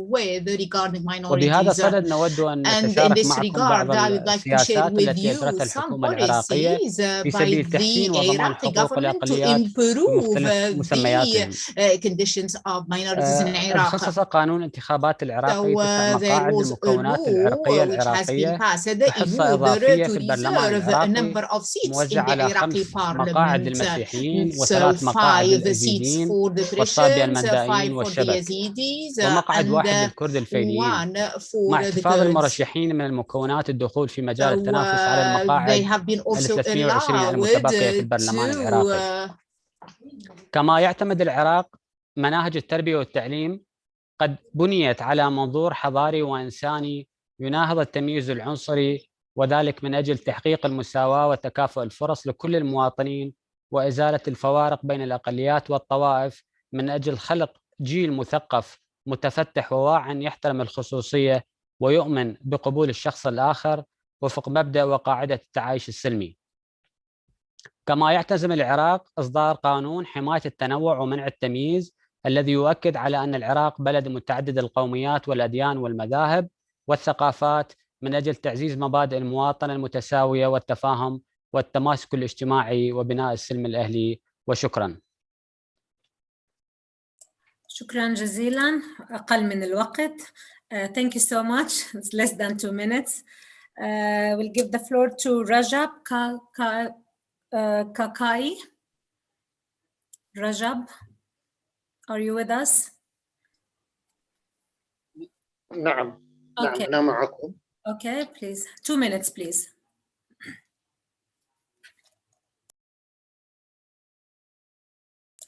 Mute. You are unmuted, Mr. Rajab.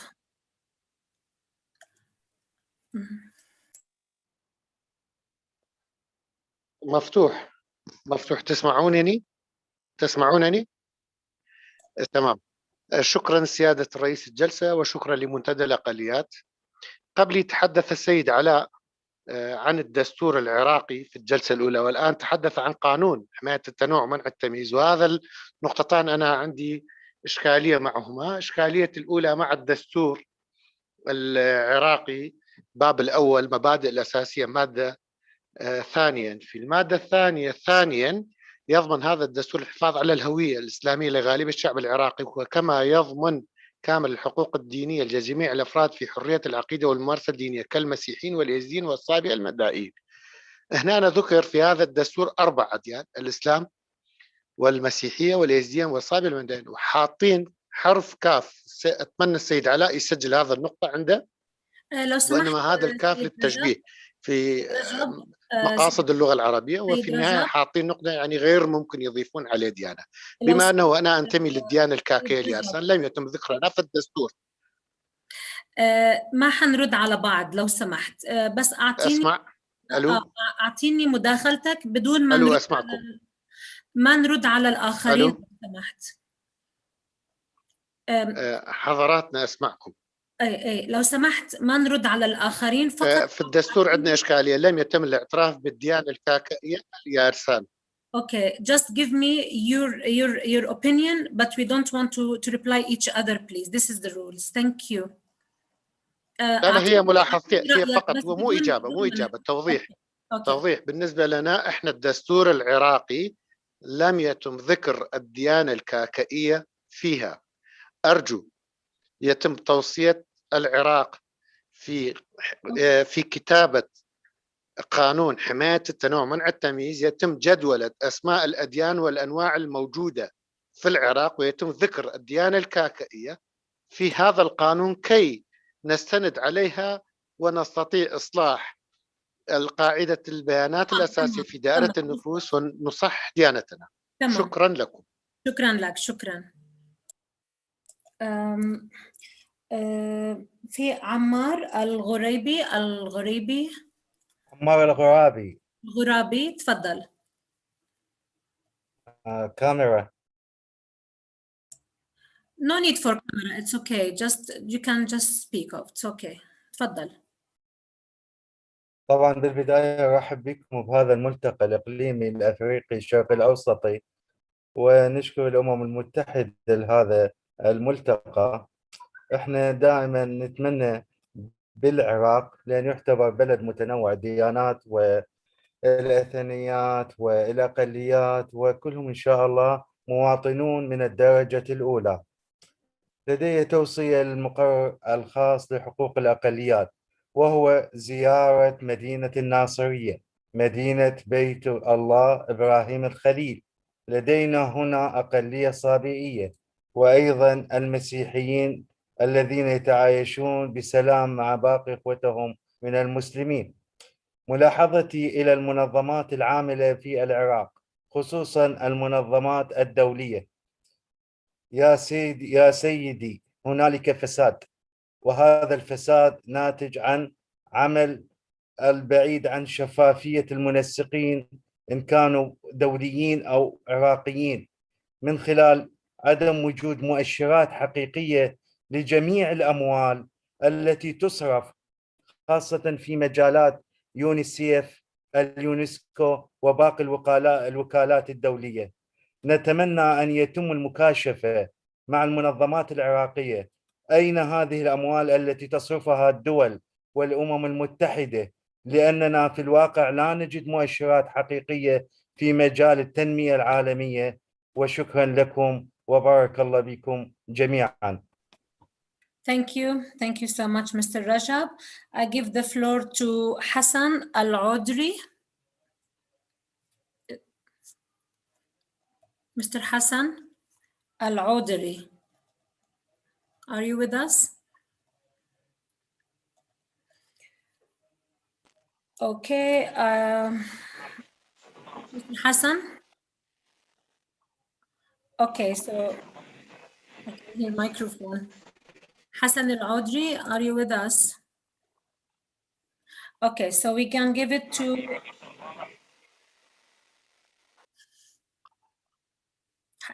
Hussein Al-Audri. Okay, but the voice is not clear at all. We can't hear you.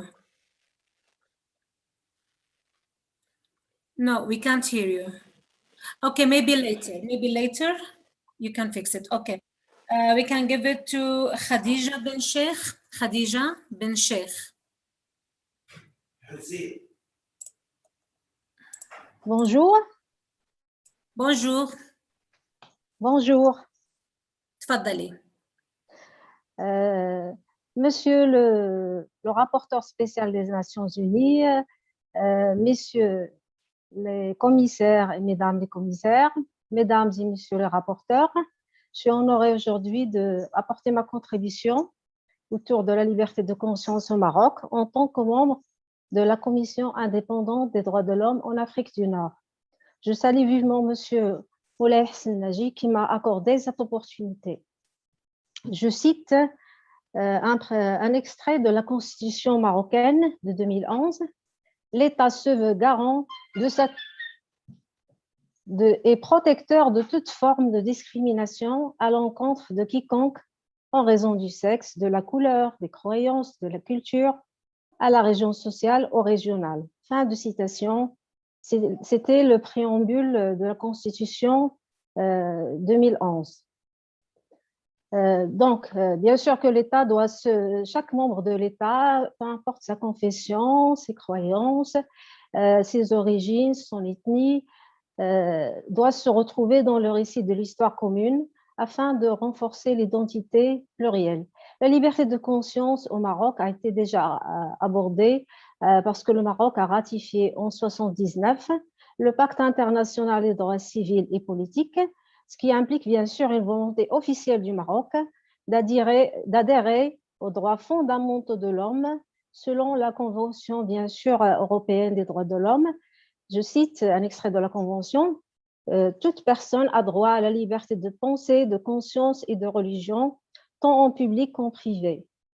Il y a aussi, je cite aussi l'exemple de la visite du pape François en 2019, qui a défendu bien sûr la liberté religieuse, permettant à chacun de vivre, je cite un extrait du discours du pape, selon sa propre conviction religieuse. Bien sûr, il y a ici il prône le fait de préserver la dignité humaine à travers, bien sûr, ce respect.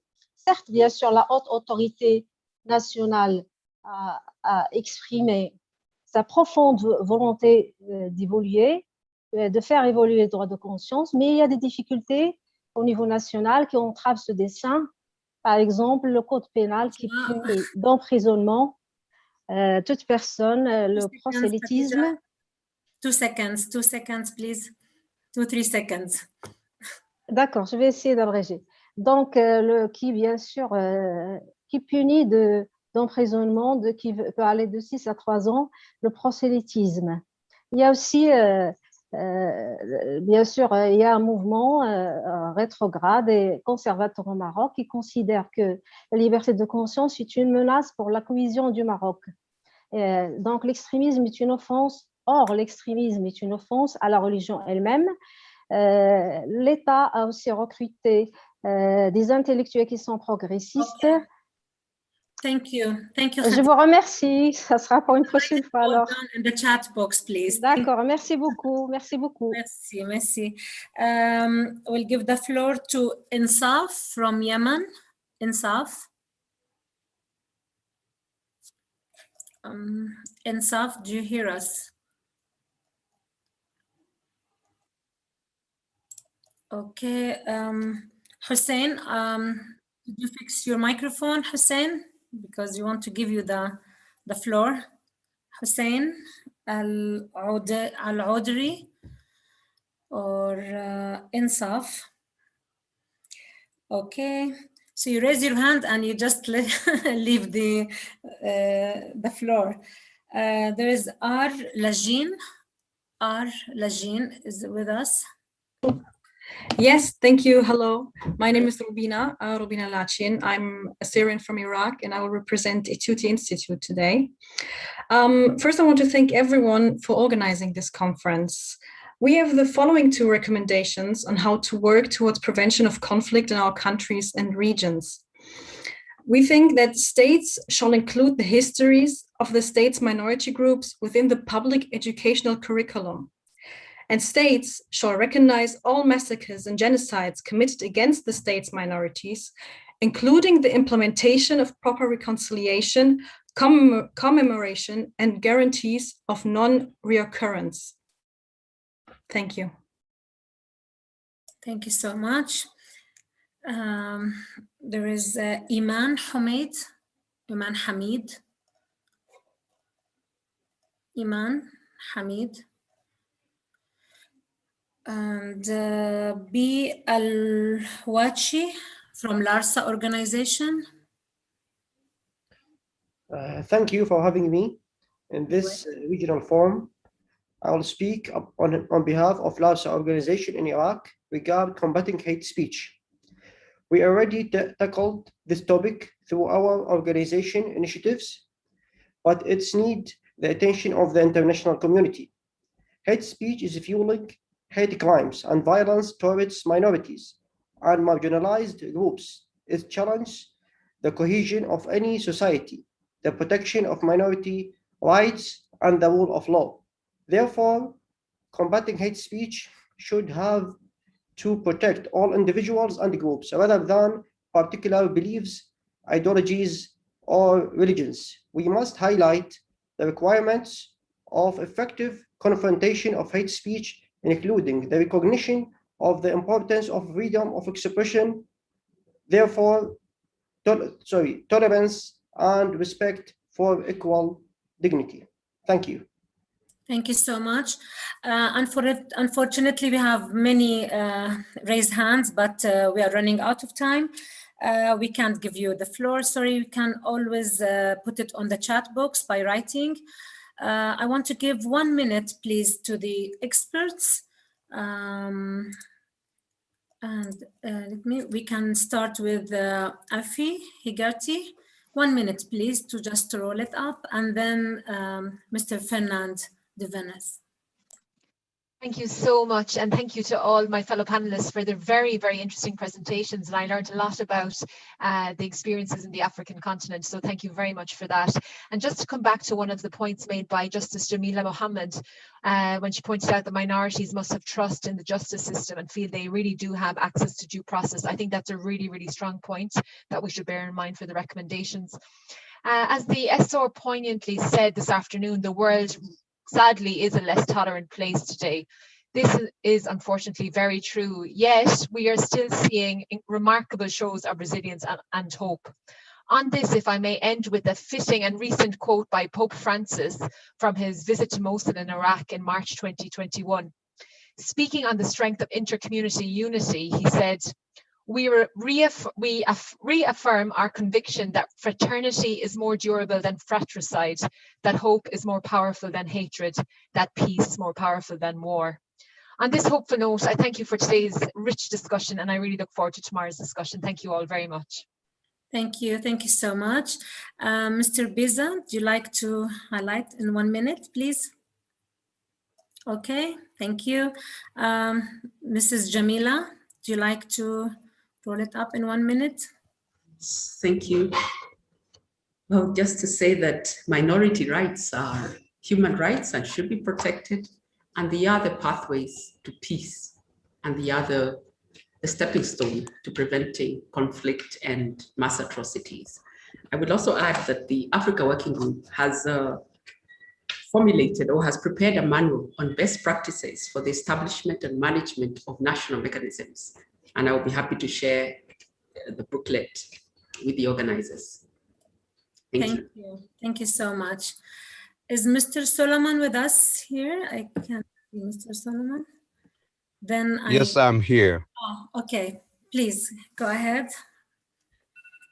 Thank you very much. I would like to once again express my appreciation to the organizers of this event for inviting us. I wish to indicate that one of the increasing recognitions on the African continent in terms of addressing issues relating to minorities and its deployment as a conflict prevention measure is the concept of diversity management.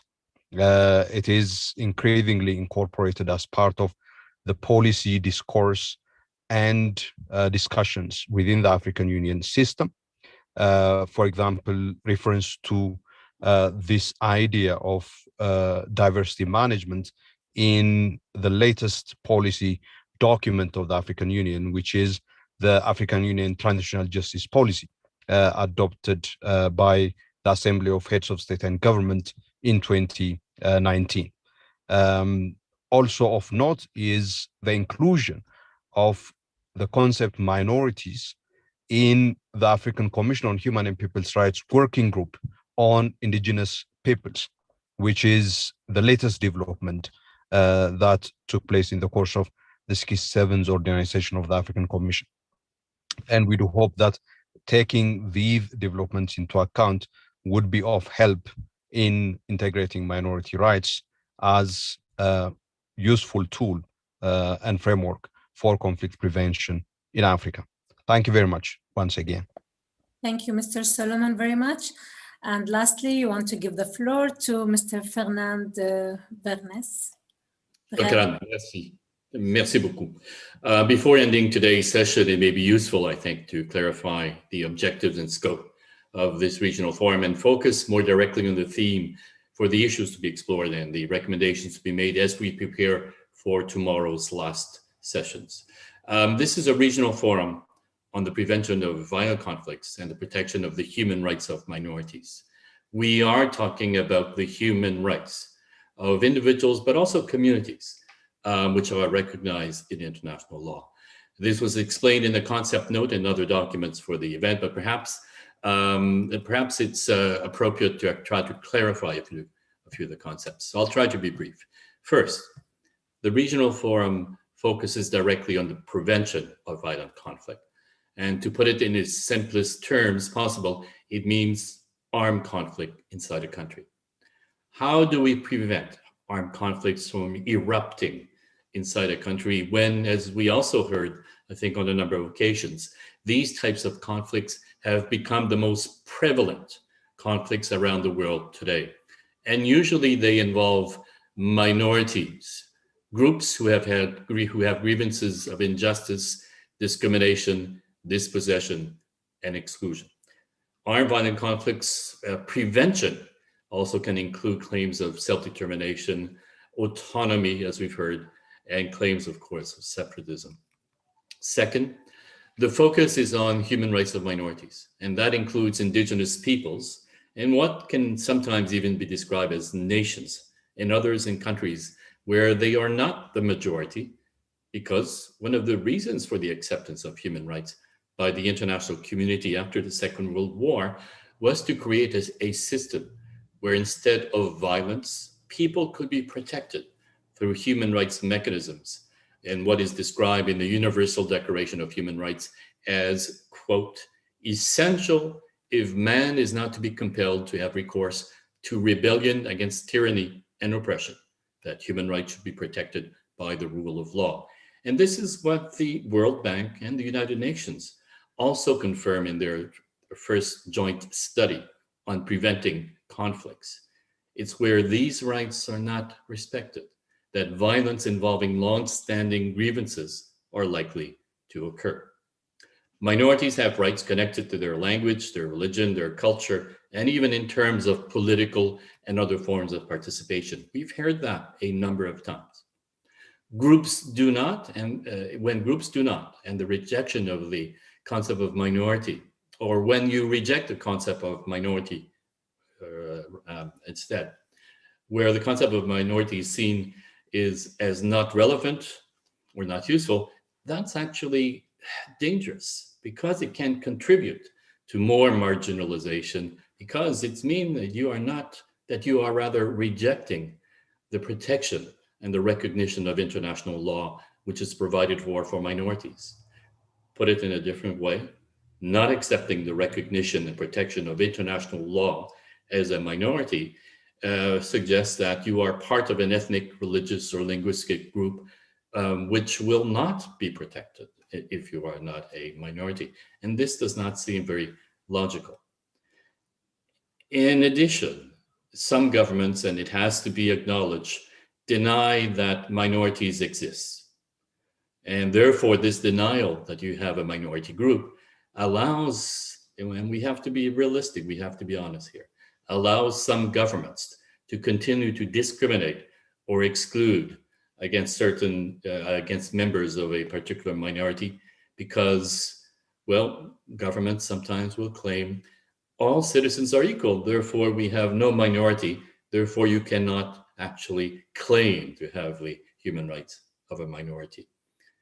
This is a message that I received from a government of the region just last week, that I should not be raising concerns over the human rights of a particular minority because they don't exist. The easiest way to deny human rights is to say they don't exist, that those who can claim them don't exist. You can't have human rights, therefore, if you are not a minority, according to this government.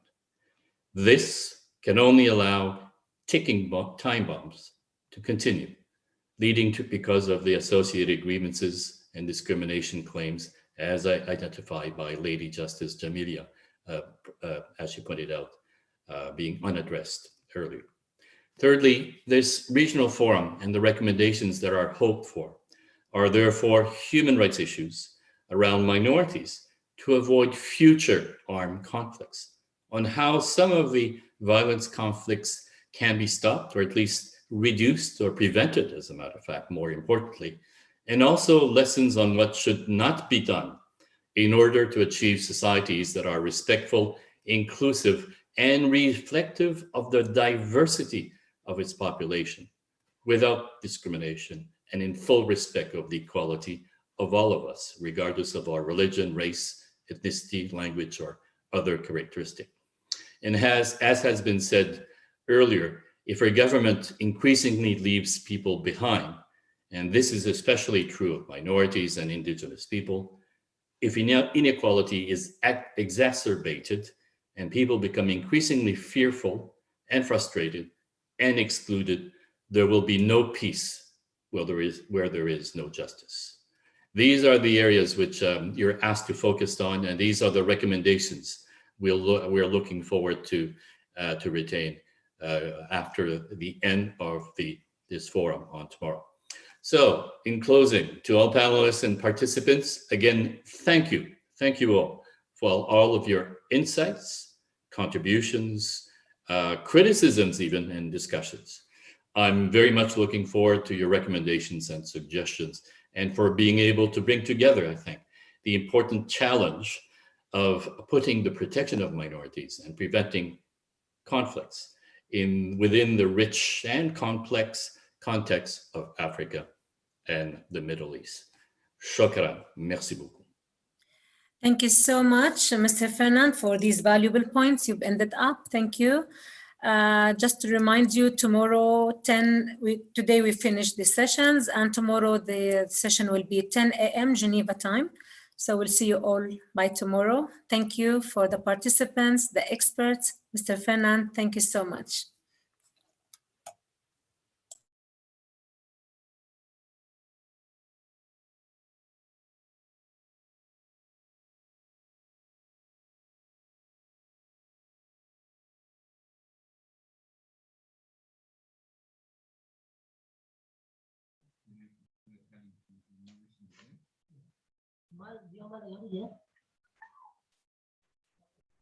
Minority issue jedhanii warri UN Afrikaa giddu galeessaatiif wanta qopheesse.